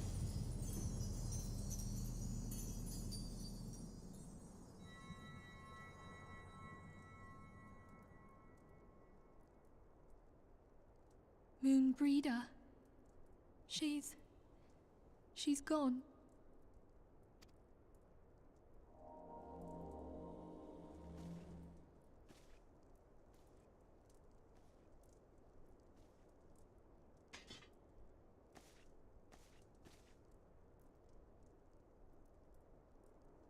You did it, my friend. The Ascian is dead.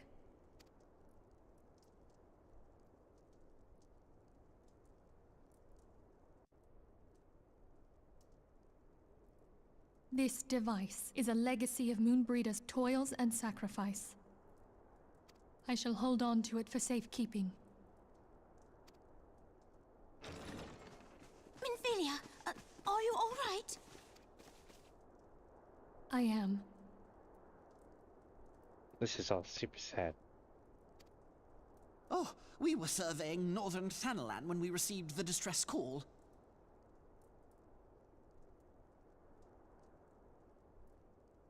We returned as swiftly as we were able.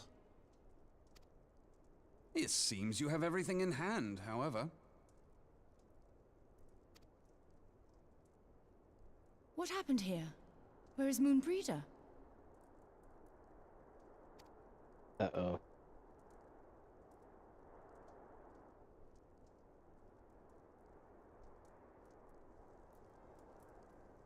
She gave her life to temper the Blade of Light. I have no words. Rather than await the inevitable, she took her fate into her own hands. Does Eorzea know?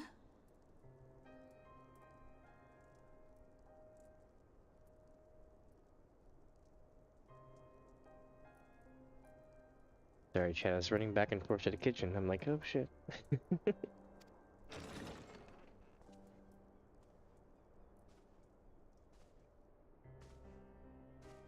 My friend, there is something I must tell you. I heard all, my lady. The moon sinketh, taking her leave of the heavens, yet her passing heraldeth the coming of a new day. Moonbreeder hath fulfilled her destiny, hath she not?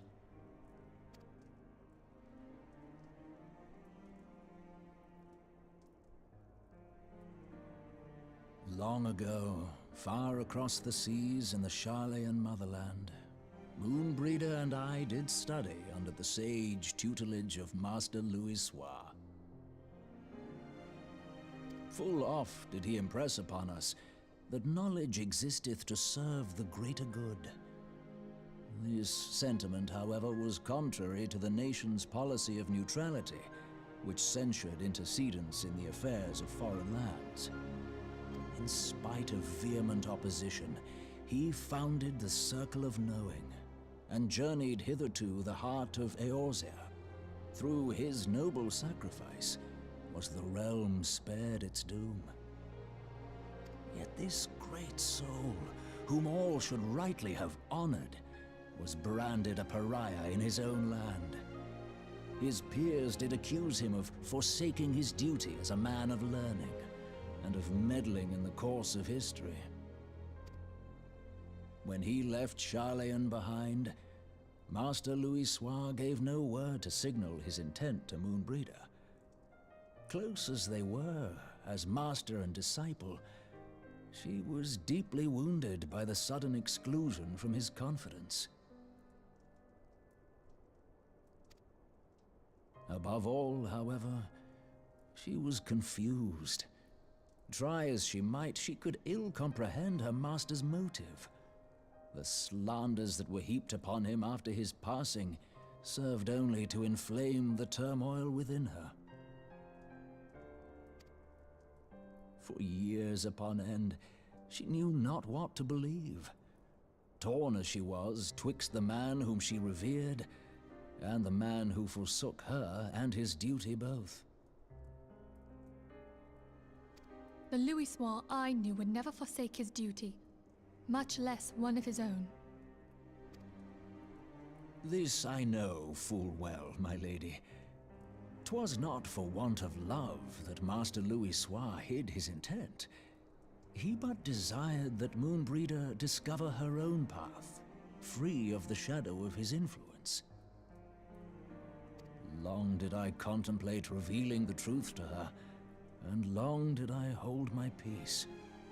After all, was it not Master Louis Soir's wish that she come to the truth unaided? I told myself it was, and resolved to let her suffer. Knowingly did I deny my friend the comfort she craved. And now she hath gone to her rest, with doubt still in her heart. Aw.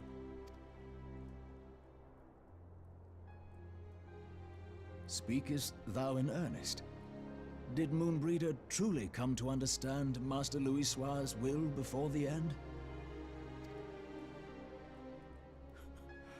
The realization hath set her free.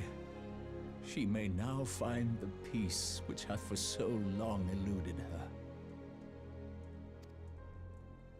Oh, Moonbreeder, my dearest, how I shall miss thee.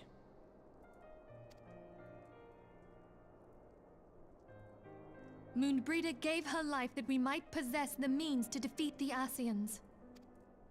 Her sacrifice must not be in vain. Let us continue her work on the Blade of Ether and see it to completion.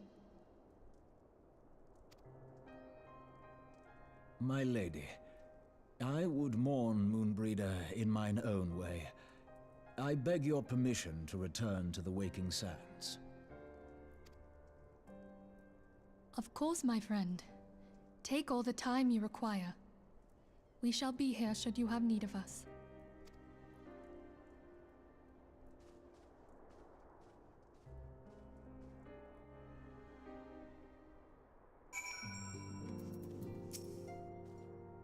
She was counting on the theory that his soul's aether burns brightest at the moment of his passing. A scholar until the very end. Oh, Moon, I'll miss you so much already. We would have arrived a few minutes sooner, just a few moments. Our list of grievances against the Ascians was already overlong. Must they continue to add to it?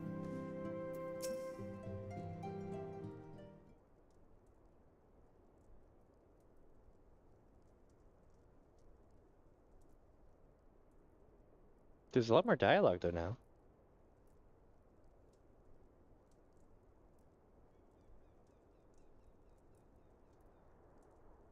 Never have I seen Ryanja so utterly defeated. No one should be made to suffer such grief. We shall gather in Charlian Manor to celebrate Mumbria's life and mourn her passing. Alright.